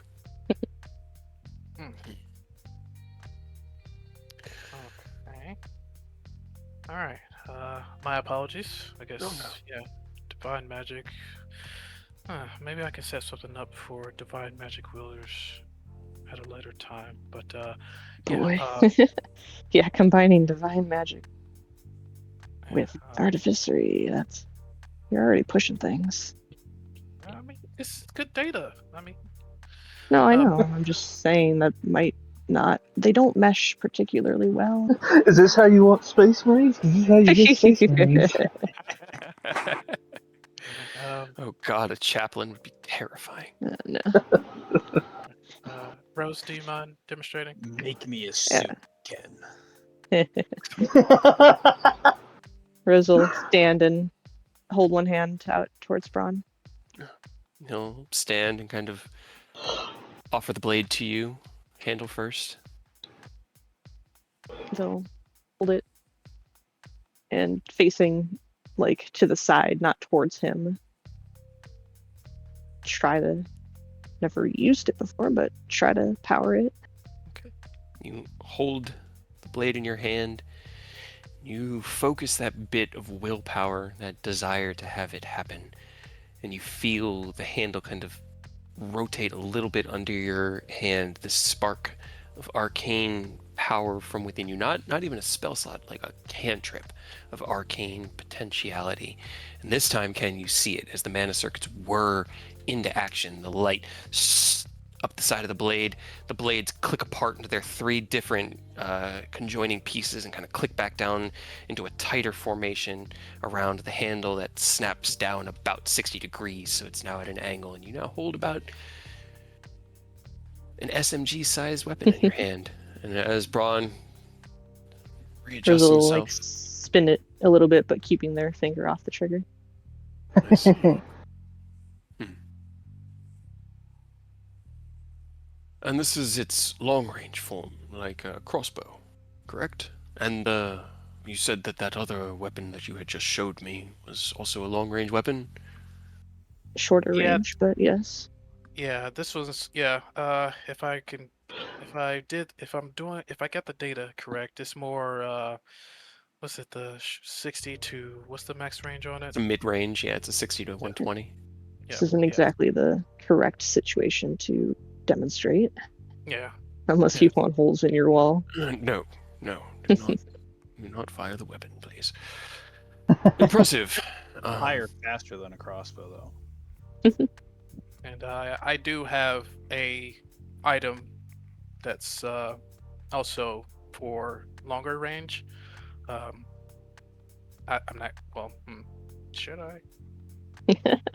You already started. Can I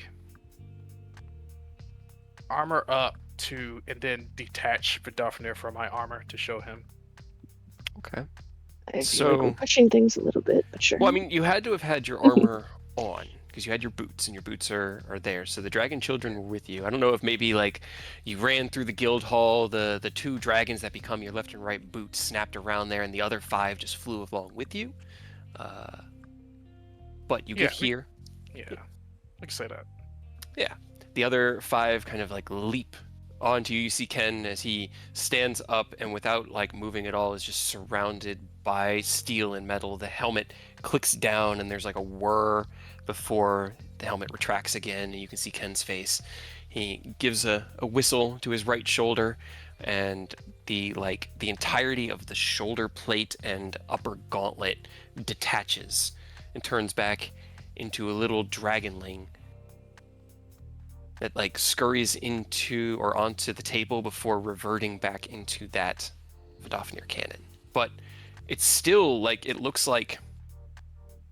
really just looks like the back shoulder plate of like some football armor because it's all very tight. You've got the rotating pauldron on the shoulder for protecting the joint and then a little bit of the upper arm and you can look on your arm where your lower gauntlet now goes up to about halfway up your arm. But as you know, rest your hand on the back of it and hit a few key points with your own arcane power, you see the shoulder pad kind of like pull back, and this small crossbow, looks small at the beginning, emerges out as the stock of it comes out and is actually bigger than the rest of the shoulder. And as that rests there, you can see the Vidofnir cannon, about 18, maybe 20 inches long and about 4 inches in diameter, as it was based off of a heavy crossbow, so it is a big weapon. Giggity. How did you make it? How, Artificery. How'd you make it Yeah. so big? ask I've that. I've in my youth or as I grown over time, I just over time just made simple magic items like bags of holding. And I incorporated that pocket dimension theory of the bag of holding into my weapon system. So when I, need or don't need a long range weapon, I can, summon it at will or dismiss it. That is intriguing. And does utilization of this armor system you have, does it require you, like your sword, to be arcane in nature? I That's a good can. question.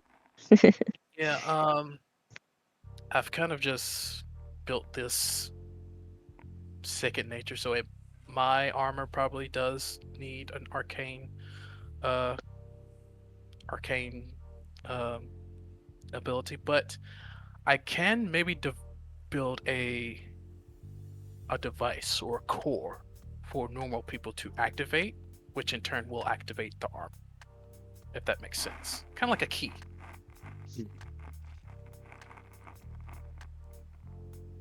It is intriguing and potentially world-changing. Yeah. Sure is.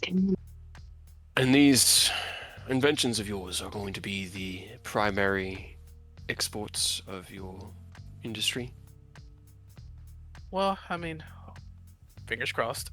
After we deal with the code, I want to eventually move to more support and engineering inventions, like things to help for like construction or agricultural. But yes, I can, I do, I can build weapons and armaments. And tell me about this instantaneous travel that your friend here has been Ah, the raising. Platinum Gate. So, um,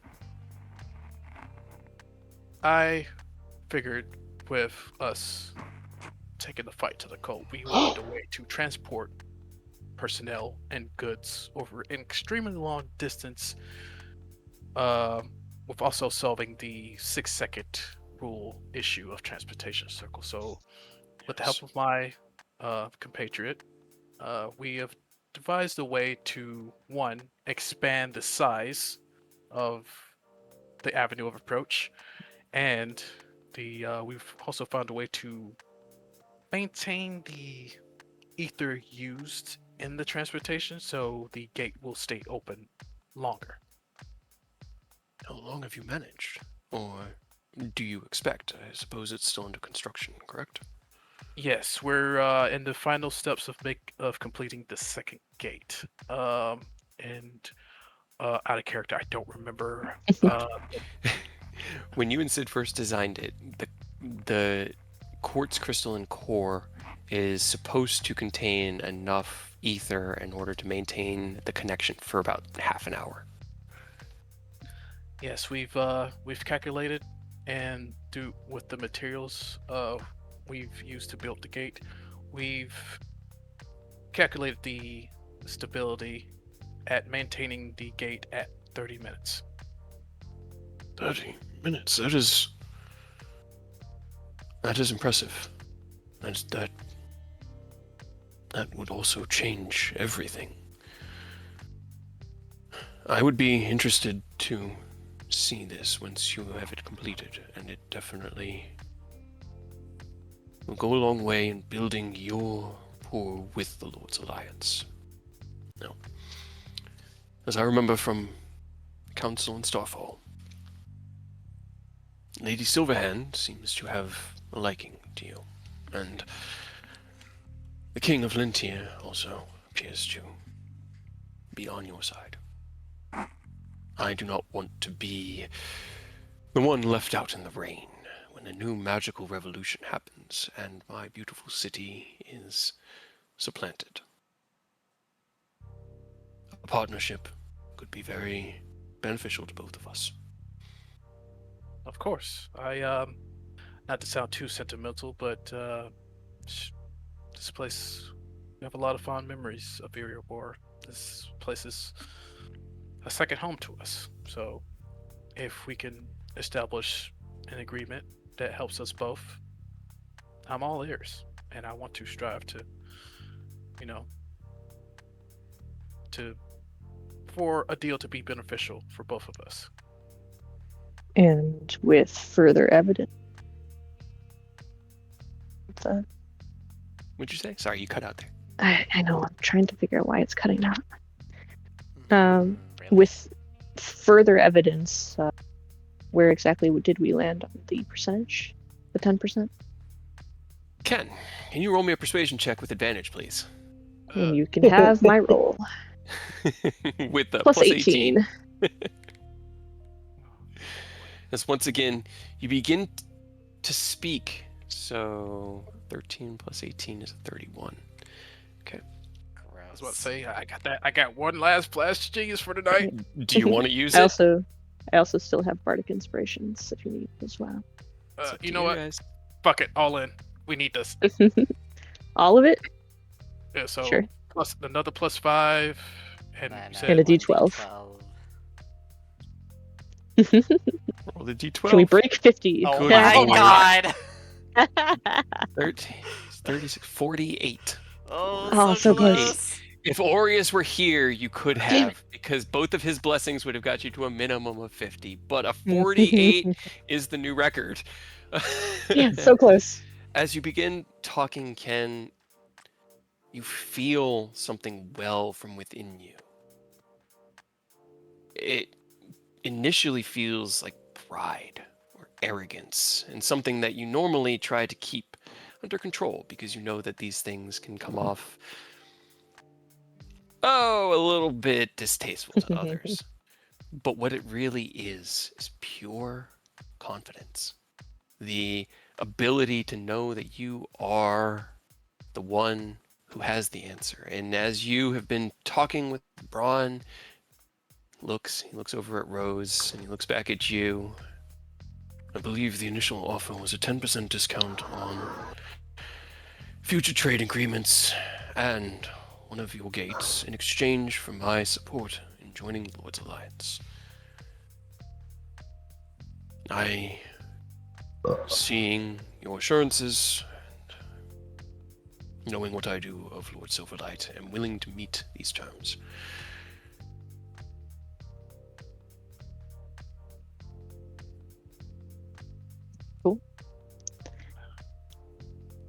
I am humbled and grateful for this. Thank you so much. It will be much quieter once you all leave. Yes. Right. Actually, where did we end up on the independent guild alliance as well? We haven't really talked about that one yet. Well, Little we bit. should probably talk about that too. So, in addition to a deal I mean, we with brought it Starfall, up. we did. This is something I could handle in the off scene, but it's fine. I want to help. All right. In addition, we're also looking at establishing our own guild. Now, I know that we have discussed the fees before, but considering the current state of affairs and what we're up against, we're hoping that that can be lessened. Kind of nods. It depends on the proposed business that you are looking to start here in the city, honestly. As a guild, your fines are unfortunately among the highest. The adventuring guilds tend to bring as much danger and risk to our city as they do positive change and protection. And it's always a wild card starting a new guild. Currently, the Guardians of the Sword Coast have made a deal to pay a total of 20,000 gold pieces each year in taxes to the city to help upkeep and maintain the city services, as well as maintain their business license here within the city and offer those rights. That does have taxes paid along with it with each of those sales, but you should be already familiar with those, and we can work out the details so that they match or are better than what you are currently paying through the agreement with the Guardians.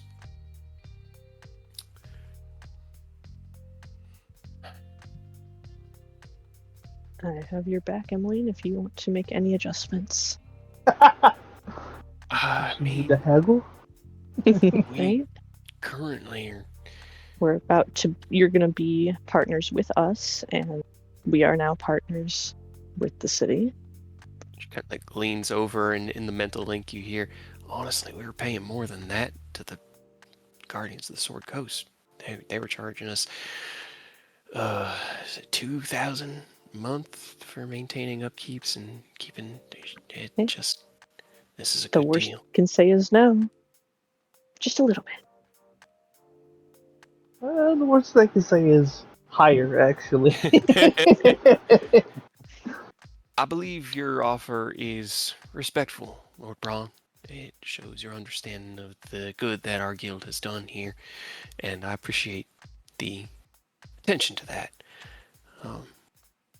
We are currently working to establish our baseline again, and don't have the liquid currency on us at the moment, but we can certainly work out some sort of arrangement and should be able to have it soon. Your city offers plenty of well-meaning individuals to hire our well-skilled adventurers out to. He kind of just nods. Yes, I know about all of the underworld dealings. It's fine. You don't... It's part of running a city. But if 20,000 a year is acceptable to you, then that is acceptable to me. Are there any penalties breaking through the guild that you can assist with? Oh, then to do so might incite the wrath of Baldur's Gate if they turn to their patron city. I would like to be kept out of it unless it seems like the only path forward for you all to break free would be open conflict. At that time, I can step in, but I would like the guild business to remain guild business as long as it can. I think that's fair, honestly. Fair enough. Yeah. We'll be responsible for whatever they charge us, but we'll have time, and if they want to come and get us, well, I have a set in stone for you guys, so I'll let you know. If Baldur's Could be Gate starts there. acting up, we just let Jaeger do his thing. Set him Voice- loose. Go to Eidos is town. not wrong. Release And I Jaeger. can always be here at a moment. I know. So, we'll deal with that. The final issue is that we do have a handful of the ingots. Yes, the first bit of wealth Currency collected by exchange. the First Brood Industries, if I am to recall. How much did you say it was that you had come into? He looks over to Ken. That's up to you, man. Alright, in the link / out of character, how much did we say we were going to tell him? We were gonna say 100,000. It's up to you if you want to go higher than that or not. Okay. No, let's just keep it right there, just for simplicity's sake. Yes, 100,000 gold worth of platinum ingots. They are all marked with the same insignia that you had traded for back in Lentia, correct? Yes, sir. Very good. All right. I would be happy to take the metal currency off of your hands. There is a 20% transaction fee for converting it from its metal form into coins, but I would be willing to pay the 80,000 out right now, out of my treasury, while we restore the wealth from what you trade. Is that acceptable? 15,000 or 15%. Looks to you as he'd been looking mostly at Ken. Roll me a persuasion check. They just smile a little bit. Persuasion.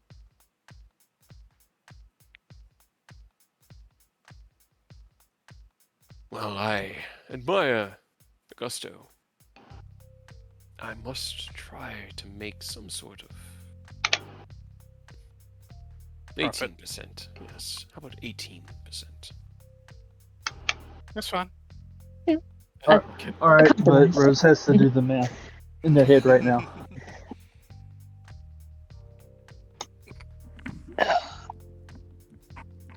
Kendall 18%, chuckle. 100,000. Is that like 1,800,000? 18,000 would be the transaction fee, and you would have 82,000 returned to you in exchange for the platinum ingots. Haha, I did it. Yeah, Ken will chuckle and it's like, that's perfectly fine with me, sir. Thank you. And then he reaches out to shake his hand. He takes your hand.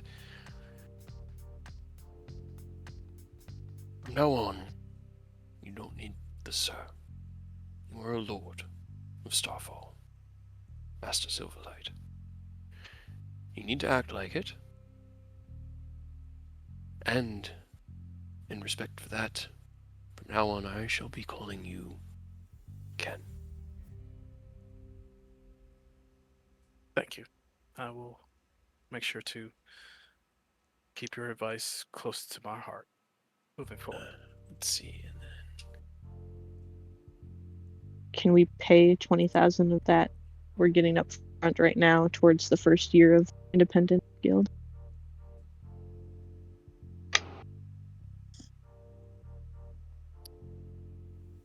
Of the currency exchange, or Or time out of the 82 we're getting back. We can just go ahead and pay out Mm-hmm. 20,000 now.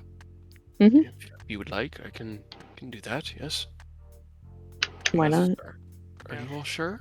I mean, we can work it out. I got income, especially for staying here. Are you sure? Yeah, that's fine. You're gonna. Yeah, give y'all a little bit more breathing room to get things situated. It's fine. All right. What are you gonna call yourselves? Well, I mean, I had the idea. Kid starts chuckling. So we are going to be established as the Coalition of Independent Adventurers. It's quite a name. It's a mouthful, but all right.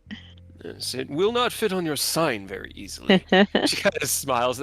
Yeah, I thought about that, but I mean, I don't know. Like, Gaggle of Free Agents just doesn't have the same ring to it. And if our mascot's an incredibly intelligent giant crocodile, well, our name should be as equally intelligent. He just shakes his head. Everybody loves Fred. Even I love Fred. Even he loves Fred. Everybody loves Fred. Everybody loves Even Fred. people in Baldur's Gate love Fred. Sure. I don't know about that part, but Oh, they Everybody will. loves Fred. Lauren? They will. Undeniable they fact. will. Please go see the treasurer and recover 62,000 gold pieces to be paid out to our friends here. Do you have the ingots on you? Or... Nope, but I can go get them. Shortly, and then we will move on with our evening. I will mark your first year's taxes paid in full, Master Emmeline Stonesworn. She kind of like, oh, I guess I really am Guildmaster now. As Not this is, interim. yeah, I'm not just inheriting. That's okay. Well, I know what my sending to him is going to be tonight. You should wait to send him until after I send him the bill. I just can't do it tonight. I gotta do it tomorrow. All right, that's the kind of shenanigans I like. Lord Braun, it will be an absolute honor to work with you and to build this guild within this beautiful city. Thank you. Nods. It is my pleasure. Thank you, allies here. It is their efforts and generosity that proves to me that you are worth the risk as well. Thanks as the for reward. thanks for not being as much of a dick as I was hoping, or afraid of, I suppose.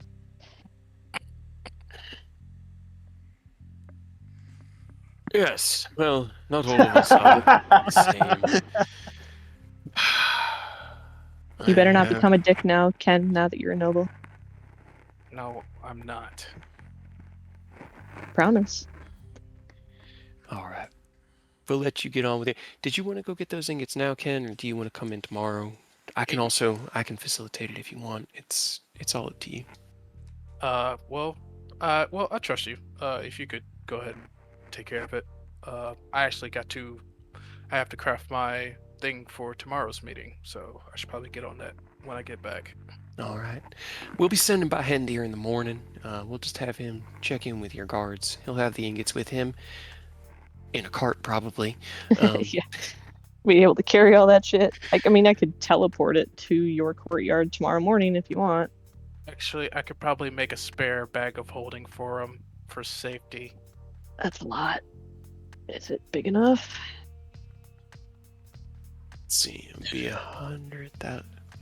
2 bags of holding. You No, gonna make those right now, before morning, while also No, making your Ken. other thing? you got enough. Hendir Let me can, teleport it. or Rose, teleport Hendir and the. Yeah. As long as he stands on top of it. So, the ingots, along with Hendir, will arrive tomorrow morning, sometime between, probably 8 and noon. And he'll secure the guild's payment at that point and add it into your all's coffers. Yeah, he'll have to walk back with that much money, though. Unfortunately, that's kind of on him. Broughton kind of nods. If he's bringing a wagon, we'll just load the wagon up. But God, somebody should sounds good probably go enough. with him so he doesn't get mugged. all right, Ken, you watched all of them today. For free, which one of our parties do you want to hire to join Hendir on this delivery? Pick your favorite. No, I'm kidding. Yeah, I'm like, I really want the Windsor for Splendids, but You should probably pick the ones Go that beat for the it. shit out of everybody. yeah, That's the The smart winners move. That's the safe move. let's get the winners of the tournament to beat the guard, the wagon there and back. So we'll send Hendir along with the the Night Runners. You put the name in my head, and it was just like that was all that was there. They'll look a bit rough, but just they're good people. Just try not to say any big words around Blockhead. Makes him confused. He's not angry. He just gets confused, which makes didn't there's they just so use- much spittle. Didn't they used to work for him? Sort of. Yes, but no. He doesn't know who they are. They were town guards. Hey, you Right, never know. that's who they were. Maybe he's the cool guy who knows all his town Former guards by town name. Yeah. He probably knows the muscle money.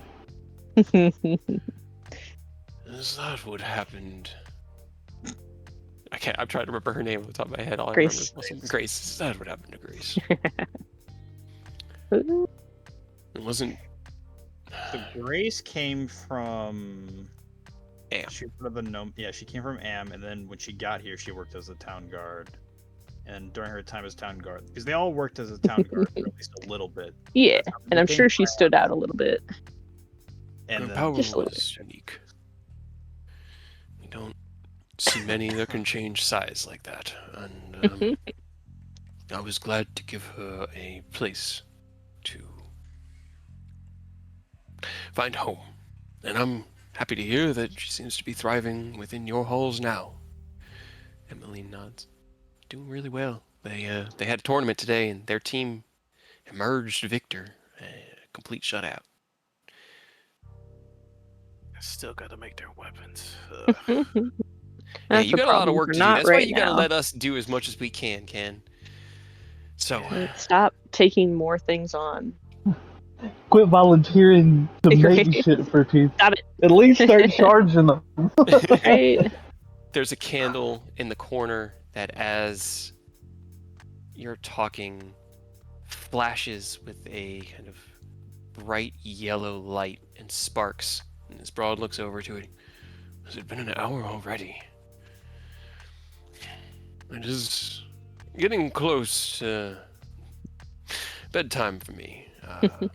Right. So, All right. as you realize, it is now 9 o'clock, and as you look over, you realize that the candle sparked at exactly 9 o'clock. Oh, Dinner time's over. No, I'm kidding.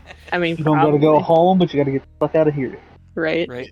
So, if you would not mind, I'm going to go and have a drink, read for a bit, and make some preparations for how I could best support you in the future. understood. We'll be heading out then. Thank you again. Of course, he reaches out and shakes your hand. Lord Silverlight. If you need anything, I guess you can have somebody. contact one of us. Somebody what? I'll have to start calling Ken Lord now. Yes. He can have somebody contact us Ah. via magical means if needed. Of course. I believe your guildmaster should be able to reach out to you if needed. Yep, I got him. All right. Have a great night, Braun. I appreciate you meeting us on such short notice. He just gives a nod. I appreciate your generous donation. Have a good night, all three of you. Gives a nod to Emmeline, to Rose. I look forward to business in the future. Same here. Let's go. You guys head out and leave Braun's estate.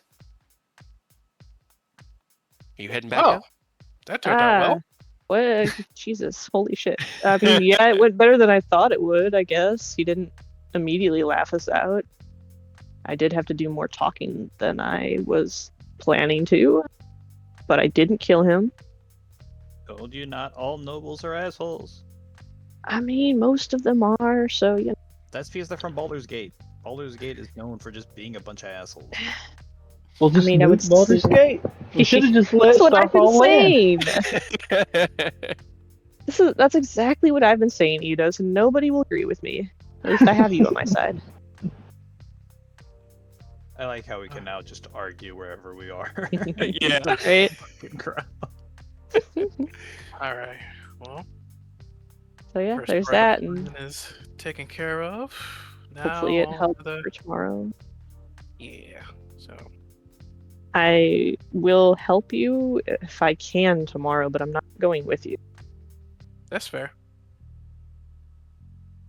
So, But what and if we gotta do plan C? right, we'll You see. I'll gotta be there, decide. but I can't be seen like leaving.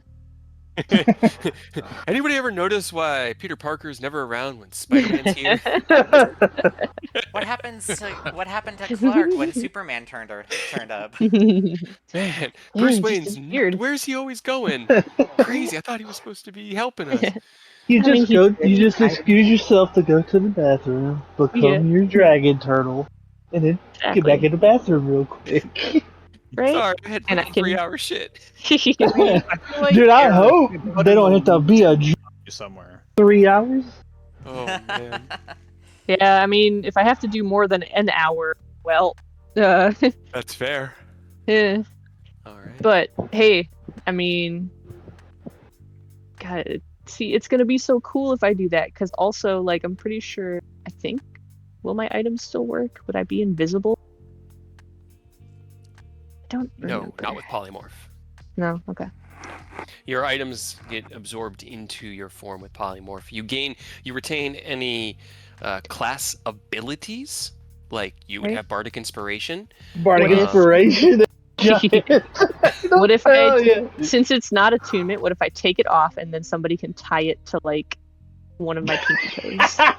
I mean, you could do that because I mean, I'm pretty sure that's how other dragons have a lot of magical items. Is they just have it tied to like their fingers or something. So specifically the Nereid cloak, right? Yeah, it's not attunement. It lets me breathe underwater, and I'm invisible when the parts of me that are in the water. You have no idea, but you can certainly try. Imagine sure that an one- invisible kraken. That would be Oh. awesome. I really, really want to be a Amazing. kraken. I don't Okay, think I I'll be will able say to this. do it. If you are invisible, they will not know what we are rescuing them from. Well, when I come out of the water, they'll see me. Like the parts of me that aren't in the water are visible. Oh, I see. Yeah. So I just come up, out of nowhere, and you beat the shit out of me, and then I disappear, and you guys are heroes. That is planned. There You just gotta really scoop up that cloak though, because I imagine if it's tied to a giant turtle finger, it's probably not gonna be tied to your little body when you come out. So True. there Hold on. is a CR10 Kraken. Tiny It's not, kraken. it's not showing up in our list because it is from Tales from the Yawning Portal, and I only have one adventure from Tales from the Yawning Portal, Right. and it's not the one where you fight the malformed Kraken. but I can always bring that in. And it is CR10, 172 hit points, 17 AC, hits with a plus 11, is a huge monstrosity. And it That's would, not so bad. yeah, it would fit the narrative of a slightly smaller than expected Kraken. Right? Okay. How much does Sunburst do? I'm just seeing if I could one-shot it. I don't think I could. No, that's not even close. 32. Nah. Ideally, I might look it up honestly, later. if you can hit like 70 to 80 to make the con save from that way none of the damage potentially rolls into Rose, that would be ideal. I mean, do you want to defeat it in one fell swoop, or is that a little that'd like be pretty too terrifying. obvious? Yeah, if it's like, there's a giant Kraken, You a gotta make it- giant beam comes from the sky and just incinerates it, and it's gone. Right? Don't worry, that's just Aureus. He does that sometimes. Just fucking I feel like- nukes things. No, You gotta we give it gotta at make least like 2 or 3 hits to a- Yeah, really. we gotta make a show of it. So I need 2 sunbursts. Yeah. You could do that twice, right? I can, an 8th level and a 9th level. Actually, that's upcasting it doesn't do more damage. No, some of the higher level spells don't. They just do a flat amount. Man. Give me Like another- Psychic Scream doesn't go up any further when I. Psychic Scream is already a 9th level spell. Yeah, but still. Roll something. Okay. Synaptic Static doesn't get any better. There, that one's a 5th level. There you go. That one makes more sense. Right? Could like a also 5th summon level, an but it's still only angel to smite you if I Yeah. really wanted. 16. I mean, it rolled terribly, but 16 damage for a 5th level spell. It's weak. So, some of the scaling of some of the spells are But pretty it also bad. has the additional effect to it, so. You got to It think too, though. We are a high-powered game. A lot of what we do isn't what we Yeah. would you would normally do. So we kind of got that skewed vibe going. A little bit, I suppose. The Oni glaive broke everything. Yep, same thing. Was same the thing with beginning of the money. end. Same thing with the money. It's just we're just skewed. Our worldview has been Yeah. warped. Right? Pretty much. I just realized Sunburst does the same amount of damage as an upcasted Guiding Bolt. Guiding Bolt is ridiculously powerful. Right? Guiding Bolt is And nasty. the thing about Guiding Bolt, it can crit. Yeah. Because it's an Damage. attack roll, which means you can roll a natural 20 on that shit Right. and roll twice can as many crit. dice. That Oh, would yeah. be 24d6. Level And on top of that, Powerful you're giving everybody than advantage. Yeah. Right? It does help a little bit. Back in the guild hall, just to quickly kind of catch you guys up so you know what I'm doing with all the tokens out here. Mia dived into the chocolate fountain with great Chocolate enthusiasm. coma. She was introduced to all of the breads and cheeses and fruits that could be dipped in it, and with the Jesus. kind of answers and guidance from the people of, oh, what is that? It's a strawberry. What is that? You just I dip feel it like in the cheese, just it's dip it in. mainly Aerith just answering the question. I was gonna put Aerith in that position, Yeah. but I didn't want to just do it. So yes, Mia is just bugging Aerith. You guys, she's gorgeous herself on the chocolate-covered everything. As the rest of the parties all laugh and joke, finish drinking the ale, and finish eating their meals, which was a delicious kind of like hearty stew with thick breads and cheese and fruit, and basically like a king's feast with a thick bowl of stew for each party member. The thing you need after spending your entire day drinking and fighting and burning calories. It's just endless calories. There were cakes and cookies also provided, so Mia didn't take all the dessert, and she didn't eat all the chocolate fountain. She just sort of like That's stood near it impossible. and growled at people as they got close. That's my girl. Yeah. Lame. And as you guys finished up your negotiations, as Ken broke free and you guys finished your negotiations, the dessert came to a close. The final drinks were poured, and then drinks for the road were poured as the Midnight Crew offered put on a little performance for the rest of the groups and ask for everyone to join them around back. So, Fox, Hmm. as you all approach, you hear music from the guild hall. Oh, What yes. type of music are the Midnight Crew playing right now? What does it sound like? I mean, it's definitely like The Star Wars little Club bit- music. No, I'm kidding. a little bit darker, just like rock. Like, I don't know a whole lot about music, honestly, but like They're playing more with somber rock, Okay. I guess. So as you approach, you hear the drums and guitar fast, but like changing. Loot. Yeah, like a lute. Changing their focus back and forth, and this beautiful voice singing into the night.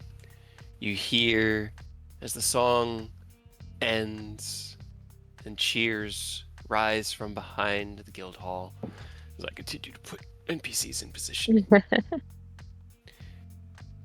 You pass through the front gate, and Emmeline smiles. It's good to know they're having a good day. Haven't heard her sing in a while. Go through. Who's singing? You don't know. And as you walk through, where Eidos, Aerith, and Aureus, as you all had walked out with the rest of the crew, you can put yourselves wherever you would within this crowd. Mia took front and center stage with her lions, and so there's kind of like an opening around her with the only one willing to be close enough, Taz and Zach.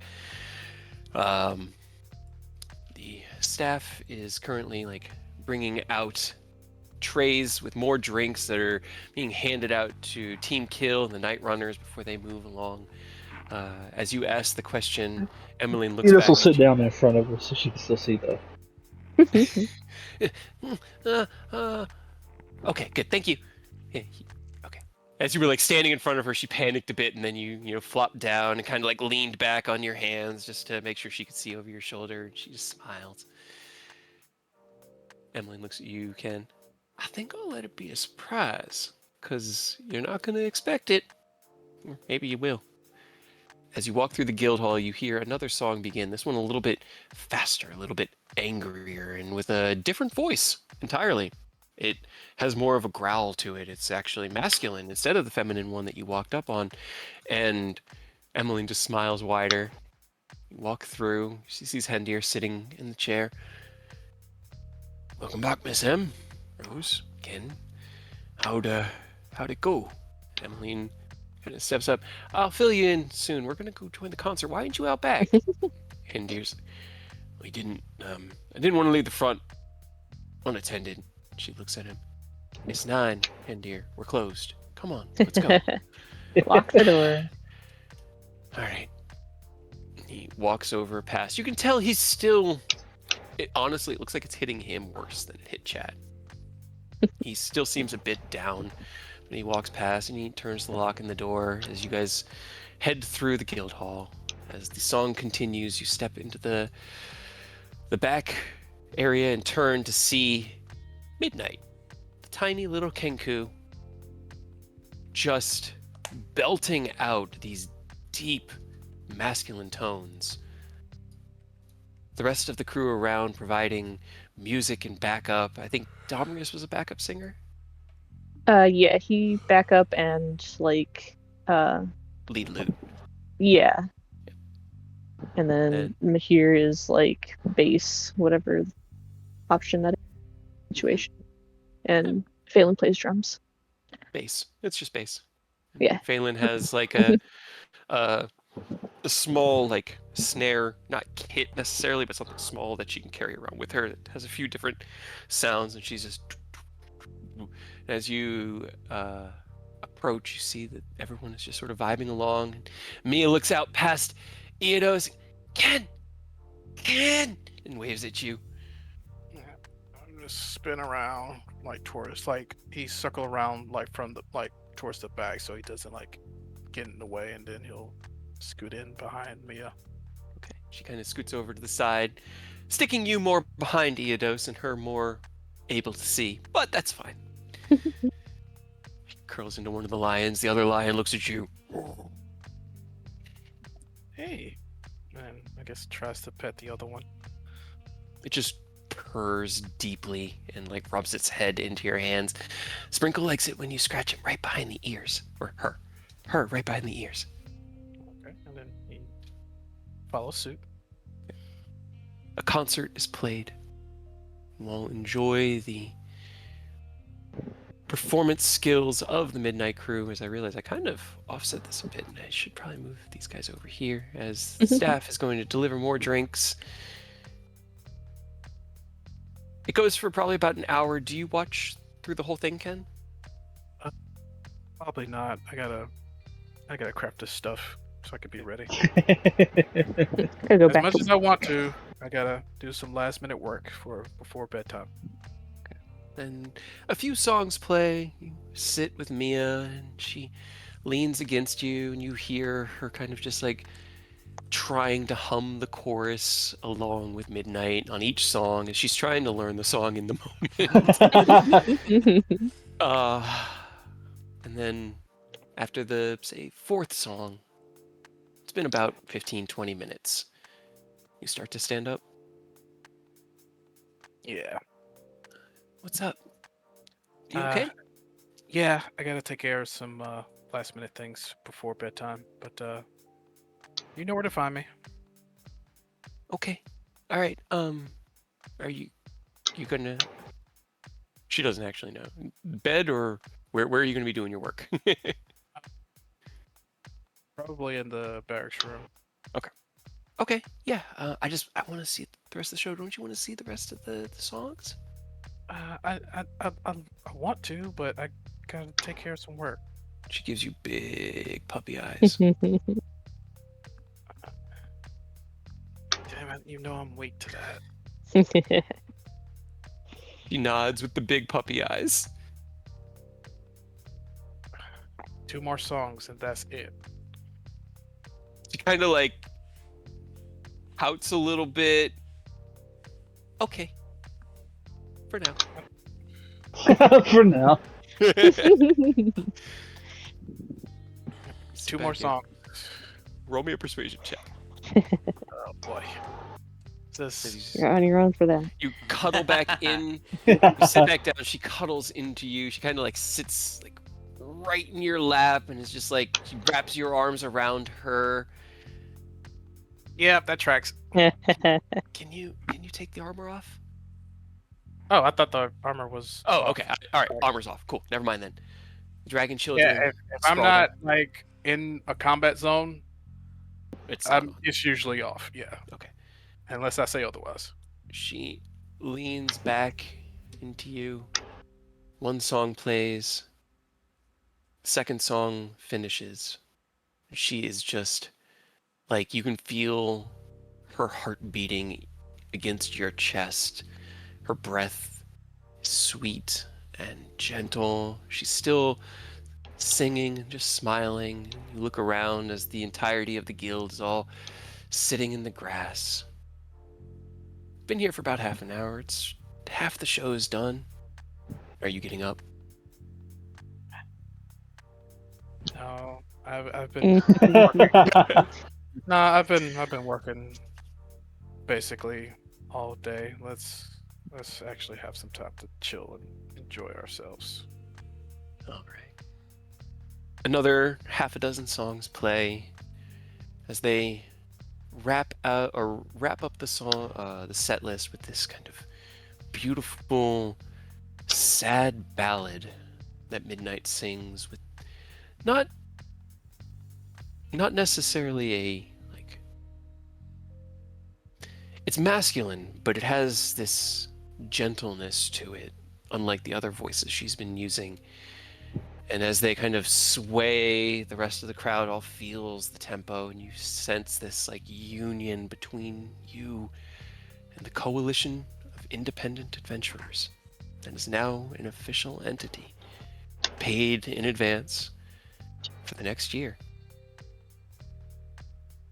set ends, and you see Midnight jump up onto like the front like step thing that she's been singing on.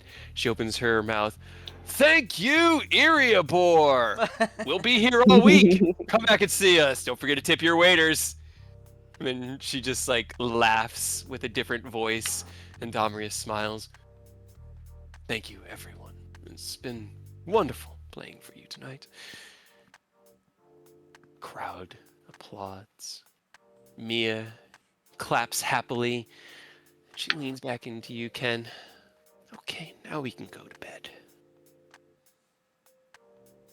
As they begin to pack up.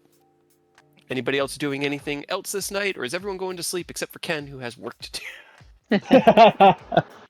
Well, It's about 10:30 at night. Beautiful late spring night. Stars shining overhead. Thankfully, it shouldn't take too long, so I won't be up super late. You start to get up, and as you do, Mia goes, look! She points up. Turn your gaze. As a shooting star cuts across the sky. Oh, it's a shooting star. What does it mean? Well, my dad always said that if you spot a shooting star in the sky, you try to make a wish on that star. Closes her eyes. Nope, nothing. No, I thought you were going to say and something else. And it should, and if you have faith in that wish, it'll come true. Closes her eyes.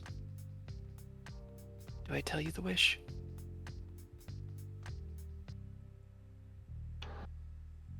She opens one eye and looks at you. I'm trying to remember. Isn't it if you? No, that's like a birthday wish that you have to keep to yourself, or is it a shooting star wish that you have to keep to yourself? I think it's just up to the person. For me, it's all wishes, but That's. I think that's up to the person who's wishing on the star. she just leans into your shoulder. I wish every night could be like this. Forever.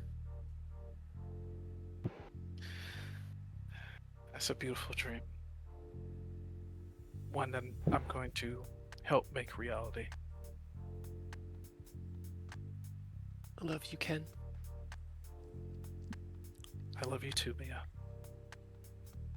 Just smiles, leans into your chest. Midnight Crew packs up, and the other adventuring parties begin to head in. I guess this is the anybody else has anything, or I'm gonna have Ken do what he needs. Okay. As you all return Is to there anything we needed to do? What? I'm trying to remember. I was saying, was there anything we needed to do? I don't think so. At I least can never not remember. tonight. right. I think we did everything today. We just now have stuff to do tomorrow. Fina approaches you as you're heading in. Oh, How'd right. the meeting go? Well, actually, it went well. Really? Uh, So did mine. Yep. That's crazy. What was the details on? Wait, I heard it through Arif. It's fine. Yeah. Speaking of Arif, where is he hiding the money?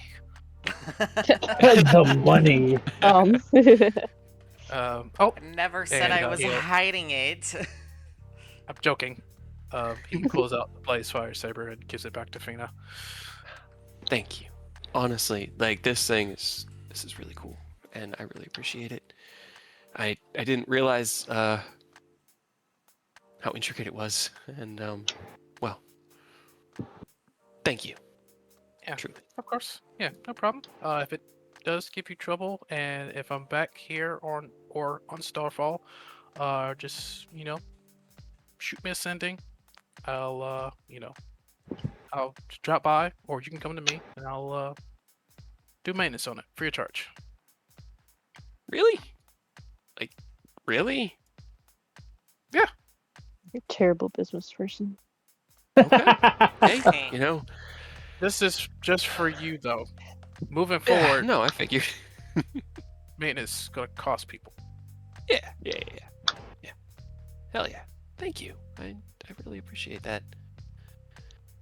Yeah, if All I'm right. gonna be a lord and a business owner, I gotta set boundaries. You gotta set better boundaries no matter what, man. Come on. All right. Well, I guess I should probably rest up for the night. Unless eh, you couldn't send me home, could you, Eidos? If you want to. Really? Yeah. Okay. Yeah, we have had excess amounts of breaks in between that two casts. I got Okay. you if you do need to go. I mean, I'd save a trip in the morning. She looks over at Zach. Although there probably is a trip happening in the morning anyway. And looks across the adventurers as they're heading in. I'm gonna have Mia. We're going to sleep in the ship tonight. So just meet me there. Okay. Won't take long to build my stuff, and I'll be right there. Of Okay. I'll see you soon, okay? course. All right. Sprinkle, Twinkle, you're gonna have to sleep on the ground, cause like earlier we found we can't get you up into the ship. But it'll be fine. I will see you guys in the morning, okay? And they both just look at her and kind of yawn. Yeah. Okay. Okay. I'll see you soon, Ken. Don't forget what Eric told you about them. Do, do, do, do, do, do, do. It's gonna wake up heartbroken. Yeah. And Ken will actually kiss Mia proper. She replies in On the kind. lips. Ew, gross. She leans in as Aerith and Rose poke fun at you. He'll as they're kissing, he'll spin around so like he's got his back to them, and then he flips them off. As you do, she leans in and kind of pulls herself up to your ear and whispers, "This should be not now." My Oh. brain is not typing correctly. Yep, got it. She kisses you on the cheek. Okay, have fun, Ken. I see you soon. Yep. She scurries away. Rest of crew head in, and Fina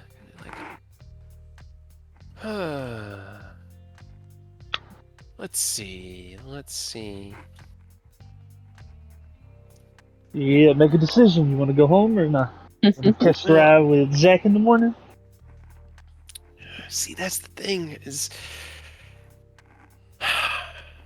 how would I spend my night? And she kind of looks out across the adventurers walking into the building. How?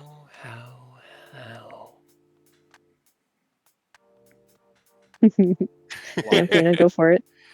Who are you gonna pick?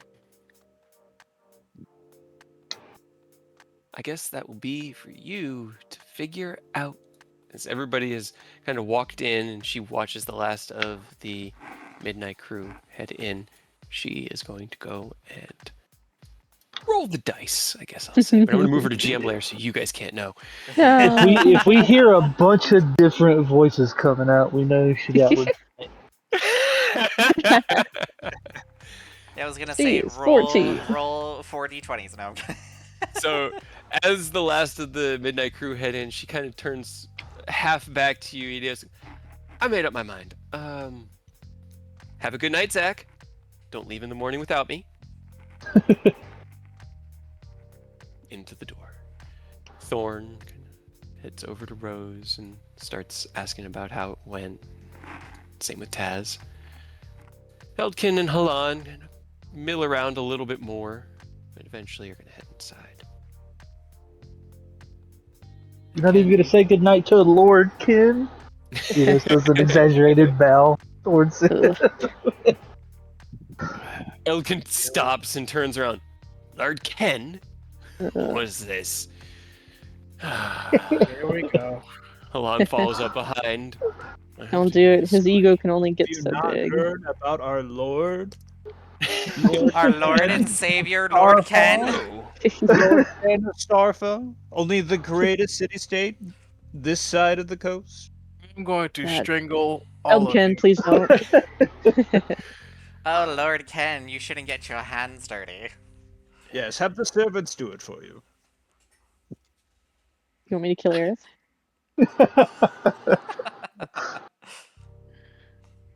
Oh man. Hate you all.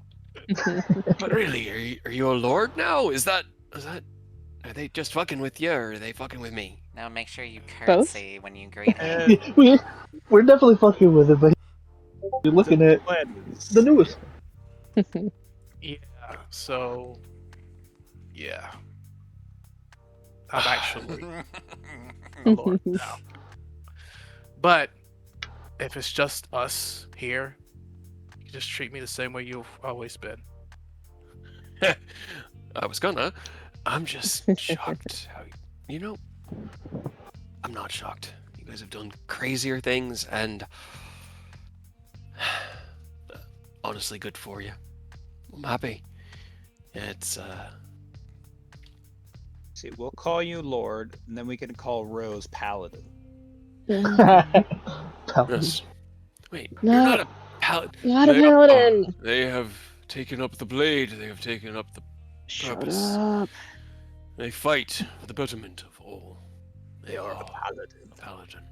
You Shut say up. it sarcastically. He said it seriously. The bringer of summer. Eldkin stops. We really gotta catch up. It's been far too long since we all had a conversation. Maybe not Right. tonight, though. Yeah, We're we got. announcing nicknames now. Yeah, we got some stuff to take care of. But hey, we might have some time after I take care of business in the morning. If there is, come and find me. And I'd like to hear the story of how you became a lord and rose a paladin. Say it one That more time. I shocks got me. one more spell More slot. than anything, I got a counterspell. Halan just kind As do I. of You can't chuckles. stop me. They're gonna subtle spell the fuck out of you, dude. You'll eventually run out of meta magic. Yeah. Not our paladin. Not spell spell. Silence. Go. Vroom.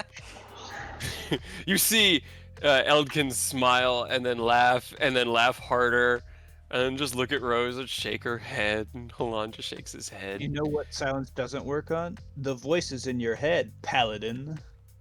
Go ahead and break that. Feel the connection of love break. And there is silence as Eldkin steps out of the silence bubble and turns around and Ken, you follow out. She just laughs. It's good to know that you all haven't changed. Go to catch up. Definitely go to catch up. But not tonight. Appreciate everything today, though. It was a fun day. Of course. Looks over at Halan.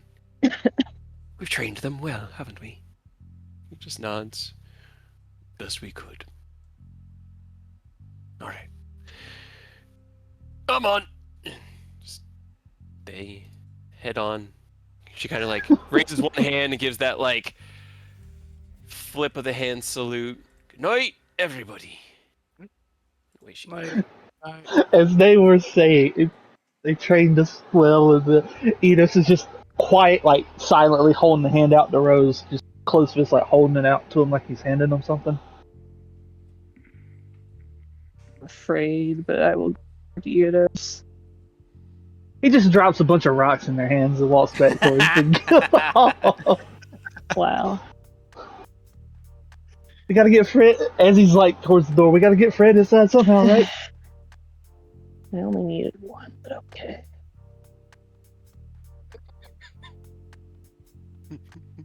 Pick your Just favorite. just like pick through and pick the nicest one and drop all the rest. Okay. You find Dust off my one hands. like perfect skipping stone, but most of them are pretty rough. But this one is like nice and smooth and flat, oval shaped. Add that Now- to my list of rocks. We need names for everyone else because we got Lord for Ken, Paladin for Rose. We need one for Aerith and Eodos now. What about Aureus? I mean, sure. I hope you're talking about this outside of the 20-foot radius around me. Yes.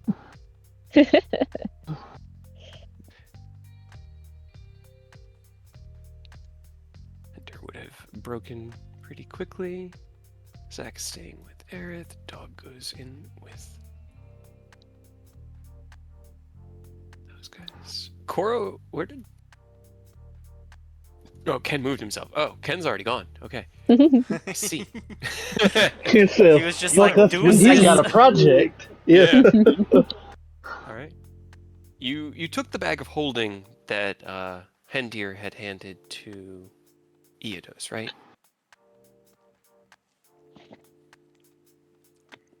Because I know I think Hendir put he handed it to I Ori. get- or to BRB. Aureus. To Aureus, Yeah, yes. and I already gave it to Ken. Okay, that's what I was. I thought so. I Also, was just making sure. can be BRB'd. All right.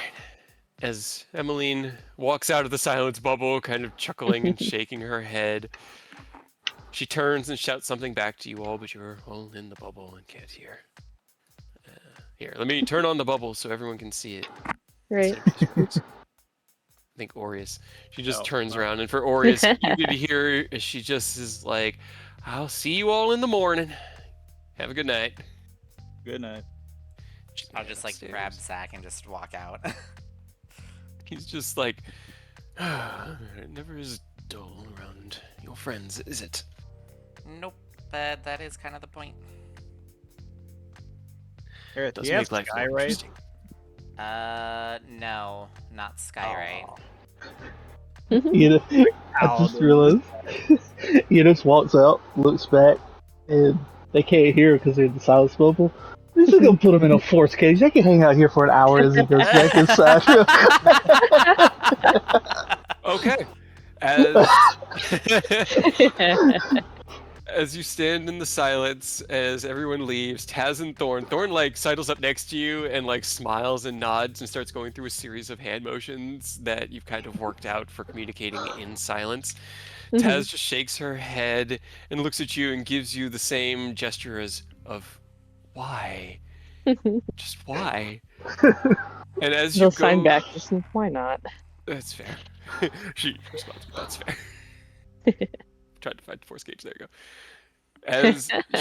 As you go to turn, you take a step and your foot hits up against an invisible wall. And you are stuck in your silence bubble. Rose will pause and silently sigh and put their head against the force cage. As the dark shadow energy in front of you kind of manifests like a force field out of nowhere, just radiating off of that point of contact, Taz is going to walk up behind you and she just puts her hand on the force cage and just smiles to herself as I have to look up one thing. I just wanna be Dispel magic sure. requires vocal. Well, it's not dispel magic because I mean, I guess you can technically. She was going to disintegrate.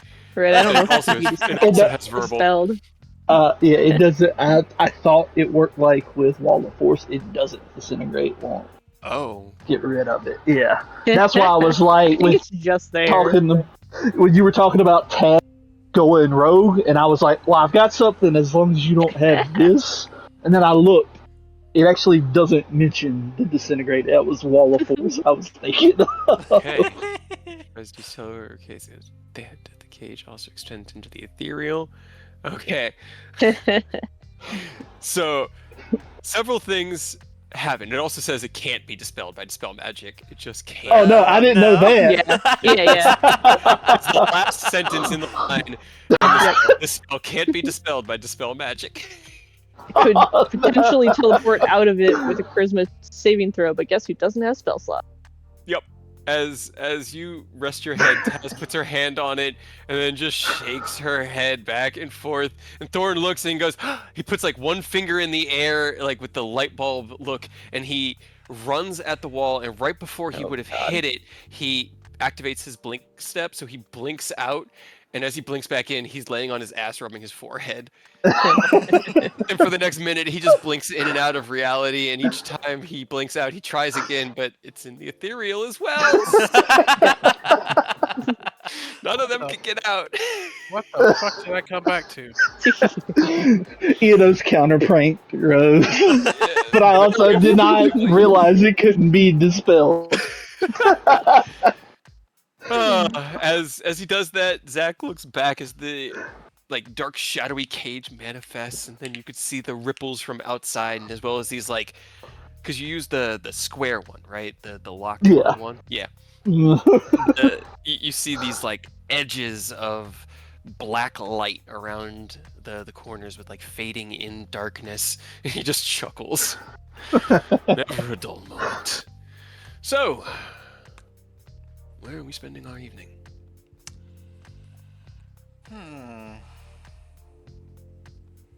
That's a really good question.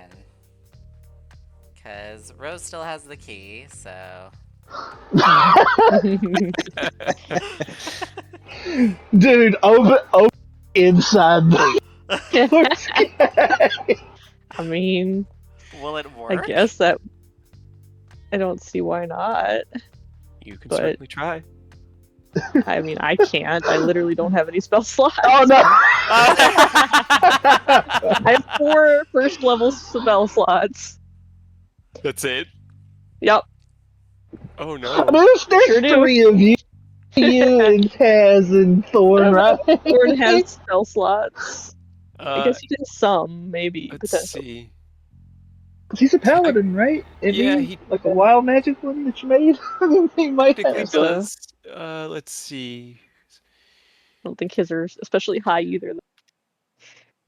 It would just be so funny if we locked this little section off, and that's exactly where the mansion is.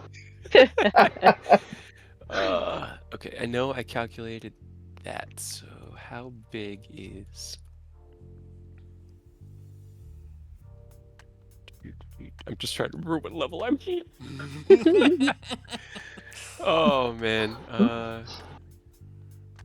I grab?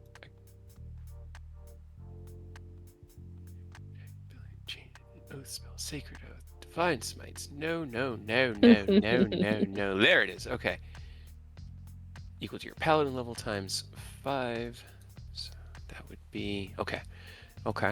Then he has, because he hasn't done any smiting. Like Right. Taz has spent spell slots today because there's been teleporting and all sorts of travel.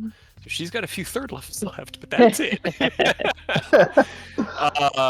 Let's see. So all he needs is what? A 2, and it's good because we only need 6, right? Yeah, so he should I thought it was easily 7. have that. No, You need yeah, 7 no, total. He needs 7. Oh, 7. So 3.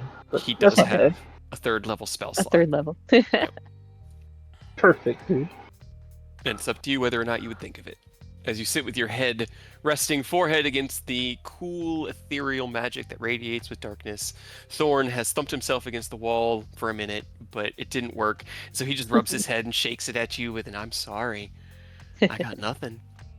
Right. As soon as he's done blinking in and out, and Rose will just sigh, roll their eyes, just like reach forward and grab him by the back of the neck. Okay. And like Not dip his him and scruff. just bite him. Then what? And bite him. Why? Because Just we're cause. stuck in here for a little while. Make me a strength check.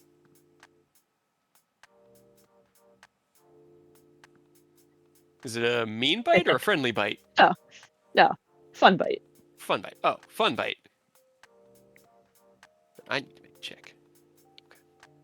Okay. He flinches a little bit as you come in, but then it's like his brain understands. He just smiles. And then he winces a bit, and he smiles. From without the silence bubble, you look back as Rose begins to flirt with their thruple. What are you doing, Aerith?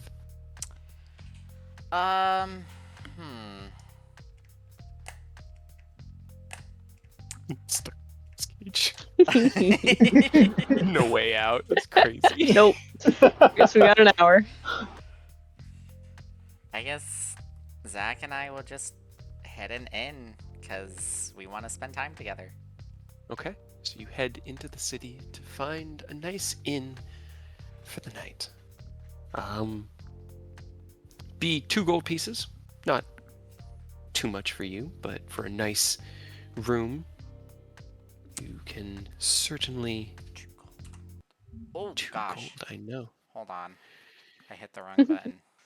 As There we you go. walk into the nice public house that's like, it's got to be one of the ones that we've been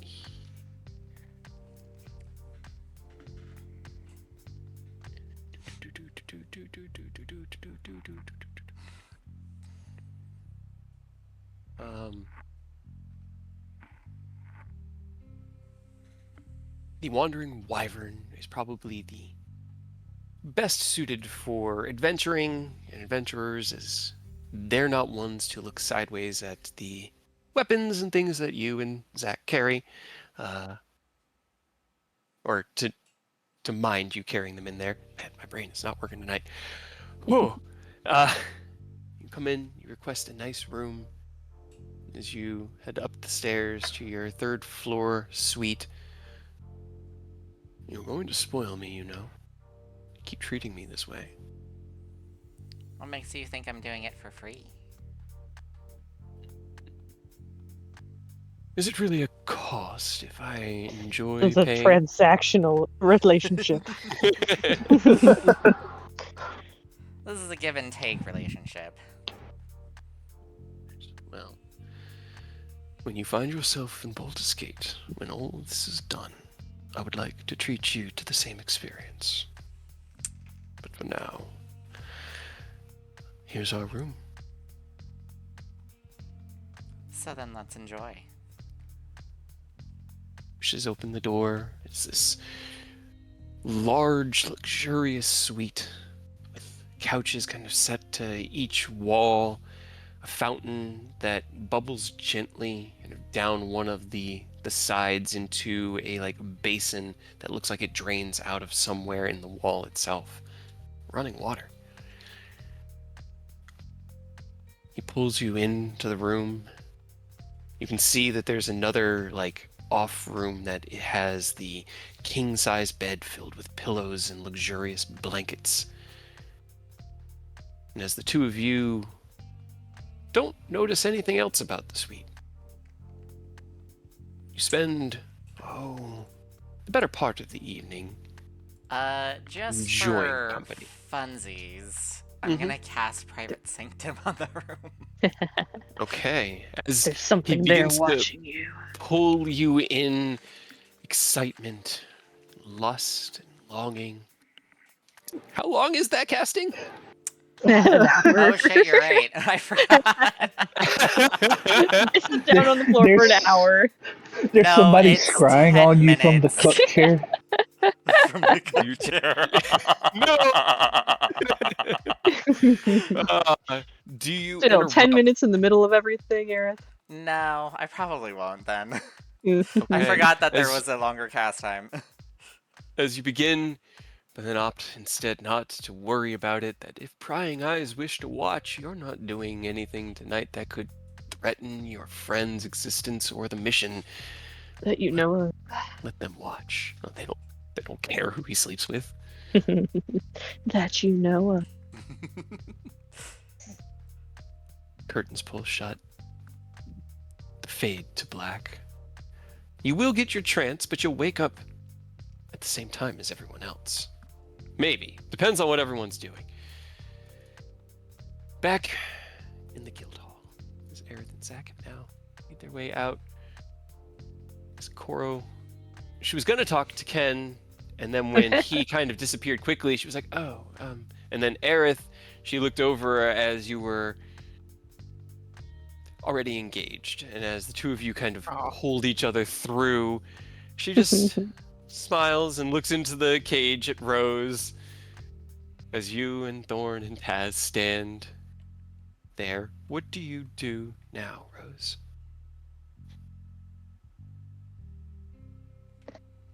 I mean,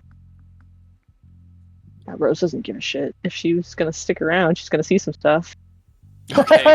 You're just gonna get into it right there in the yard? Sure, why not? Okay. We got an hour to As- kill. Or run. as you nibble on Thorn's neck and he kind of like flinches away, he looks at you and gives you the eyebrows, and you meet him back with the eyebrows, and Taz looks at you both with the "but we're outside," and you give her the "I know, we're always Uh-huh. outside," and then she kind of points to Koro and you give her the "whatever." And she just sort of like tilts her head back and forth, and I need to check one thing. Make a Constitution wanna saving show? throw. Let's see. This is how we find out Taz is an exhibitionist. We already knew Rose and Thorn were, but Yeah. I mean, she has to somewhat be, I'm sure, if she's gonna stick with them. Right. I mean, that's kind of it. She was. Did. Okay.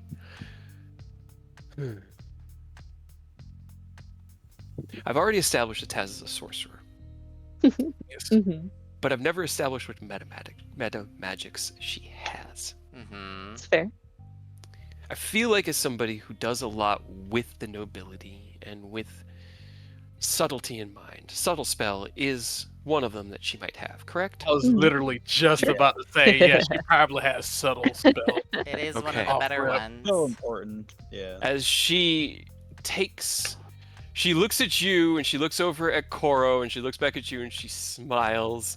She reaches up her hand, takes the necklace in her hand that she uses as casting focus, and you see her eyes close for but a moment, and then she opens them and you see Koro, her eyes go wide, and she just nods and turns and runs. She sat there sending. He's like, "Yo, you don't want to be here." You probably don't want to be here for the next hour, dear. I believe Ken may have gone to his room, and no, you should be safe there. And Koro just sort of nodded and bolted. And then we fade to black outside. There's a... Hold on. you're welcome. Can you roll me a perception check, Rose, please? Okay. Advantage Fred, or not advantage fill or out- I was about to Still say up. Fred. Disadvantage.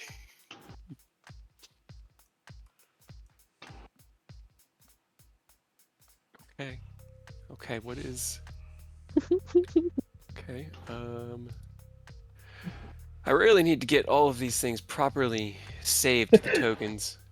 Really, in front of both lions. Where is...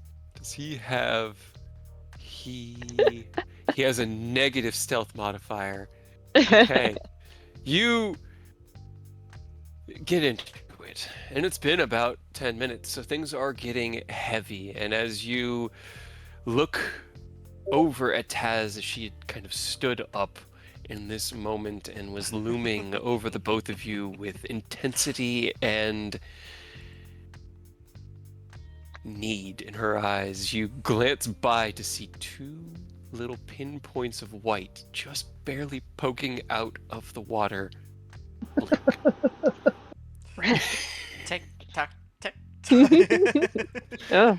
As you'd have attracted some attention. The lions actually would have made it right here, so they are a little further away because they curled up at the base of the stairway where Mia said, "Okay, Sprinkle, you sleep here, and Twinkle, you sleep here, and I'm going to go into the bedroom up there, and then I will actually, Ken will find me if I'm right here." She's actually going to sleep on the floor, curled up between the lions. So it's just Fred. And no Do you one react hears- at all? Oh, I can't stop it. Okay. And now actually the sound is... Yeah. Okay. Wait can make a couple more rolls. Okay. Okay. Okay. You notice Fred, but you don't do anything. You all continue as Taz leaps in. Trying to use subtle verbs here to not paint too vivid of an image. To keep it I'm PG-13. pretty sure that's already out the window. Or I guess rated R. Let's keep it not for mature. Roll me another perception check.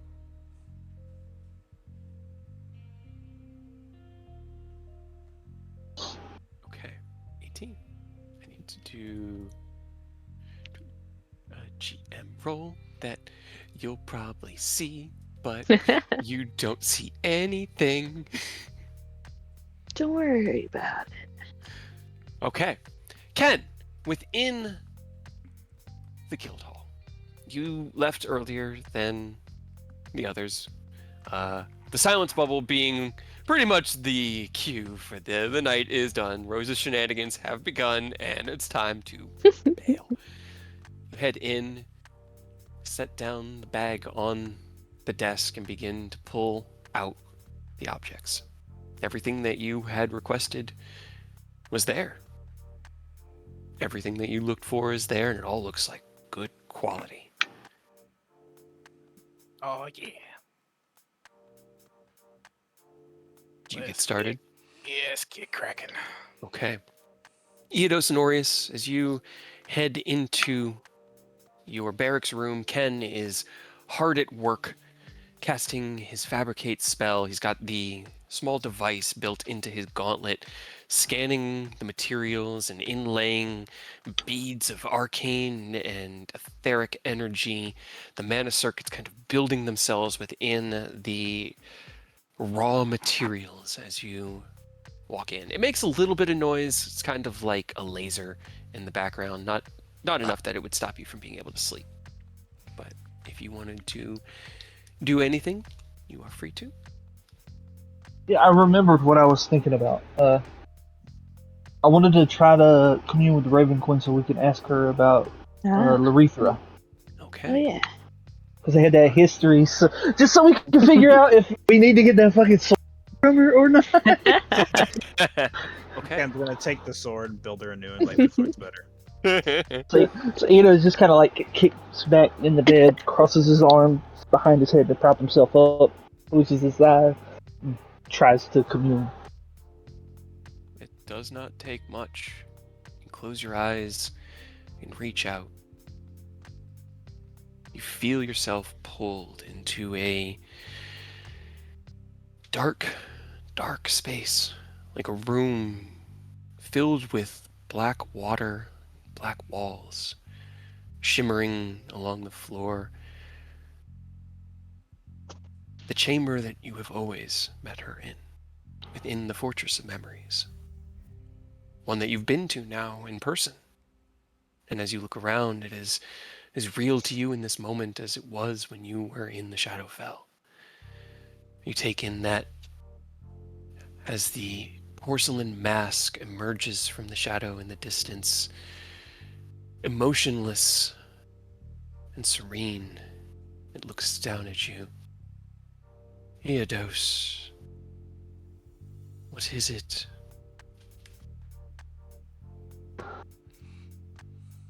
Not really sure. One of our juniors has a sword, and I'm not sure if it has it in him or if it's being used as a medium. But the person in it talking through it, I talked to them, and they had some pretty ominous things to say. But can you tell me anything you know about Larethra? It is not an uncommon name among the Drow. Any more specifics? Last name Everfall? Yeah, I was gonna say, I want to make sure I pronounce it right. Is it Everfall or Everhall? It was Everval. It was like with a V. Everval. Okay. Y'all gotta run. And I see. So she does still survive.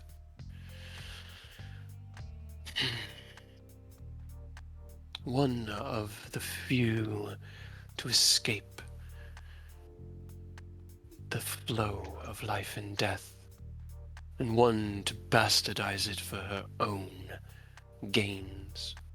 The necromancer of great strength in her day, and I believed that she had set herself these phylactery to hold her spirit. You say this isn't a sword. Yes.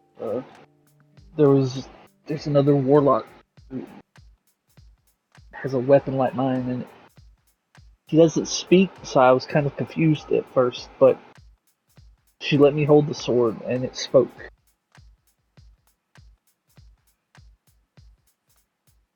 Larithra Everval has always avoided death, like not many others. Her time came and passed long ago.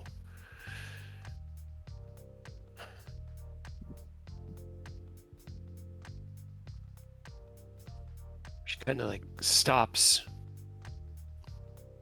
There's a moment. What do you think we should do with such a being?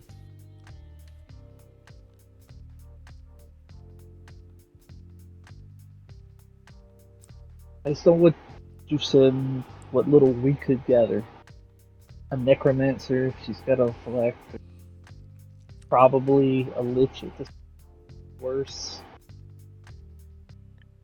I believe the And sword to be her phylactery, and now she is clinging onto the world through that. I do not sense her as a lich within the world, an entity. I had not even thought her name in millennia. I do not know what she may be endeavoring to do, but simply knowing that she is one who rejects the truth of death. What do you think we should do? We are curious. I think we need to get her out of the sword or get the sword away from Balin. It, when she spoke, she was talking about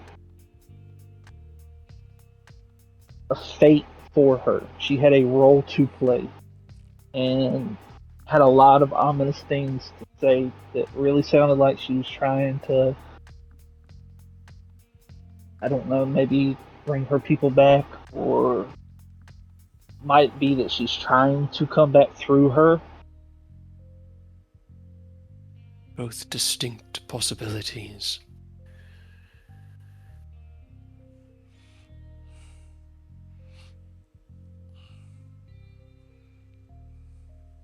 If this blade were to be removed, the spirit from it, or the possession from the warlock, they would lose their power, as you would lose yours were our connection broken.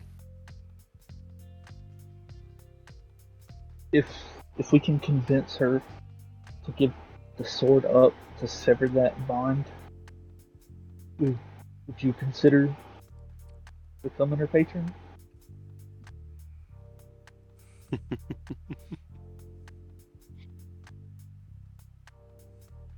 Is a potential outcome, yes. But I would have a request for you. You have been given a mission here. I will not take her as my apprentice, as my warlock, until your mission here has been completed. If you can, though, satisfactorily complete the mission, I will step in as role of patron. Should we decide, or should you decide, that is the best outcome?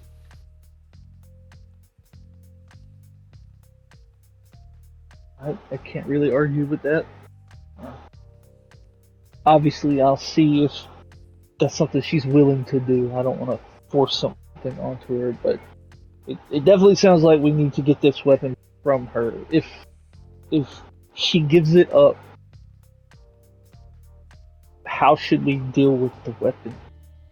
Is it something just destroying it would handle it, or do we need to do something to deal with the spirit?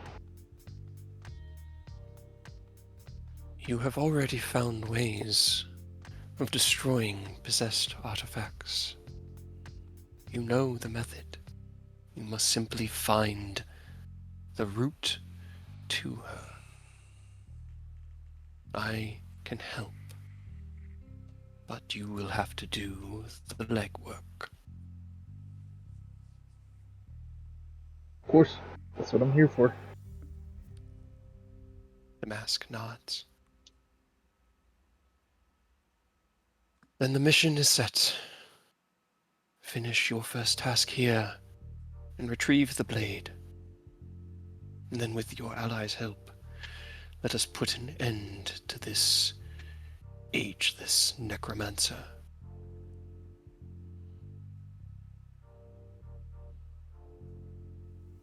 Just nods solemnly, like, understood. As you nod and speak the words, you feel a warm breeze around you, and you open your eyes and you're back in the barracks hall. You hear the little light crackling of Ken's artificery, and Aureus is sitting on his bed next to yours, getting ready for sleep. Out of character. God damn it, guys, I'm sorry. More side missions. So many side missions. So many. And I almost forgot about it too. I was almost just gonna be like, alright, yeah, let's go to sleep. Over the heavy. Then I remember, it's like, wait a minute. Well, we got one more iron to throw on the fire, I guess. Hey, I Oh, just make stuff Lord. up, and whatever you guys Alright. poke at, we get missions.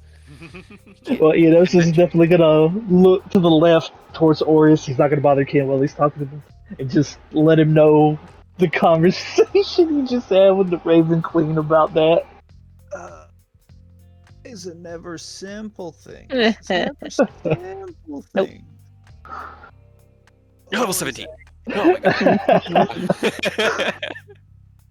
Yeah, kind of had a bad feeling the second the swords started talking. I was hoping it wasn't anything serious, but it sounds like it's something serious. Man.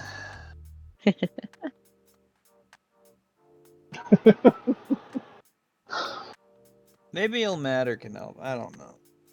What do you Yeah, want to You do? want to follow the Raven Queen or Ilmater? Well, that's the thing, like, for sure, and this is Edo's talking, like, I'm not even saying she needs another patron, maybe she doesn't want to be a warlock anymore, but if we can get the sword away and make sure she understands that it's dangerous for her, talk to her. Maybe she'll be an Ilmater follower. Maybe. I do kind of say it half jokingly because Ilmater's not the most popular with adventurers. He's more popular with the downtrodden, but I'm assuming she already knows the danger and has kind of accepted it, so it'll probably be difficult to get her to give up the sword. Yeah, we're definitely gonna have a chat with her, I think. Not like That's a so much fun for me. not a threatening chat, but one that we at least Good cop, bad cop. elaborate on the danger a little bit. Do we want to talk with her squad mates to get their I mean, I feel like we could talk to all of them at once because I assume watching how they operate, they seem to all really care about each other. So I don't think they're going to want her to get messed up with an ancient drow who has avoided death for way too long at this point. A necromancer, like, not a good look, right? Yeah. I mean, fine with you, but I just don't know where we'll put that on the time schedule. Well, Slide it in there somewhere. we'll have time because we got to take care of some other stuff beforehand. So we'll deal with that later. But I mean, it would What's the be mission? worth talking at some point. Yeah. What's the mission that the Raven Queen having you do beforehand, though? Pretty sure she was talking about the one involving us going out into the wilds of Shadowfell Ah, and dealing with No the big deal. threat of another that serves death. man, why is there so much bullshit? Well, to be transparent, that was in order to secure the Heart of Death. Yes, That was to I find know. the yeah. So that's main story. That's at least Yeah, the I best know game. it's main story, but it will always remind that there's always so many things going on that's like, I forgot about it for a little bit. Forgot about all our But- problems for just a minute. And now we also have to take into account, because we're aware of it now, we might want to go to the Dell of Air. Because now we know they are fucking with his soul. And know, none of us want them to. I'm so glad Ilmater doesn't cause more problems for me. He just sits in the background, just thumbs up, cheering me on. What if he's actually the root of all your problems? Secretly. He's secretly Just wait. evil. He's going to send you, like, a divine intervention, a memo at the worst possible time about a It's like, quest yeah. that must be done now. Hey, I need you to go pick up my groceries. I need you to go suffer. You haven't been suffering enough.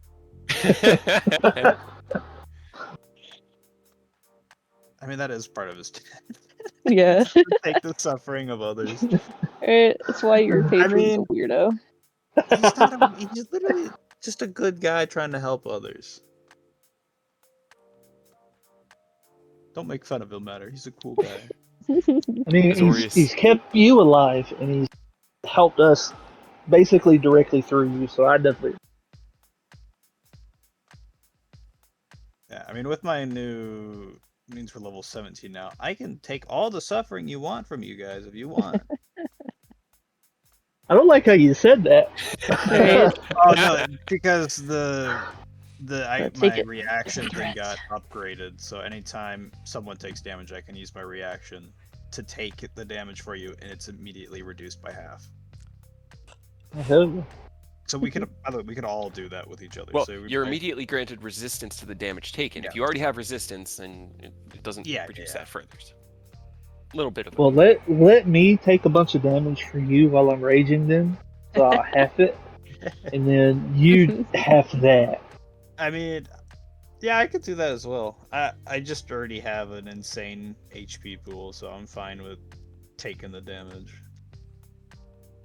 I'll find a way to adjust, I promise. Well, to be fair, I have a 15 AC. I know, I know. It's not like you're missing me. No.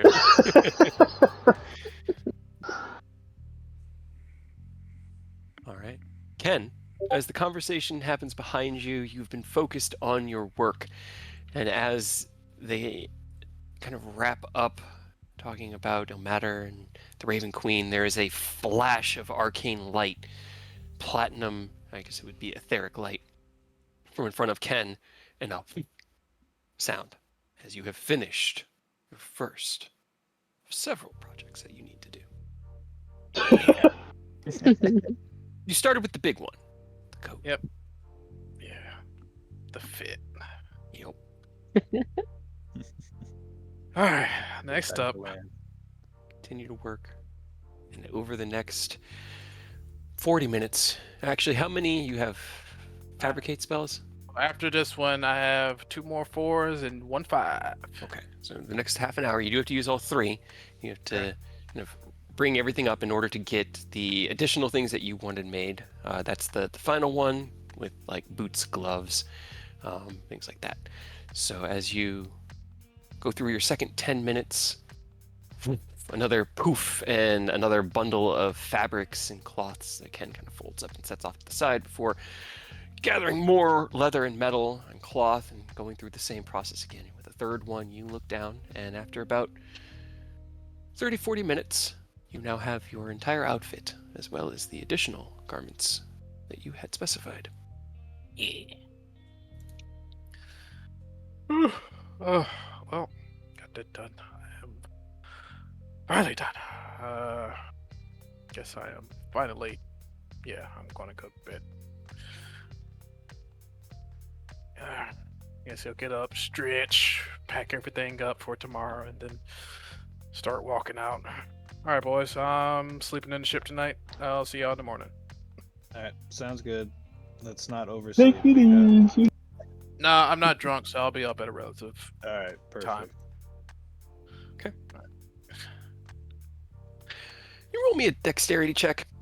Oh boy. No, you're good. You can move yourself up to the door. Okay. That's concerning.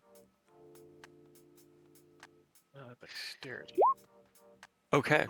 You sigh and you kind of like rub your shoulder, leaning over the table. You're kind of like hunched up a bit, so you're doing that like shoulder roll stretch. You walk up to the door and you kind of like put your back against the door and knock down the handle and turn around as you step. And as you step, your back is facing against the wall with the teleportation circle, and your eyes glance over at a dark, Ugh. shimmering cube of arcane energy and what is inside it. And you quickly just step back in and close the door. And take the other way around. Yep, I guess we're going out this way and then circle around. You approach Mia, and as you do, she's kind of curled up into the lions at the base of the airship. I don't know why my Roll20 got all pixelated, but refresh it. She's curled up at the base of the airship between the 2 lions, and as you approach, the sound of your boots on the grass, she opens her eyes and she smiles, and then she just gets up and climbs up the ladder. But she stops about halfway up and she just looks down at you and smiles really, really wide.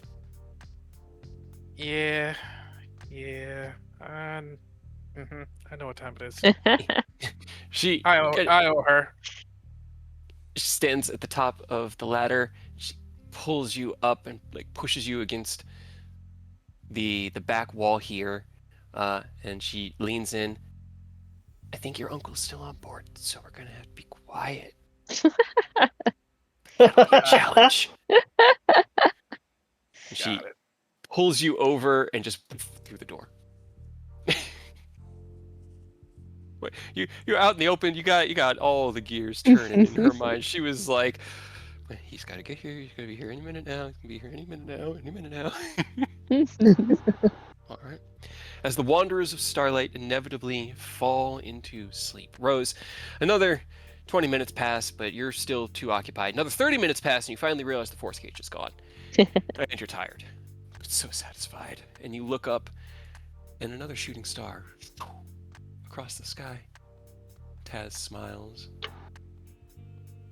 This world is beautiful. Yeah, I really would rather it not explode. Me too. Cease to exist. Shall we sleep under the stars tonight? The mansion or barracks? Where are we going? I mean, I'd rather sleep in a nice bed. Tapped. Taz starts pulling on like her dress. Right. I've used a lot of my magic as well. I've got 3rd level spells, so I could give you 3 of it. Thorn kind of nods. I can meet that. I mean, you got anything left, Rose? Okay. All right, 3 threes. I mean, Yeah. I can't guarantee that wacky shit ain't gonna happen because I don't know. chaos. But When doesn't it? yeah. Just try not to hit anything important, I guess. But yeah, I Okay. have a first, so that's really just barely. Okay. Look at that. Okay. Roll me a d8.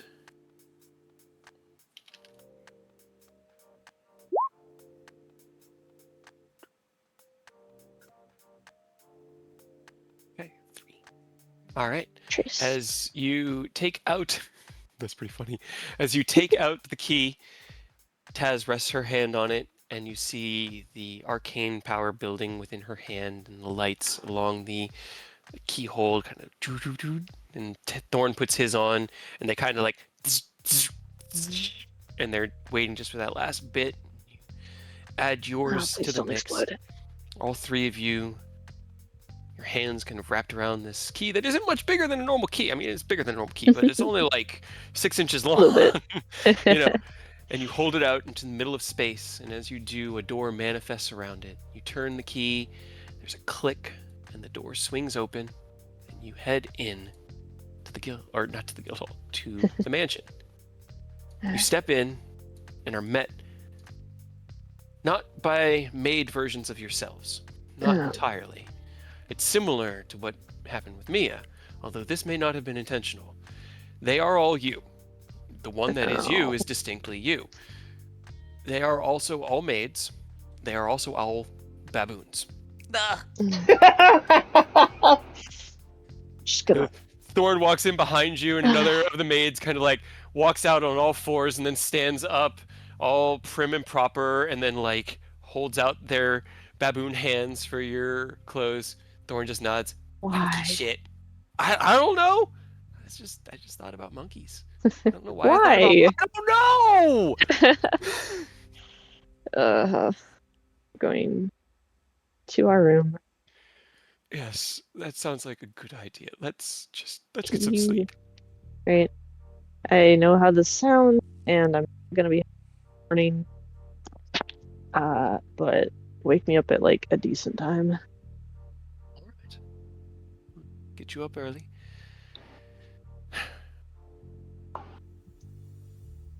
She sighs and follows you in. And as Thorn spends a moment talking to baboon maid Thorn, Taz follows you into the room, and as you begin to get ready for bed, how did everything with Chad go? And Braun? I mean, you seem okay, so I assume it went well? You told Ken it went well? Yeah, I mean, I think it went about as well as it could have. How do you feel? Having... Tired. Okay, that's good. Let's get some sleep then. And take tomorrow when it gets here. Thorn pokes in. Do you know that their asses are red under their pants? I had to ask. I don't know why. I walked in at a bad time. Lay down. Okay. Kicks off his boots, just curls in, and everyone falls asleep. Aerith, within your comfortable inn room in the Dreaming Dragon, you've had a eventful and almost exhausting evening, as Zach he's got quite a bit of stamina, and knowing that this will be your last night together for a while, didn't pull any punches. You fall into your trance at around 3 in the morning, exhausted and ready to just focus on nothing and sleep. And when that trance finally hits you, you find yourself in the arcane classroom, Uh, Uh-oh. looking down Did you do the your many tears I I've been too busy. seats Oh, as your patron looks up don't at be you. mean. Mm, Aerith, welcome back. How have you been? welcome back. Busy. I see. Well, I believe it is time for us to resume work on your most current project, in the hopes that it helps further your growth. What do you say? Okay, sure.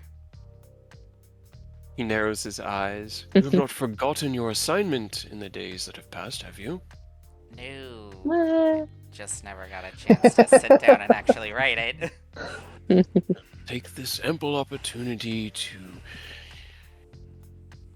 work over thoughts with me.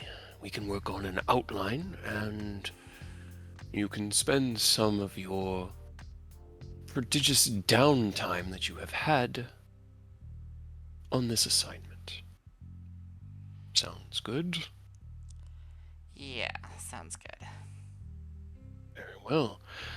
Then, as I recall, we had gotten to Rose when you no longer wished to continue the last time.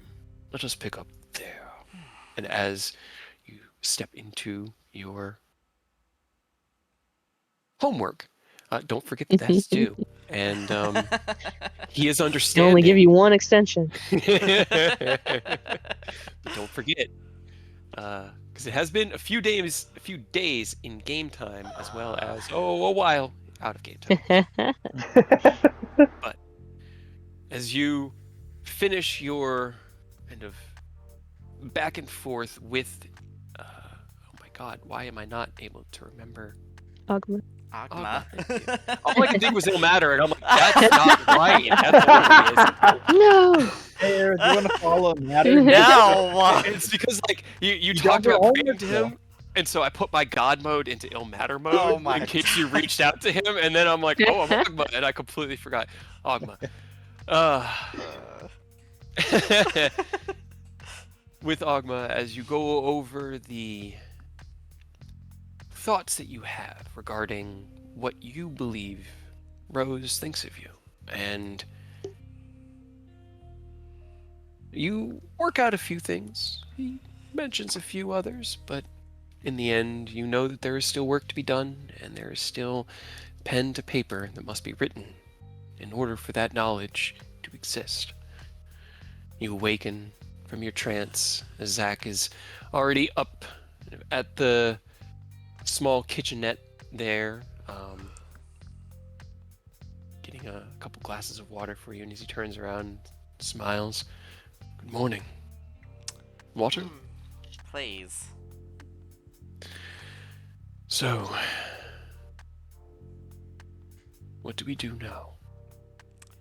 He looks deep into your eyes. How long do you have? And when will I see you again? I don't know, it's gonna be touch and go. Got so many places to be, so many things to do. It's gonna be hard to tell if I'll be back in Lantier at all.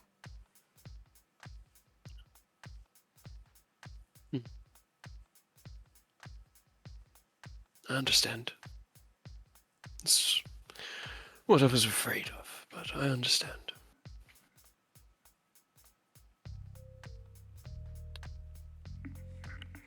As I said, Soldier has been conscripted by Lord Melindrock to join in the efforts that you are leading.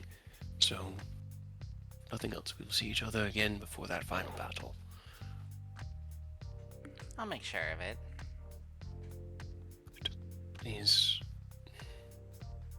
reach out from time to time. Let me know that you're okay. I've now seen how powerful you and your friends are, and I can only imagine what it is you fight against, that you need such power.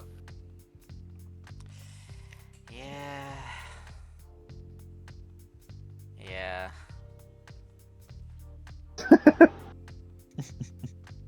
Yeah. Yeah. All right. You must be returned to your party, and I must be returned to my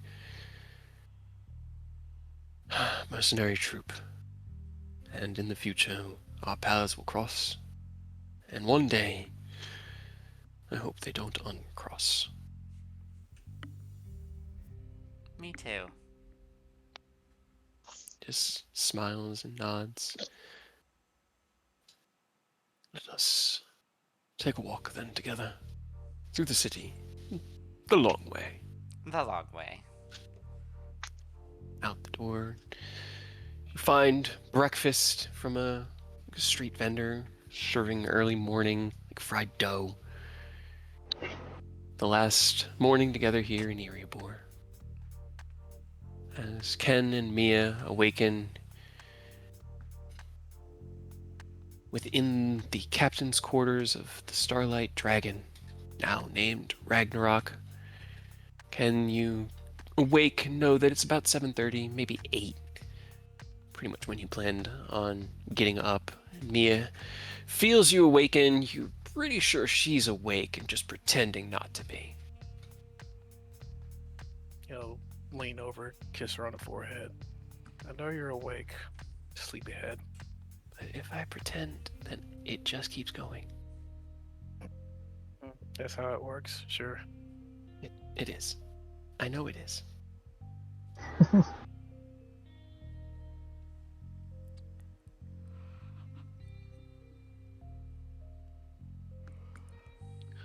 I gotta get up because I have breakfast and a business meeting to get to. I know.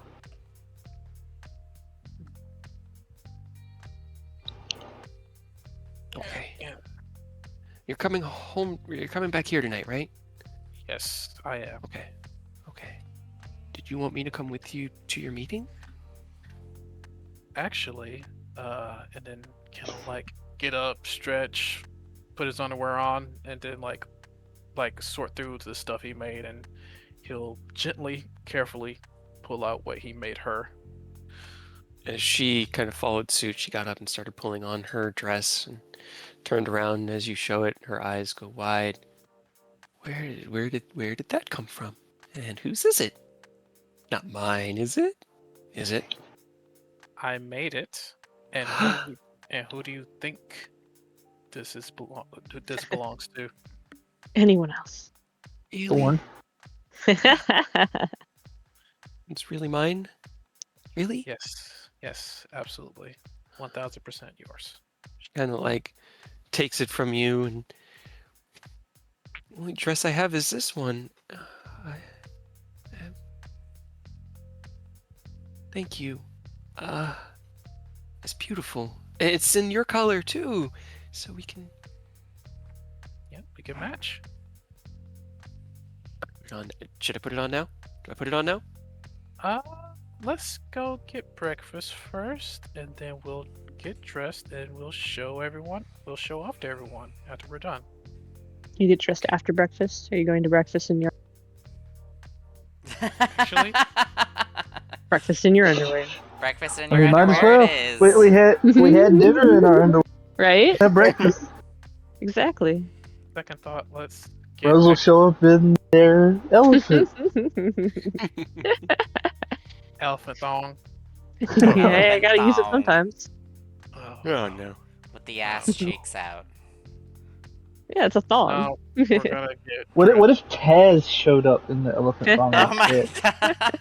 god. Just hit you with a curveball, dude. Right? I don't think She's it would got the fit her curves as to make well. it work. No. Yeah. Yeah. We're gonna get dressed proper, and then breakfast, and then go back to get dressed in our fancy duds. Boring. As you pull Right. on your traveling attire, she nods. Okay. She kind of like, how do I just fold it up? I guess I just fold it up. And Yeah, I guess, find a way to, put it away, secure it safely. yeah. And pull on her normal adventuring clothes. The two of you head down to join in the cafeteria. As Eodos and Aureus awaken from your sleep within the barracks chamber, breakfast, I'm guessing. Yeah. Yeah, breakfast Also, sounds I'm good. probably gonna Breakfast head- and then training. Breakfast and training. All I right. really need to get like in game decide that I need to, fine tune my shielding ability and get started on Shield Master because I know the longer I take to get started, I probably won't have time to fucking complete it before the end. So Yeah, Well, hey, man. perfect. Train with Rose. Rose can tee off with Great Weapon Master on you, and you can work Hell yeah. on you shielding it. okay, Yeah, I'm down. all right. I guess we can do that then. He'll sit down and I guess you guys will talk about lure training, and then they'll get Ken to thinking. It's like I could use. Oh, I guess I could find a way to supplement my shielding.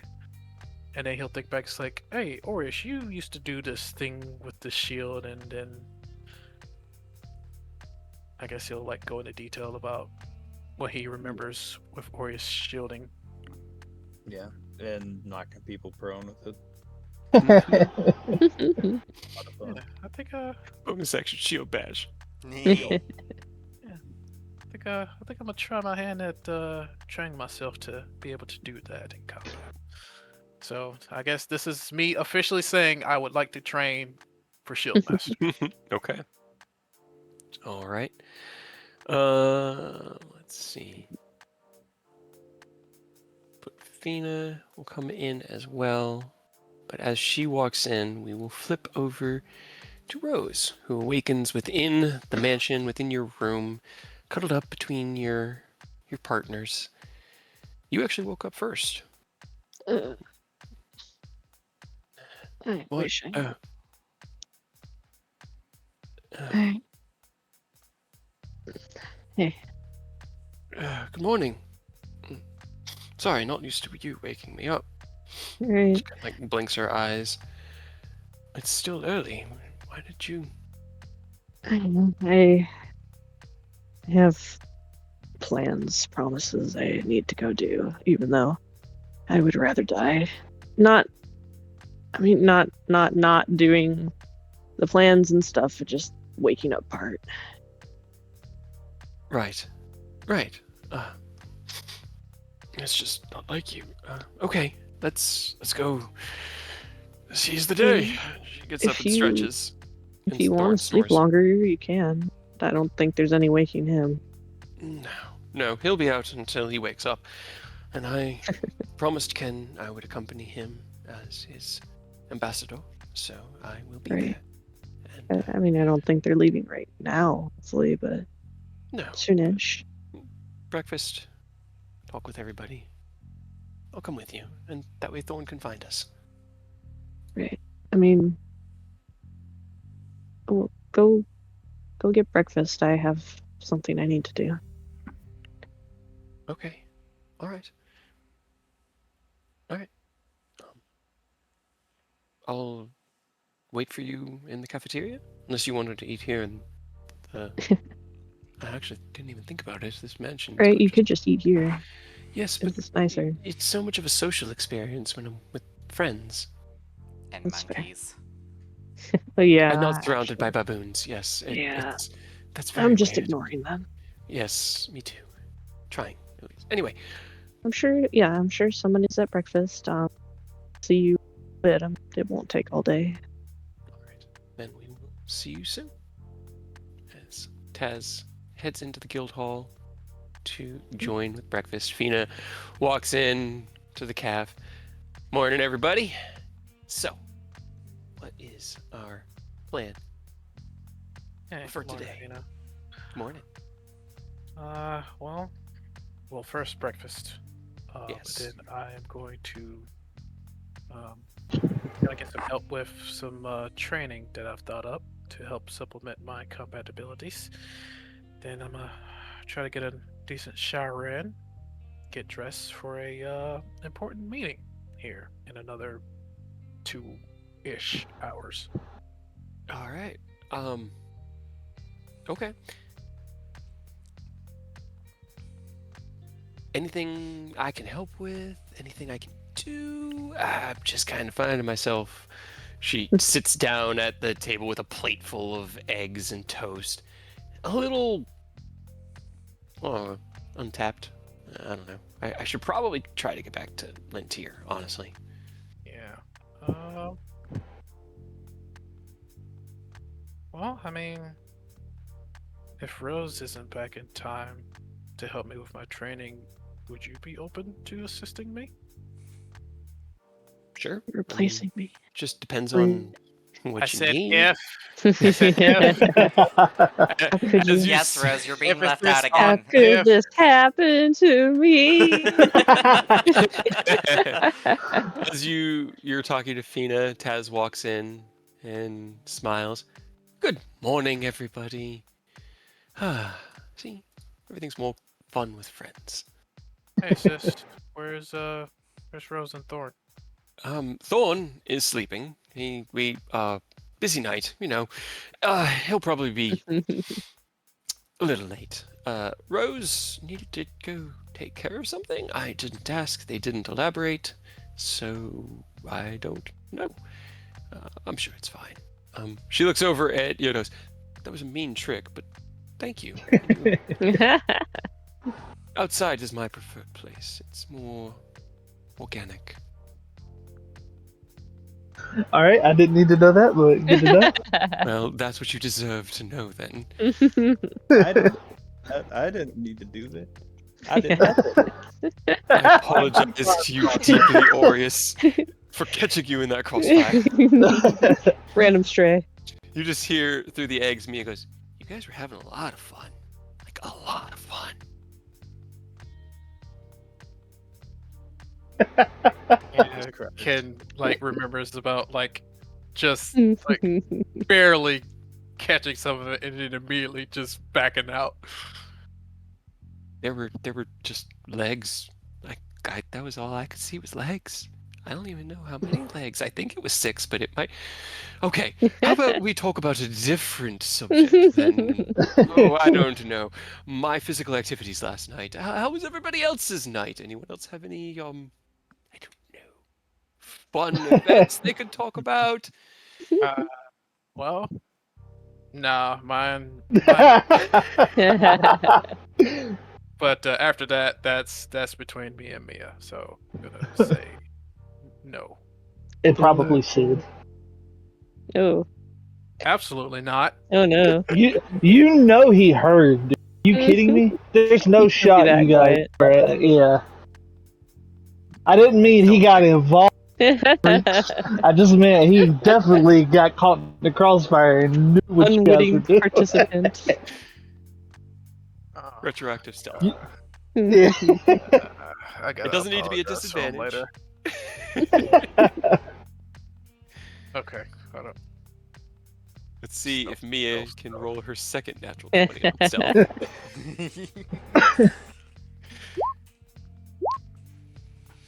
Nope. And what is Sid's passive perception? Oh no. Awesome. Cool. 13. Good to know. All right, so 13 was the number. Mia was significantly louder. She failed at her mission. She lost the game. It's okay, Mia. There are other games. Oh, God.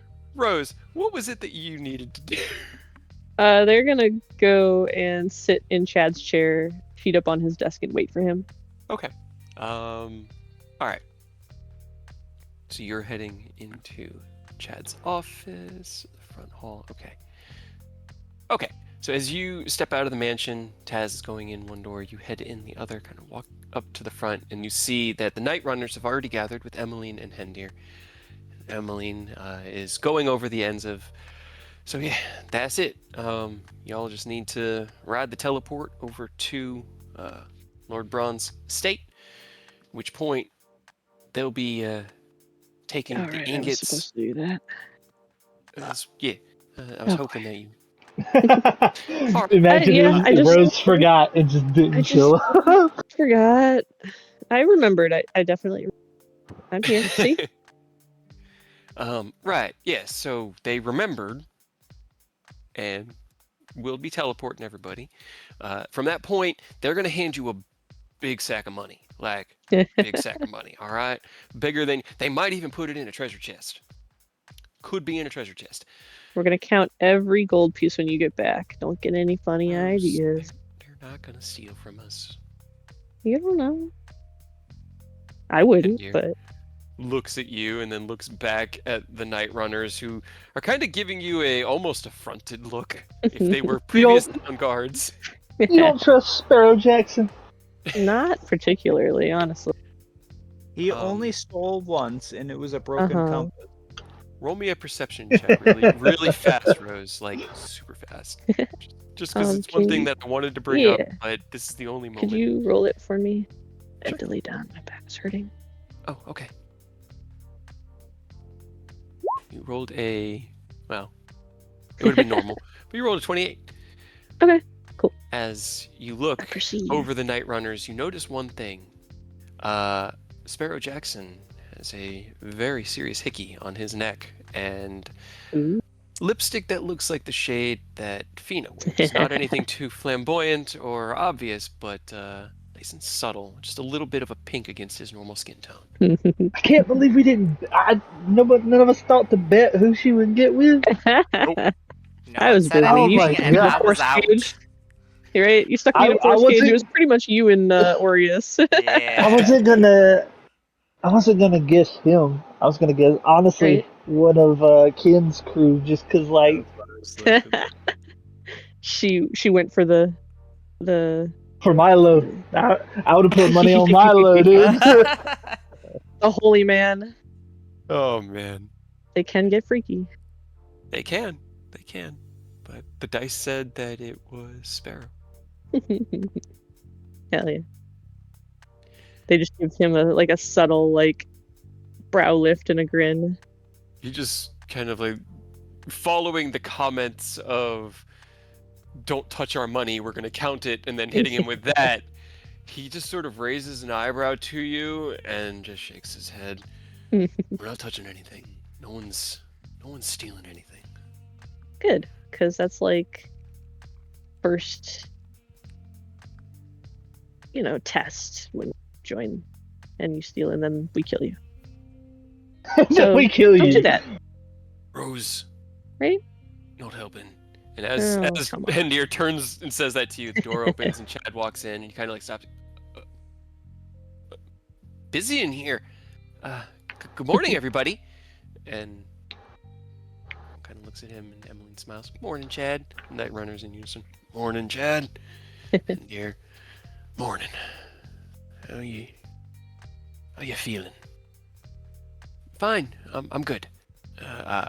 I'm ready to do whatever I need to do. Perfect. I hope you are ready. I guess you did say you were going to flop down in his chair. Yep. He kind of walks up to you, standing next to Emmeline.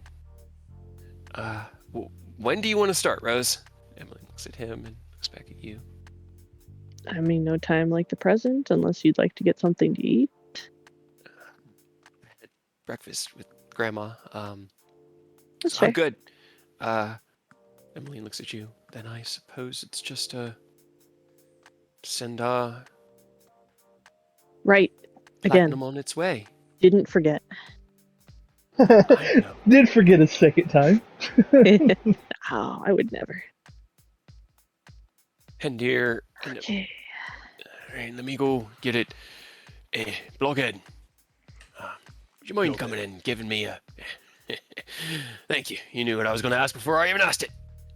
Blockhead and Hendir walk into his office, and they walk out with a crate box, metal lined on the bottom that has, it was 100 of those ingots in that each weigh about 6 or 7 pounds. So it's Mhm. 500 Kinda. pounds, and it's not very big, but they're both kind of struggling. I And figured it would be more, but that's fair. As they walk out, Grace puts her hand on Hendir's shoulder. Let me help with that. I'll take it from here, Hendir. She kind of just takes his... That way they're on like the same level, and Hendir They're just not on the grumbles same again. level. Grace is massive and Blockhead is short. Oh, that's right. Oh, that's Grace right. can So just- it was actually She can just closer pick the up the other way whole thing, around. right? Hmm. Just take the entire crate. She Carry it on I her mean, hip if she like a boss. enlarges herself, she probably could. That's hot. But here's the thing, Uh. Blockhead's still strong. He's just shorter.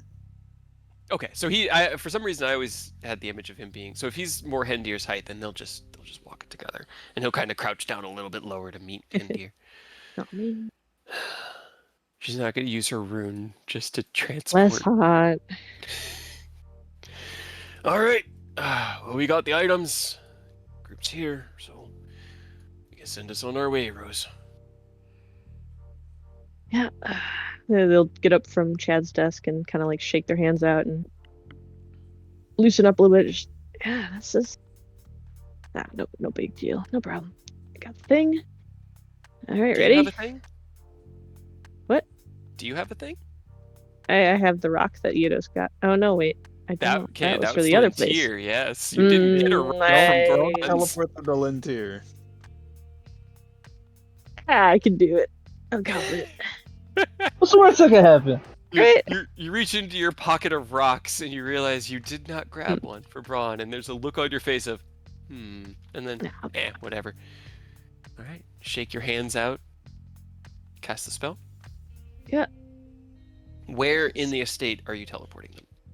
I'm Front trying gate? to teleport, to the like front outer gate, like behind the first gate, but like outside the door in like the grass. Can you roll a D100? Cannot. I will roll it for you. I can get. Hold on. Oh, I thought you said you cannot. Yeah, I did, and then I was just like, yeah, like The idea of someone else rolling another of your die rolls Right. was just too much. this one is important enough to get up if I can type correctly. That's the worst that can happen, right? Oh yeah, that's oh. All right, hold on. I'm pulling up teleport. I mean, I'm That's pretty like on the fucking cusp. familiar, Yeah. right? What Uh, are my numbers? Why is my You're mouse dead physically too? there, right? That's gotta count for something. Right? You've seen it. You were there. Yeah. Hopefully, Very hopefully familiar, you don't right? rip it in half. See, if I'm very familiar, then I'm with. the roll numbers. me a perception check. This is a DC 20 to meet the very familiar, and you have a Okay. good perception mod. Somehow I closed my character sheet. I'm struggling. What happened? Why is it tiny? Mine does that all the damn time. You just gotta grab a corner, I or you can can't. close.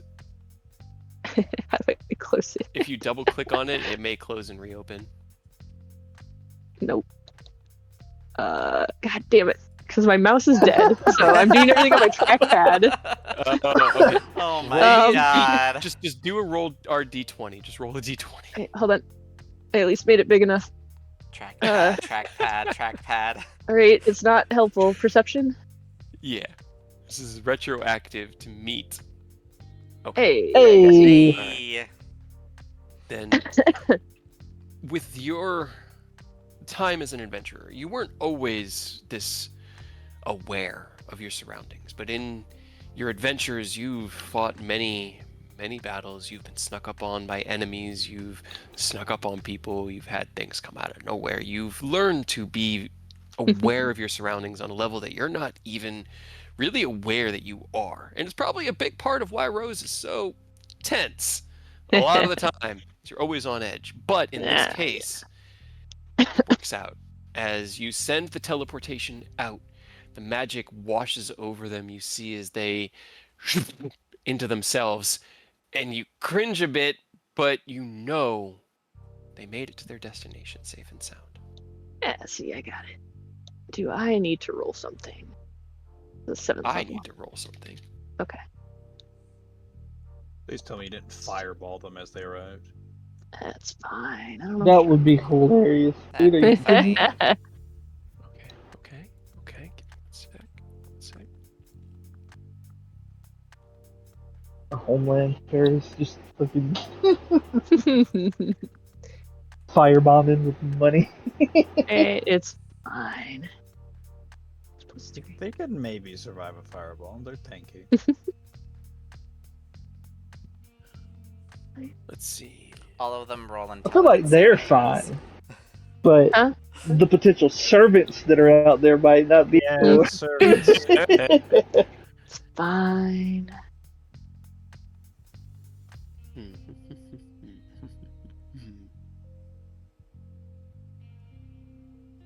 I gotta see something really quick.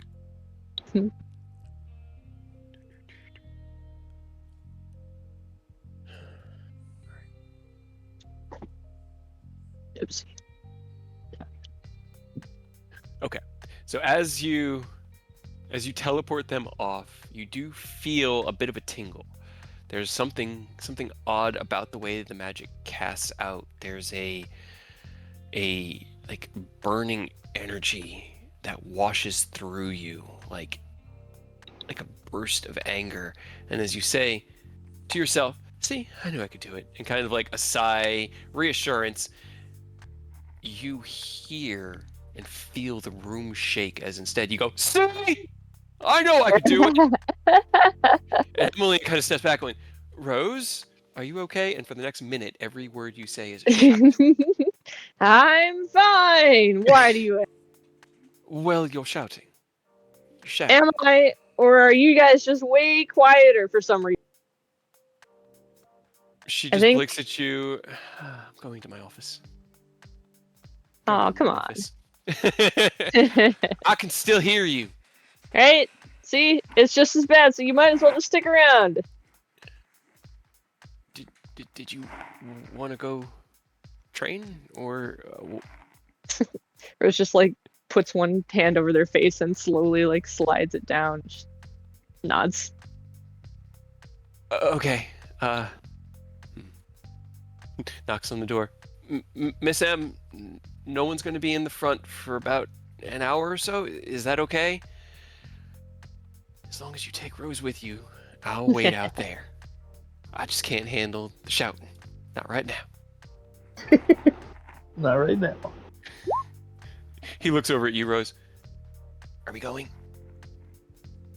They'll roll their eyes and sign something to. And then So he kind of like cocks his eyes at it, but your signs are pretty intuitive because they had to be made up by you guys. So yeah. just keep Gestures are going. just fine. Emmeline shakes her head at you and smiles, and as you walk past, you feel a minute pass, and she kind of grabs you by the wrist and goes, "Thank you. Oh, I appreciate you helping them out and getting them on their way, and not blowing things up. you know, I try my best. I know you do." She lets go and heads over to her seat. Not her seat, Chad's seat. Sit down.